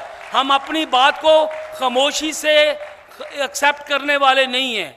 पहले हमने जब तालिब इल्म थे तो अयूब आमरीत के ख़िलाफ़ जदोजहद की, जब कॉलेज में गए तो याया आमरीत के ख़िलाफ़ जदोजहद की, जब यूनिवर्सिटी में आए और उसके बाद फिर ज़िया आमरीत के ख़िलाफ़ और फिर मुशर्रफ आमरीत के ख़िलाफ़। मुशर्रफ आमरीत में जब हमने इफ्तिखार चौधरी की बहाली, दरअसल वो जनरल मुशर्रफ से जान छुड़ाने के लिए हमारी वकीलों के साथ तहरीक का आगाज़ था और आसमा हमारी उसमें सरबराह थी। उस तहरीक के दौरान मुझे 12 दफ़ा इन्होंने गिरफ्तार किया। मुझे कहते थे आप वकील नहीं हैं, आप क्यों इनका साथ देते हैं? हम कहते हैं ये वकीलों का इशू है ही नहीं है, ये मजदूरों का इशू है, किसानों का इशू है कि इस मुल्क में फौजी डिक्टेटरशिप उसकी कोई शक्ल भी हो, चाहे वो याया खान की शक्ल में हो, जनरल मुशर्रफ की शक्ल में हो, हमें एक्सेप्ट नहीं है। हम इस मुल्क में सिविलियन मामलात में मिलिट्री की मुदाखलत के सख्त खिलाफ है। और आज तक जो भी हमारे साथी गिरफ्तार हुए हैं वो सिर्फ इस वजह से कि हम कहते हैं कि सिविलियन मामलात सिविलियन को रहने दें। ये ओकाड़ा के अंदर 18,000 एकड़ ज़मीन 100 साल से मुजारे वहाँ पे जो है वो उसको काश्तकारी कर रहे हैं। हर हुकूमत ने वादा किया आपको मालक बनाएंगे, नहीं मालक बनाया। फौजियों ने उस पर कंट्रोल किया हुआ है। तो हमने कहा फौजी जर्नैलों को ओकाड़ा के अंदर कहा था, अगर आपने खेते बाड़ी करनी है जो आपका काम नहीं है तो फिर अपने जहाज हमें उड़ाने के लिए दे दें, हम आपके जहाज उड़ाएंगे। जिसका काम है उसी को साझे। ये क्या है कि आप हर चीज़ में टांग अड़ाने के आदी हो चुके हैं। आप जमहूरियत का मसला हो, आप इंसानी हकूक़ का मसला हो, आप ट्रेड यूनियन का मसला हो, आप किसानों की तहरीक का मसला हो, आप यही काम करते हैं। पूछते हैं आप हैं कौन? हमने कहा जी हम वो लोग हैं जो 6 ब्लॉगर को उठाएंगे तो हम आवाज़ बुलंद करेंगे। हम वो लोग हैं जब रज़ा को आप उठाएंगे हम आवाज़ बुलंद करेंगे, जब मतीउल्लाह को उठाएंगे, जब हामिद मीर को गोलियां मारेंगे हम आवाज़ बुलंद करेंगे, जब मोहसिन अब्दाली को उठाएंगे आवाज़ बुलंद करेंगे, अमार जान को गिरफ्तार करोगे आवाज़ बुलंद करेंगे। तो ये है हम वो लोग जो एक नई मुतबादल सियासत और नई आवाज़ को बुलंद करने की कोशिश कर रहे हैं। लोग पूछते हैं आप हैं कौन? हमने कहा ना हम पिपलिए हैं, ना हम नूनिये हैं, ना हम यूथिये हैं, हम हकूकिये हैं। हम हकूक़ की जिदोजहद करने वाले हैं और हकूक़ की जिदोजहद के लिए हमें एक्सक्लूड ये करने की कोशिश करते रहेंगे और हम अपनी जगह बनाने की कोशिश करते रहेंगे। बहुत बहुत शुक्रिया नसीम आपका। बहुत शुक्रिया जी। अब हम चलते हैं नाज़रीन तलत हुसैन की तरफ। एंड हम बात करते रहे डिजिटल मीडिया की, लेकिन सही फरमा रहे थे ये हमारे भी साथी के डिजिटल मीडिया पर भी कदगन लगाने की बहुत कोशिश की गई है। तलत से कहते हैं थोड़ा सा उस इशू को भी एड्रेस करें। Welcome Talat, over to you. बहुत शुक्रिया सब शुरका का। अस्सलाम वालेकुम। बड़ी दिलचस्प बहस चल रही है और मेरे ख्याल में हमें इस बहस को थोड़ा सा अगले लेवल पर भी ले जाना चाहिए। एक तो मैं ज़रा बात करना चाहूँगा कि जो इस वक्त हमारे मसाइल हैं उनका आगाज़ मौजूदा दौर से नहीं हुआ। उसकी ज़ाहिर एक बहुत पुरानी तारीख़ है जिसका हम हवाला देते हैं, वो अदवार जिसके अंदर मिलिट्री डिक्टेटर्स थे, वो तारीख़ और सयाक़ो सबाक़ मौजूद है। लेकिन हालिया तारीख़ अगर आप उठा के देखें तो उसमें ज़ाहिर है इसका आगाज़ जनरल परवेज़ मुशर्रफ के दौर में हुआ, और ऑफ एयर करने की बातें, एहतजाज को रोकने की बातें, चैनल्स को बंद करने की स्ट्रेटजीज़, एडवर्टाइज़र को इस्तेमाल करने के तरीके, तो ये एक छोटे पैमाने पर, टैक्टिकल पैमाने पर जनरल परवेज़ मुशर्रफ के दौर में ये सारा कुछ हो रहा था। मुझे याद है कि जब इफ्तिखार चौधरी साहब की तहरीक चली तो रावलपिंडी में पहली मरतबा वो नज़र आए, और उस वक्त तमाम चैनल्स की जो DSNGs थी जिसके ज़रिए आप लाइव ब्रॉडकास्ट करते हैं वो रावलपिंडी की बार के बाहर मौजूद थी। हमारा चैनल जो था उस वक्त आज टेलीविज़न का, उसके पास लाइव करने की DSNG की सहूलत वहाँ पर मौजूद नहीं थी, किसी भी वजह से कोई टेक्निकल ख़राबी होगी। तो वहाँ से जो इफ्तिखार चौधरी साहब की पहली तकरीर है पिंडी से जो हमने आज टेलीविज़न पर सुनवाई, वो बज़रिया मोबाइल हमने सुनवाई, और तमाम चैनल्स की DSNGs वहाँ पर मौजूद थी, लेकिन किसी ने एक लफ्ज़ नहीं दिखाया उनका। उसके बाद सखर में जब हम गए तो वहाँ पर भी यही हालत हुई, तमाम TV चैनल्स की DSNGs मौजूद थी, हमारी DSNG नहीं थी, और वो तकरीर भी जो इफ्तिखार चौधरी साहब की थी वो मोबाइल के ज़रिए सुनवाई गई। हैदराबाद के अंदर हालात थोड़े से तब्दील हुए, लेकिन कवरेज बिल्कुल वैसे ही थी जैसे सखर में और रावलपिंडी में थी। पेशावर में वॉज अ टर्निंग पॉइंट, क्योंकि उसके अंदर वहाँ पर हमने DSNG का बंदोबस्त किया था। फिर जब हमारे चैनल के ऊपर चली उस वक्त जिसके लिए मैं काम कर रहा था, तो फिर सारे दूसरे चैनल्स ने भी दिखाना शुरू किया। तो गुजारिश करने का मकसद ये है कि ये जो ऑफ एयर करना और सेंसर करना बड़े शदोमत के साथ, ये मुशर्रफ दौर के अंदर हुआ। 2014 में जब आगाज़ हुआ यहाँ पर धरनों का, और सारे इस्लामाबाद में हमने कवरेज देखी, तकरीबन 125 कैमरे लगे होते थे और इतने ही लोग होते थे 125 के करीब, लेकिन दिखाया ऐसे जाता था कि जैसे यहाँ पर लाखों लोग मौजूद हैं। तो उस वक्त जिस चैनल के लिए मैं काम कर रहा था वो आज टेलीविज़न ही था, इत्तेफाक की बात है, लेकिन मेरा ज़रा रोल मुख्तलिफ हो गया था। तो जब इमरान खान साहब यहाँ पर वारद हुए और सब ने बताया कि जी क्या ज़बरदस्त जो है ये विंटर पैलेस को इन्होंने रेड कर दिया है, और उसके बाद तो एक बहुत बड़ी सुर्ख इनकलाब की जो है नया गीत ये लिखने वाले हैं और पाकिस्तान की किस्मत तब्दील हो जाएगी। तो मैं रहता दरअसल बिल्कुल करीब हूँ 0 पॉइंट के साथ ही। तो रात को जो मैंने देखा तो उसके बाद मैंने ट्वीट किया कि इतने लोग तो नहीं हैं। फिर उसके बाद जो मेरे साथ ट्रोलिंग हुई, तो नए नए सोशल मीडिया पर आए थे, तो पता नहीं था कि ट्रोलिंग को टैकल किस तरह करना है। बहरहाल तो काफ़ी जो है आप समझें कि बेइज्जती हुई। तो मुझे बड़ा एहसास हुआ कि ये तो शायद मैंने गलत रिपोर्ट कर दिया। तो सुबह मैं उठा, अपने घर से निकला और मैंने कैमरा अपने हाथ में लिया, मैं फिल्में खुद ही करता हूँ। तो मैंने वॉक किया तकरीबन शक्करपड़ियाँ और 0 पॉइंट के दरमियान को 3 किलोमीटर का रास्ता है, तो मैंने उसको वॉक किया, उसको फिल्म किया, 0 पॉइंट पर फिल्म किया। वहाँ से फिर मैं सिरेना होटल गया और मुझे वो लाखों का मजमा नज़र नहीं आया। तो मैंने आज टेलीविज़न की मैनेजमेंट से बात की, तो मैंने कहा जी मेरे पास विजुअल्स मौजूद हैं और हम इसको चलाते हैं। तो आज टेलीविज़न की मैनेजमेंट ने, ये वो चैनल है जिसको मैंने अपने हाथों से बनाया अपने दूसरे कोलीग्स के साथ, वो विजुअल्स चलाने से इनकार कर दिया। उन्होंने कहा जी हमें हुक्म है कि ये विजुअल्स नहीं चलेंगे, क्योंकि इमरान खान के धरने को हमने ज़बरदस्त धरना करके बताना है। फिर उसके बाद फास्ट फॉरवर्ड करते 2018 के इंतखाबात में जब हम कवरेज कर रहे थे, तो हम ग्राउंड से रिपोर्ट कर रहे थे और ख़बरें नहीं चल रही थी, प्रोग्राम्स नहीं चल रहे थे। तो हम बता रहे थे, डॉक्यूमेंट कर रहे थे कि पाकिस्तान में क्या हो रहा है। मुझे याद है कि जब जियो मुझे छोड़ना पड़ा, तो मेरे बहुत सारे कोलीग्स हैं जिन्होंने कहा जी इनका ज़ाती मसला है, इनके ज़ाती मसला है, इनका प्रोग्राम की रेटिंग्स नहीं आ रही होगी, इनके बड़े इश्यूज़ हैं, ये इनका दिमाग भी ख़राब है, ये बहुत सख्त ज़ुबान इस्तेमाल करते हैं, पता नहीं वल्लाह आलम क्या क्या बातें की। और बातें उन लोगों के साथ बैठकर की जिन लोगों ने बाद में उनको निकलवाया फिर चैनल से। तो उस वक्त भी मैं गुजारिश कर रहा था कि ये इश्यूज़ जो हैं ये ज़ाती इश्यूज़ नहीं हैं, ये एक स्ट्रक्चरल टेक ओवर है, ये ढांचे का टेक ओवर है, जो ABC से आगे की बातें हैं। ये शख्सियात के गिर्द इसको ना घुमाए, ये एक स्ट्रक्चरल टेक ओवर हो रहा है, तो उसके ऊपर तवज्जो दे। खैर वो नहीं हुआ। तो अब मेरी गुजारिश ये कि हम यकीनन रूह को गरमाने वाली बातें कर रहे हैं, और मरहुमा अल्लाह उनको जन्नत नसीब करे, करवट आसमा जहांगीर साहिबा की शख्सियत और उनका जो तंतना था उसके बिल्कुल मुताबिक ही हम बातें कर रहे हैं।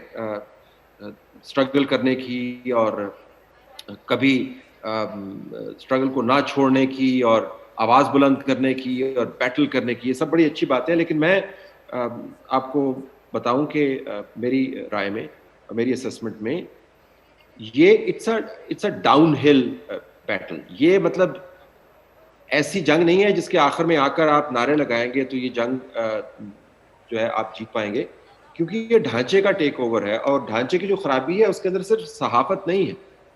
आप सहाफत में उन लोगों को एक्सक्लूड नहीं कर सकते बदकिस्मती से जो दूसरे साइड पर बैठकर आर्गूमेंट करते हैं और दूसरे साइड पर बैठकर हम जैसे लोगों के ऊपर पत्थर बरसाते हैं। वो सारे के सारे घुसपैठिए नहीं हैं, वो सारे के सारे जो हैं वो ISPR की टेक पर नहीं है। उनमें से बहुत सारे लोग जो हैं वो अपने अपने इंटरेस्ट को रिप्रेजेंट करते हैं, और माजी में बहुत सारे दूसरे लोगों ने भी किया, बाद में ज़रा उनके नज़रियात तब्दील हो गया, वो अलग बात। तो एक तो सहाफ़त के ढांचे में खराबी, ओनर्स भी इशू हैं, लेकिन सहाफ़त के अंदर जो बहस बटी हुई है ये बहुत बड़ी बहस है, और हम सिर्फ एक ख़ास इस्टेब्लिशमेंट के साथ लड़ाई करके इस बहस को सेटल नहीं कर पाएंगे। सियासत के अंदर जो डिबेट है, जो डिविजन्स आपको नज़र आ रही हैं, वो भी उसका बराह रास्त ताल्लुक आज़ादी ये सहाफ़त और आज़ादी राय के ऊपर जो कदगन है उससे है। सबसे ज़्यादा तनकीद जो है कुछ करवाई भी जाती है, हमें पता है, लेकिन आप जुबान तो देखें लोगों के नुमाइंदगान की। 80-80 हज़ार वोट लेके आए हैं, चले 80 हज़ार में से 30 हज़ार जो है उनके फेक वोट हो गए, चले 60-60 हज़ार वोट लेके आए हैं, 50-50 हज़ार वोट लेके आए हैं, ओहदों वाले लोग हैं। उनकी जुबान देखिए सियासत में, जो सहाफ़त के बारे में वो क्या बात करते हैं। तो ये सियासत के अंदर से जो सपोर्ट मिलती है गैर जमहूरी क़ुव्वतों की, वो एक बहुत बड़ा इशू है। फिर ज़ाहिर जब जिस मुल्क की मईशत नीचे जा रही होगी उस मुल्क की सहाफ़त ऊपर नहीं जा सकती। एक कमर्शियल इंस्टीट्यूशन है, और हमें ये मानना पड़ेगा कि जब मईशत नीचे जाती है तो सहाफ़त के ऊपर उसका असर पड़ता है। ज़ाहिर वो हमारे कंट्रोल में नहीं है। जो बहस है मुआशरती तौर पर, उसको आप उठा के देखें, उसके अंदर भी बड़ी गहरी खराबियाँ जिनका बराह रास्त ताल्लुक हमारे प्रोफेशन के ऊपर से है, क्योंकि उसके ऊपर असरअंदाज होता है। आप TTP और TLP के साथ जो बातचीत है रियासत की और हुकूमत की, वो एक पहलू है, लेकिन इनकी जो डिबेट है इंडिपेंडेंट मीडिया के हवाले से, उसको भी आप उठा के देखें तो एक बहुत बड़ा ख़तरा है। तो एक मुनज़्ज़म जो नॉन स्टेट एक्टर्स हैं उनसे ख़तरा है। फिर ये हमारा बहुत ही एक एंग्री मुआशरा बन गया है, हमें बहुत गुस्सा भर गया है, और आपको गुस्सा नज़र आता है, चाहे वो एक्सीडेंट कहीं सड़क पे हो जाए, वहाँ पर लोग एक दूसरे के साथ मामलात कैसे सेटल करते हैं। ये वैसे भी अगर आप बात करें तो we have bottled up emotion, something has happened. नफ्सियाती तौर पर बहुत गुस्से में है, और वो गुस्सा हम अमूमन लोगों पर निकालते हैं। और मैं देख रहा था अबसार पर जब कातलाना हमला हुआ, तो उसके बाद जो लोगों ने अबसार के हवाले से बातें की, मेरा नहीं ख्याल कि वो सारी की सारी बातें जो है वो डायरेक्ट करवाई जा रही थी। उसमें से बहुत सारे लोग जो हैं वो इसको ठट्ठे के तौर पर ले रहे थे, मजाक उड़ा रहे थे, सवाल पूछ रहे थे जी कि कैसे इसको गोली लगी, इधर आराम से बैठ के बातें कर रहा है वगैरह वगैरह, कौन सी गोली थी जो इतने करीब से लगी और ये बच गया। तो वाकईतन ये एक बहुत बड़ा इशू है कि इस मुल्क के अंदर आप मंतक की, कानून की, आइन की, तहम्मुल की, बुर्दबारी की, मेन स्ट्रीम की बात कैसे कर सकते हैं।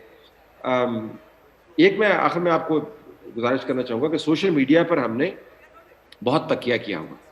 अब मैं चूँकि सोशल मीडिया काफ़ी अरसे से कर रहा हूँ, मैं आपको बता दूं कि सोशल मीडिया के अपने प्लेटफॉर्म्स की जो लिमिटेशंस हैं वो बहुत बड़ी लिमिटेशंस हैं। अभी तो वो लिमिटेशंस हम पर लागू नहीं होती। मैं उन लिमिटेशंस की बात नहीं कर रहा जो जिनमें हुकूमत अपना हिस्सा डाल रही है, जिस तरीके से वो रेगुलेट करने की कोशिश कर रही है, मैं उसकी बात नहीं कर रहा। जो अपने प्लेटफॉर्म्स हैं, इनके जो रूल्स हैं किसी भी चीज़ को एयर करने के, अगर आप फेसबुक को ले लें या यूट्यूब को ले लें या इवन ट्विटर को ले लें, वो बहुत ज़्यादा स्ट्रिक्ट रूल्स हैं। आप उनको अगर वायलेट करें तो ज़ाहिर है वो या तो आपका जो मवाद है उसको टेक डाउन कर देते हैं या उसको पर स्ट्राइक लगा देते हैं, यानी आपको उसका कमर्शियल फ़ायदा नहीं होता, और कमर्शियल अगर आपको फ़ायदा नहीं है तो फिर आपके लिए सस्टेन करना उसको मुश्किल हो जाता है। तो मेरे ख्याल में हमने बहुत ज़्यादा जो वज़न डाल दिया है सोशल मीडिया पर, और सोशल मीडिया की जो अपनी हदें हैं वो अभी तक तो हम पर वाज़ेह नहीं है, क्योंकि बड़े इश्यूज़ के ऊपर हम सोशल मीडिया को इस्तेमाल करते हैं और वहाँ पर सोशल मीडिया के जो अपने इंटरनल सेंसरशिप्स हैं वो किक इन नहीं करते। जो बिल्कुल आखिर में ये बात करना चाहूँगा कि देखें, ये एक सहाफ़त एक मुल्क में, आज़ादी राय एक मुल्क के अंदर बतौर आइलैंड के तौर पर इमर्ज नहीं कर सकते। जब आपको हर तरफ गिरावट नज़र आ रही हो, जब आपको हर तरफ मारामारी नज़र आ रही हो, जब आपको हर तरफ असूलों की पामाली नज़र आ रही हो, जज साहबान की आपने बात की, तो बिल्कुल हम विटनेस हैं इस चीज़ के कि मैनिपुलेशंस किस तरीके से होती हैं, और उसमें एक आध नाम नहीं है, तवील फहरिस्त है उसमें मैं नहीं जाऊँगा। तो जब निज़ाम इस बुरे तरीके से जकड़ का शिकार हो जाए, खराबी का शिकार हो जाए, गिरावट का शिकार हो जाए, तो खून को गरमाने के लिए तो बिल्कुल बहुत अच्छा, और हमें ये करना चाहिए, क्योंकि अगर खून ठंडा हो गया तो फिर फ़ायदा नहीं है। लेकिन ये जहन में रखना चाहिए कि ये it's a down hill battle, because we are really sliding down. 2014 से लेकर 2021 में एक ही चीज़ आपको नज़र आती है कि सोशल मीडिया के ऊपर आपके पास जो स्पेस बनी है, इसके अलावा वो तमाम प्रोटेक्टिव शील्ड्स, वो तमाम प्रोटेक्टिव सपोर्ट सिस्टम जिसके ज़रिए सहाफ़ी सहाफ़त कर सकता है, वो आपको क्रम्बल करते हुए नज़र आएंगे। अब तो ये ठीक कैसे होगा? मेरे ख्याल में जी, जब तक कोई बहुत बड़ा कैटाक्लिज्मिक इवेंट नहीं होगा जो इन तमाम ढांचों को या तो गिरा दे या इन को ऐसी मार लगाए अज खुद कि इनको अकल आ जाए, या कोई बहुत बड़ा जो है ना हंगामा ना बरपा हो, आप उसको इनकलाब कह लें, आप उसको एहतजाज कर लें, आप उसको मईशत के जबर के ख़िलाफ़ लोगों की बगावत कर लें, कुछ भी कह लें, तब तक ये निज़ाम ठीक होने का नहीं है। तब तक अच्छा है हम अपनी अपनी स्ट्रगल जारी रखेंगे, लेकिन कुल्ली तौर पर जिस स्पेस में हम सब ने ऑपरेट करना है, जो सहाफ़ियों की स्पेस है, जो आज़ादी राय की स्पेस है, जो सिविल सोसाइटी की स्पेस है, उसके हालात कोई इतने अच्छे नज़र नहीं आ रहे मुझे।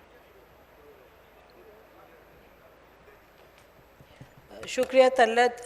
तलत ने, आप लोगों ने जैसे सब ने सुना, उन्होंने डिबेट को ही ब्रॉडन द डिबेट, और दो चीज़ें उन्होंने कह दी कि जी it's a down hill path, और दूसरा ये कि कोई बहुत, ये तारीख़ भी बताती है कि जब तक कि कोई बहुत बड़ा इनकलाब या बहुत मेजर क्राइसिस ना आए तो कौमें अपना रास्ता नहीं बदलती। लेकिन बहरहाल स्ट्रगल तो फिर भी करनी है, आपने अपना रास्ता फिर भी सही सिमत मुतय्यन करनी है और चलते जाना है, जैसे यहाँ बैठे हुए हमारे लोगों की कोशिश है। तो सवाल जवाब के लिए we have about 10 minutes. Please raise your hands, अपना नाम लीजिएगा, छोटा सवाल कीजिए ताकि और लोगों को मौका मिले, और ये भी कहिए किससे सवाल करें। जी आप, जी माइक।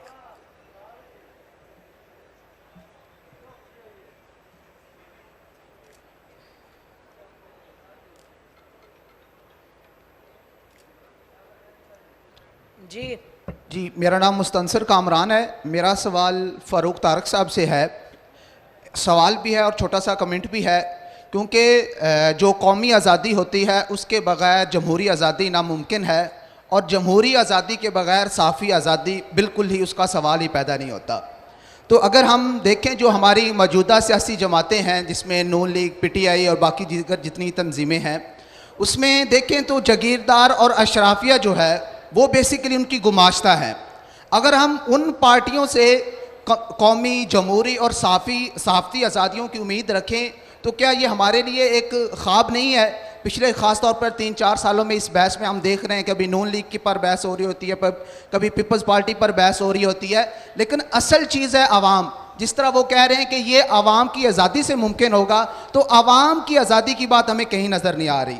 तो मैं आपसे ये सवाल है कि आप क्या समझते हैं कि कौमी, जमहूरी और साफ़ी आज़ादी आवाम के ज़रिए कैसे ली जा सकती है? आपका इस पर क्या जवाब? जी शुक्रिया। देखें, हम right two of self determination के हक़ में हैं, और कौमों को अपनी मुस्तकबिल का फ़ैसला करने की इजाज़त होनी चाहिए। और ये पाकिस्तान के अंदर ये एक हकीकत है कि पाकिस्तान के अंदर कौमी इस्तेसाल बड़ी नंगी शक्ल में मौजूद है। हम उसका इजहार जो है वो बलूचिस्तान में देखते हैं, हम सिंध अंदरून के अंदर देखते हैं, हम KP में देखते हैं, गिलगित बल्तिस्तान में देखते हैं, पाकिस्तानी कश्मीर में देखते हैं कि हमें मज़लूम तबकात की जब भी आवाज़ उठती है कौमों से, और दूसरा उनके जो अपने वसाइल हैं उन पर उनका कंट्रोल नहीं है, उनके फ़ैसले कहीं और होते हैं। मसलन गिलगित बल्तिस्तान के फ़ैसले पाकिस्तान से अंदर सारे होते हैं, बलूचिस्तान के अंदर भी जो फ़ैसले हैं वो यहीं से होके जाते हैं। तो हम चाहते हैं कि पाकिस्तान के अंदर आइन के अंदर इतनी गुंजाइश मौजूद है इस वक्त कि जो कौमें हैं वो अपने वसाइल के ऊपर कंट्रोल हासिल कर सकें।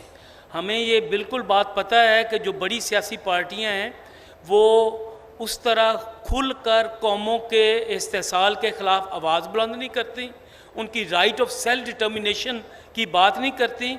और हम तो ये भी कहते हैं कि अगर कोई कौम अपनी मर्ज़ी से एक जमहूरी तरीके से अपना अलहदा इंडिपेंडेंट शनाख्त बनाना चाहती है, उसकी भी उसे आज़ादी होनी चाहिए।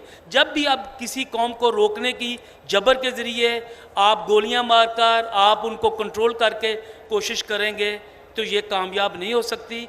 हम मज़लूम कौमों के हमें यह भी पता है कि पंजाब में जब हम मज़लूम कौमों के लिए आवाज़ बुलंद करते हैं तो वो बहुत बड़ी आवाज़ बनकर वहाँ पे गूंजती है। और ये फरीज़ा हम पंजाब से सर अंजाम देते हैं। लाहौर में हमने जब अकबर बुगटी को कत्ल किया, आसमा जहांगीर की क़यादत में शदीद बारिश के अंदर हज़ारों हम लोगों ने यहाँ लाहौर में मुजाहरा किया। शुक्रिया तारिक सर, शुक्रिया जी जी जी जी भाई आप इधर सामने आप जी माइक ले आइएगा प्लीज़, माइक ले आइएगा, टाइम बचे ज़रा आफ्टर दैट। जी मेरा नाम कैसर खान है और मेरा ताल्लुक़ नया दौर वेब टीवी से है। मेरा कौन सवाल बोल रहा? हामिद मीर से है। और हामिद मीर साहब मैं आपसे ये जानना चाहूँगा कि जैसे कि अभी ISA की कमांड में चेंजिंग हो चुकी है और जनरल नदीम अंजुम अब जो है तो नए कमांडर होंगे, और हम ये कह सकते हैं कि अभी जो प्रो गवर्नमेंट एक इस्टेब्लिशमेंट के एलिमेंट्स थे वो चेंज हो रहे हैं, तो क्या हम उम्मीद कर सकते हैं नियर फ्यूचर के आपको हम दोबारा जो है तो वो स्क्रीन पर देख सकेंगे? ये आपने जो सवाल किया है इसका जवाब ऑलरेडी मेरा ख्याल है कि नसीम ज़हरा साहब भी दे चुकी है और मैं भी दे चुका हूँ। देखिए ना, ये तो एक इंडिविजुअल का मसला नहीं है। अब जब 2014 में मेरे पे हमला हुआ था तो उस वक्त तो वो साहब नहीं थे जिनकी तरफ आपका इशारा है। 2007 में जब मेरे पर और बाकी लोगों पर पाबंदी लगी थी तो उस वक्त भी वो साहब नहीं थे। 2005 में जब PTV पे कहा गया ये एंटी स्टेट एलिमेंट है, उस वक्त के DG ISPR ने ये कहा था, तो उस वक्त भी तो ये मेरा ख्याल है कि इसमें आप लोगों को किसी गलतफहमी में नहीं रहना चाहिए और मैं भी किसी गलतफहमी में नहीं हूँ। और एक बात मैं और क्लियर कर दूँ कि मैं कोई मरा नहीं जा रहा कि जनाब मैंने TV स्क्रीन पे ज़रूर आना है, ठीक है ना। ये आपने जितना अरसा मुझे बैन रखना है आप रखें, अपने तमाम शौक़ पूरे करें। एक आदमी था उसका नाम था परवेज़ मुशर्रफ, उसने भी अपना शौक़ पूरा किया था, उसने मेरे पे पाबंदी लगाई थी और आज वो पाकिस्तान में नहीं है, मैं पाकिस्तान में ही हूँ। हाँ, ये मैं आपको कमिटमेंट ज़रूर देता हूँ कि वो लोग जो ये चाहते हैं कि मैं पाकिस्तान छोड़ के चला जाऊँ, कहीं मैं पॉलिटिकल असाइलम ले लूँ, उनकी मैं ख्वाहिश पूरी नहीं करूँगा। और जो परवेज़ मुशर्रफ का हशर है, उस हशर से अगर कोई सबक नहीं सीख रहा तो वो देख ले कि आज भी एक आदमी गया है तो 1 साल बाद भी एक आदमी जाएगा, और जब वो जाएगा तो फिर उसके साथ भी वही होगा जो परवेज़ मुशर्रफ के साथ हुआ। Thank you Hamid ji. हाँ, you are not dying to come back Hamid, we would like to see you back and I am sure you will come back soon on the screen ji. Thank you ma'am. Fauzia Rana Aaj TV से। हामिद मीर साहब और अंबर साहिबा, आप दोनों से मेरा सवाल है कि पीपल्स पार्टी के सहाफ़ियों को लेबल किया जाता है कि पीपल्स पार्टी के सहाफ़ी, नून लीग के सहाफ़ी, PTI के सहाफ़ी, अब तो ISPR के सहाफ़ी भी आम बात होना शुरू हो गई है। हिंदुस्तान की बात करूँ तो RSS का जर्नलिज़म। तो मैं आप लोगों से ये पूछना चाहती हूँ, ये जो माफियाज़ हैं, इंडिपेंडेंट जर्नलिस्ट कहाँ हैं और जो हमें चैलेंजेस दरपेश हैं उन पर हम कैसे काबू पा सकते हैं? और ख़ास तौर पर जब हम जर्नलिज़्म कर रहे होते हैं तो कुछ माफियाज़ भी होते हैं और सेट का प्रेशर भी होता है, तब भी हम जो ट्रू जर्नलिज़्म करना चाहते हैं वो नहीं कर पाते। तो ये जो तमाम तर मल्टीपल चैलेंजेस हमें दरपेश हैं, अगर हम इंडिपेंडेंट जर्नलिज़्म करना चाहते हैं तो इन पर कैसे काबू पाया जा सकता है इन चैलेंजेस से निपटने के लिए? Thank you. अंबर आप और फिर हम। ये जो लेबल करती, मेरी आवाज़ आ रही है? नहीं आ रही। हामिद आप अपना बंद कर लें। जी, ये जो लेबल्स लगते हैं, ये तासुर जो पैदा होता है, कुछ दुरुस्त भी होता है, कुछ नहीं भी होता, मेरे ख्याल में कि उसको तो आप छोड़ दें।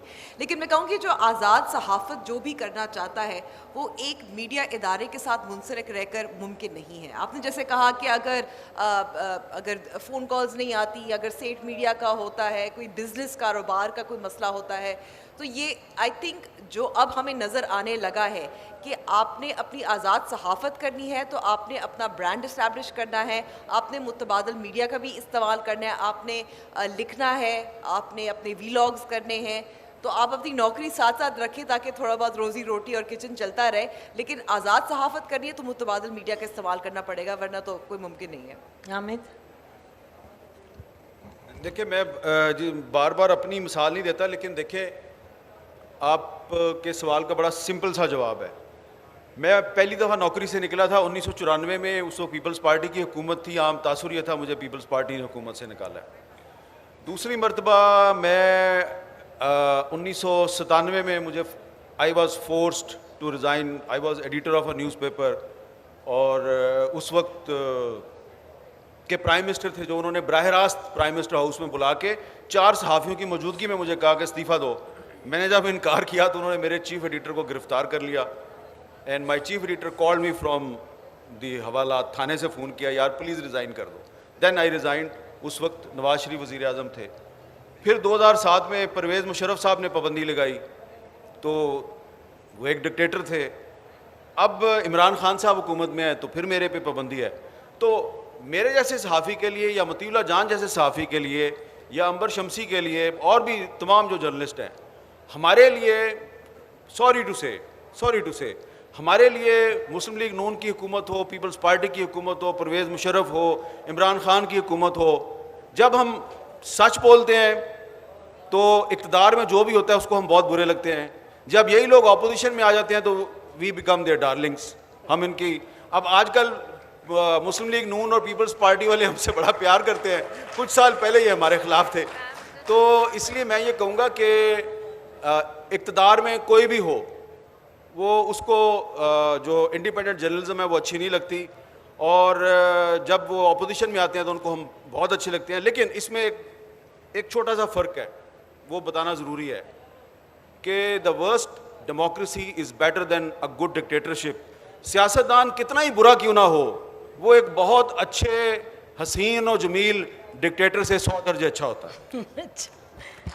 जी आइए, माइक इधर दे दीजिएगा प्लीज़, ये काफ़ी देर से कोशिश कर। लास्ट क्वेश्चन, ठीक है, आई कम टू। अस्सलाम वालेकुम, स्पेशली मतीउल्लाह जान साहब और अहमद मीर साहब, मेरी एक सजेशन है, मैं तो आपको बहुत अच्छी तरह जानता हूँ कि जब आप जमहूरी निज़ाम होता है तो उसमें बड़े जंप मार मार के आप जो है ना उनको बड़ी तनकीद करते हैं। आपको ये पता है कि जमहूरी निज़ाम में जो है फिर भी हाथ होला होता है, तो डिक्टेटरशिप को के साथ ना मिला करें। स्पेशल अहमद मीर साहब, मतीउल्लाह जान से मेरी गुजारिश है कि आप बहुत अच्छा प्रोग्राम करते हैं सुप्रीम कोर्ट का, लेकिन आम जो आवाम है उनके बारे में आप वो नहीं करते। दूसरा, कश्मीर के ऊपर आप किसी ने भी राउंड नहीं लगाया। मैं कश्मीरी हूँ, I am from JKLF, from Zafarabad. तो मेरा ये गिला है कि आप लोग कश्मीर के ऊपर सही तरह से प्रोग्राम नहीं करते। सिर्फ सुप्रीम कोर्ट ही निज़ाम नहीं बदलेगी, ना किसी कौमियतों का उनको हक मिलेगा। Thank you very much. जी मतीउल्लाह, बहुत शुक्रिया। पहली बात तो ये है कि अब हमने बहुत कुछ सीख लिया है। पहले जो भी जमहूरी अदवार, बज़ाहिर जमहूरी अदवार 90 के अशरे में जैसे रहे हैं और फिर 2008 के बाद जो आए हैं, उसमें मीडिया अपना जमहूरी हक समझ के सियासी हुकूमतों पर तनकीद करता रहा है। मगर अब हमें अंदाज़ा हो रहा है कि उस मीडिया का 50% सहाफ़ी ऐसा था कि जो एक एजेंडे के तहत सियासी हुकूमतों और पार्लियामेंटेरियंस को और पार्लियामेंट की बालादस्ती को चैलेंज करता था और सियासतदानों और सियासी जमातों को बदनाम करता था। तो यकीनी तौर पे जब तक मुकम्मल तौर पे जमहूरियत नहीं होती, मुकम्मल तौर पे बाख्तियार सिविलियन हुकूमत नहीं होती, जब तक मुकम्मल तौर पे अख्तियार नहीं आता, इसी तरह मुकम्मल तौर पे उन पर ज़िम्मेदारी का भी तयन करना सहाफ़ियों के लिए दुरुस्त नहीं होगा। और ये बात दुरुस्त है और आइंदा के लिए हमें इस बात का ज़रूर अंदाज़ा होगा। अब देखना यह है कि इलेक्शंस कब होते हैं और मुकम्मल तौर पे बाख्तियार हुकूमत कब आती है। जहाँ तक कश्मीर का ताल्लुक़ है, आपकी बात दुरुस्त है।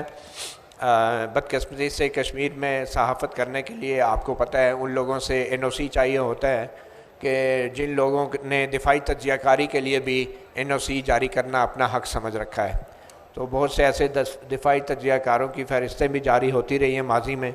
तो इसी तरह कश्मीर के अंदर भी जिस किस्म के वहाँ पे मीडिया है, और आई एम श्योर कश्मीर के अंदर भी बड़ा वाइब्रेंट मीडिया है, मगर वहाँ के जो हालात हैं, आप कश्मीरी हैं, आप हमसे बेहतर समझते हैं। हमारे लिए तो इस्लामाबाद ही कश्मीर बना हुआ है। मेरा ख्याल इस पर जी आखिरी सवाल।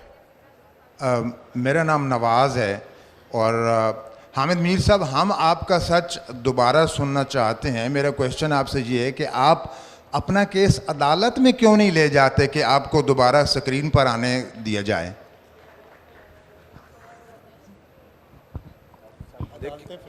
देखिए, मेरे पर जो पाबंदी है वो ना तो पेमरा के ऑर्डर से है, ना किसी अदालत के ऑर्डर से है। तो पिछले दिनों मेरे कुछ साथी गए थे अदालत में, तो उनका केस एक जज साहब ने शुरू किया, फिर वो दूसरे जज साहब आए, उन्होंने वो चेंज कर दिया। फिर एक रिपोर्ट सबमिट हुई सुप्रीम कोर्ट में, उसमें कहा गया जी कि वो पता नहीं चला, यानी कि असद तूर पे जिन लोगों ने हमला किया उसकी भी फुटेज मौजूद है, जो लोग मतीला जान को अगवा कर रहे हैं उसकी भी फुटेज मौजूद है, जो सार आलम को गोली मार रहे हैं उनकी भी फुटेज मौजूद है, लेकिन पता नहीं चलता। लेकिन लाहौर में हाफिज सईद साहब के घर के बाहर बम धमाका होता है, वो बंदे जो हैं वो 24 घंटे में पकड़े जाते हैं। ठीक है, तो अब मेरे पे जब 2014 में हमला हुआ था तो मुझे 6-7 गोलियां मारी गई। उसके बाद उस वक्त के जो चीफ जस्टिस साहब थे अनवर ज़हीर जमाली साहब, उनकी सरबराही में एक कमीशन बना, तो वो कमीशन जो है उसने मुझे बुला लिया जी कि आगे बयान दो। अब मैं हिलने के काबिल नहीं, मुझे टांके लगे हुए थे, मेरे पूरे जिस्म पे टांके स्टिचेस लगे हुए थे। तो मुझे उन्होंने कहा जी कि आप सुप्रीम कोर्ट का कमीशन बन गया, उसको आगे आप बयान रिकॉर्ड करवाएं। मैं जनाब व्हील चेयर पर भी नहीं बैठ सकता था, मैं स्ट्रेचर पे इस तरह मुझे उठा के लेके गए, मैंने उधर बयान रिकॉर्ड करवाया। फिर दोबारा उन्होंने मुझे इस्लामाबाद में बुला लिया। अब मैं कराची के अस्पताल में पड़ा हूँ, उन्होंने मुझे इस्लामाबाद बुला लिया कि अब ये इस्लामाबाद तो नहीं आ सकता। तो मैं जनाब इस्लामाबाद भी पहुँच गया, मेरे स्टिचेस टूट गए, मैंने उसके ऊपर वो एब्डोमिनल बाइंडर लगाए, उसका भी मेरा मजाक उड़ाया गया। मैंने वहाँ उनको जो मेरे से मुमकिन था मैंने उनको सारी एविडेंस दी, अपना पॉइंट ऑफ व्यू दिया। 3 जजेस थे, एक नहीं थे सुप्रीम कोर्ट के। तो भाईजान मैं सुप्रीम कोर्ट के जजेस के सामने अपना केस बयान कर चुका हूँ।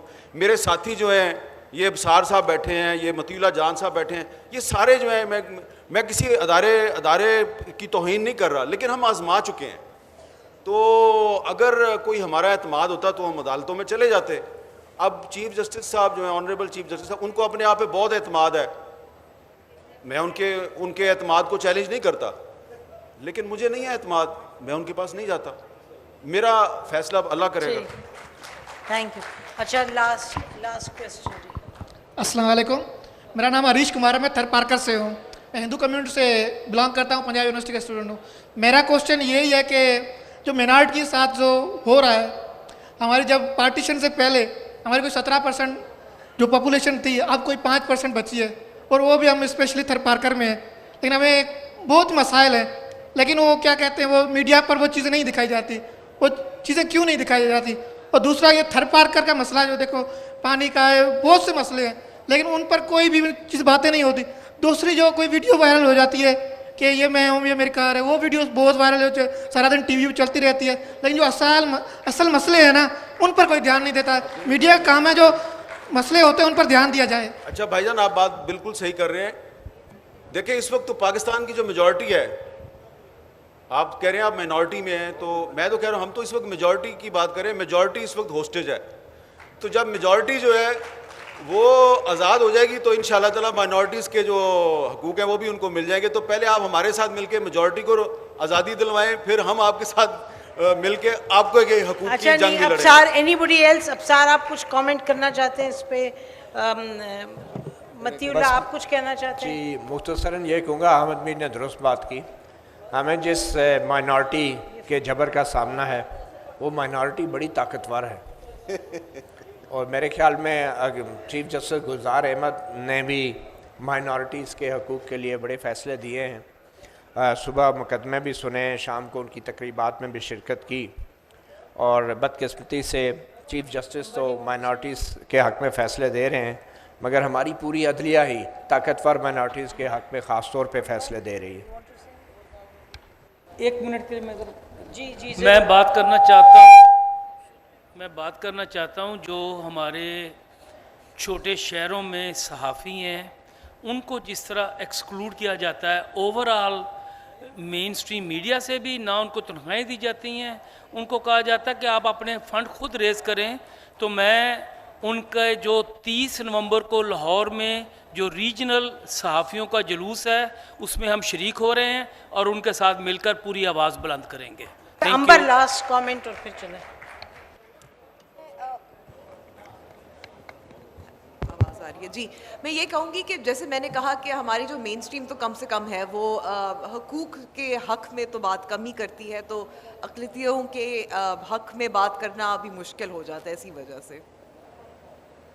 चलें इसी पर ख़त्म करते हैं ये बैठक। बहुत बहुत शुक्रिया आप सबका इसमें आने का, और आप लोगों का भी बहुत बहुत शुक्रिया। और यकीनी तौर पे जब तक कि सहाफ़त आज़ाद नहीं होगी और इन जैसे सहाफ़ी पाकिस्तान में बोलते नहीं रहेंगे, क्वेश्चन नहीं करते रहेंगे, जब तक ये जो स्ट्रगल है ये ज़ाहिर है जमहूरियत की आगे चलती रहेगी। बहुत बहुत शुक्रिया।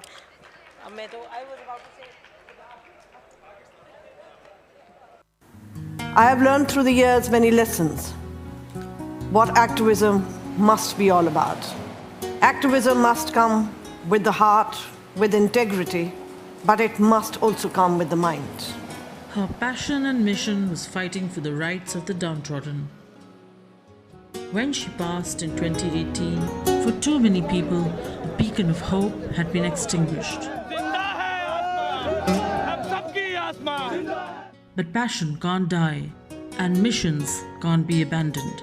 So even after Asma, the AJHS Legal Aid Cell continues to journey on her path, extending free legal aid to thousands, especially women and children, who would otherwise barely be able to afford fighting a court battle. Asma's legacy is alive through AJHS. AJHS has success. Democracy. Or in this conference resolves that Pakistan needs to have a more diverse judiciary with greater representation of women, particularly in the superior judiciary. This conference resolves that Pakistan needs an accountable judiciary, an efficient, a transparent judiciary that ensures due process in each and every case.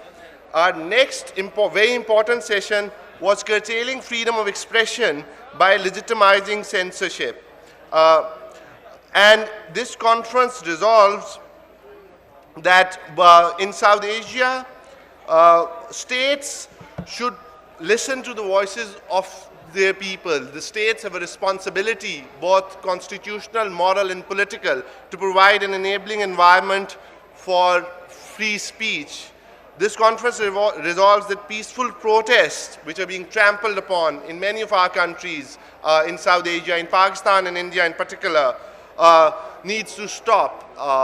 The use of sedition laws needs to stop. Censorship in in the modern times that we live in needs to end, and we expect that the states would work for enabling an environment for free expression. Our third session today was the chaos in Afghanistan, another important conversation, and this conference resolves that Pakistan should work with the United Nations, with key international partners in the global community in finding a viable and a rights-respecting framework to resettle the refugees.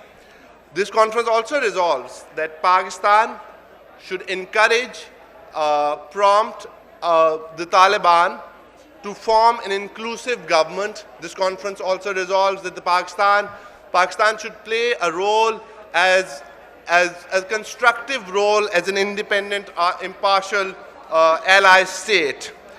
The next session that we had was conflict in Kashmir. Again, a very important session in this conference resolves that the siege of the Indian-occupied, Indian-administered Kashmir should end. The internet shutdown and the denial of fundamental rights to the people of Jammu and Kashmir should cease. This conference also resolves that both countries need to respect the Kashmiri right of self-determination and provide an enabling environment for freedom of expression, association, and freedom of speech.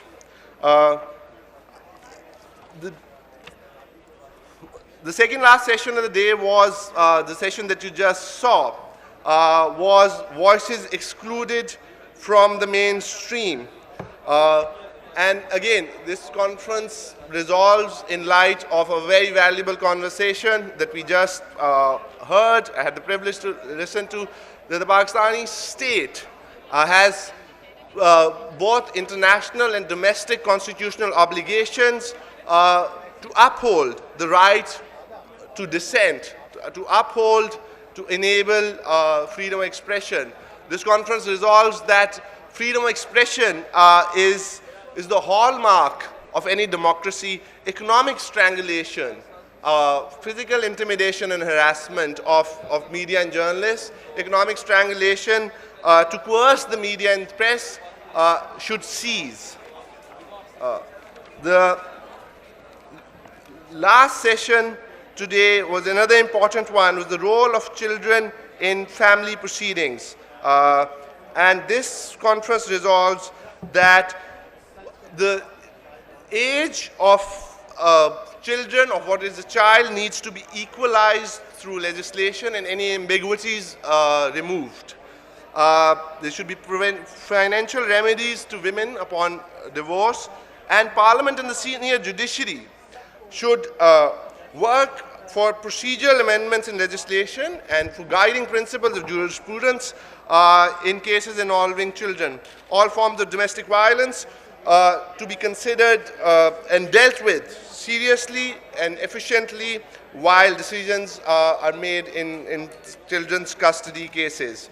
I think now the last session is victim blaming in the hard road to justice.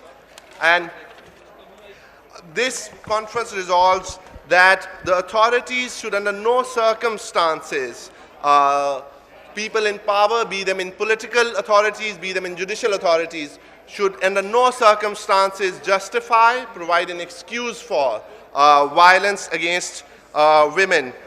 This conference also resolves that the state has a responsibility, and so does the society, in providing support to women's movement for solidarity and change. Committees should be set up to display anti-harassment laws. Media representation of women should be sensitive to consent and not be done without consent. Criminal defamation laws in Pakistan should be revisited urgently and effectively. Thank you very much. Thank you very much, ladies and gentlemen. Thank you for being here today, which concludes the first day of the conference. The conference starts tomorrow the conference starts tomorrow at 11 a.m. And we will see you inshallah tomorrow. Have a good evening. Thank you.